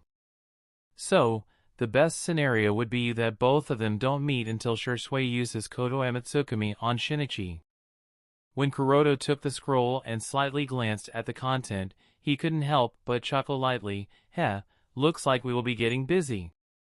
Kuroto believes that all the shinobi with Dojutsu Kekkai Jinkai can be a master of tracking and anti-tracking.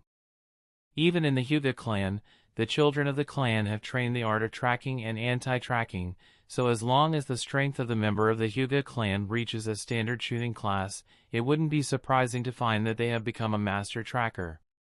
Kuroto himself has received such training not only from the Hyuga clan but also personally from his teacher Orochimaru. After all, a snake has to always be careful of the path he treads. And this fact also applies to the Uchiha clan with their Sharingan, although the Uchiha specialize more in anti-tracking. So, tracking the movements of an ordinary Uchiha Jonin with a 3-tomo Sharingan is already a very difficult task, not to mention Uchiha Shinichi, who has awakened the Manjikyu Sharingan. Because this incident took place all too sudden, so Danzo only had time to bring Hyuga Hizashi of the Hyuga clan with him. The impatient Danzo didn't wait for the arrival of the other expert ninjas from the Inuzuka and Aburame clan that live on the edge of Konoha and hurriedly went after Shinichi with just Hyuga Hizashi. Ads by PubFuture. Obviously, Danzo wanted to kill Uchiha Shinichi as soon as possible to not only minimize the impact of this storm but also to obtain a fresh pair of Manjikyu Sharingan for him. But unfortunately for him, his impatience backfired, and without the assistance of the Aburame and Inuzuka that can track through smell and by receiving signals from the insects. With just a pair of Byakugan, it is very difficult to track Shinichi, who specializes in anti-tracking because of his Manjikyu for Hyuga Hizashi, even if he is one of the strongest shinobi of the current Konoha. And this, here again, reflects the lack of Kage-class powerhouses in the village to effectively deal with such emergencies. There is no shortage of elites in Konoha, but there is really a lack of Kage-class shinobi. Sandaime needs to sit in the village. Jiraiya is still at the battlefront against Cloud to defend against any possible raid and participating in peace negotiations. So, when Shinichi made such a mess, Danzo is the only one that Sandaime trusted enough to chase after Shinichi. But the fact of the matter is that Danzo has already stayed in the shadows for too long. By now he has already lost most of his natural strength and will, but there is still an unrealistic obsession of becoming the Hokage and uniting the shinobi world. But because he lacks the natural will, he always avoids dangerous scenarios.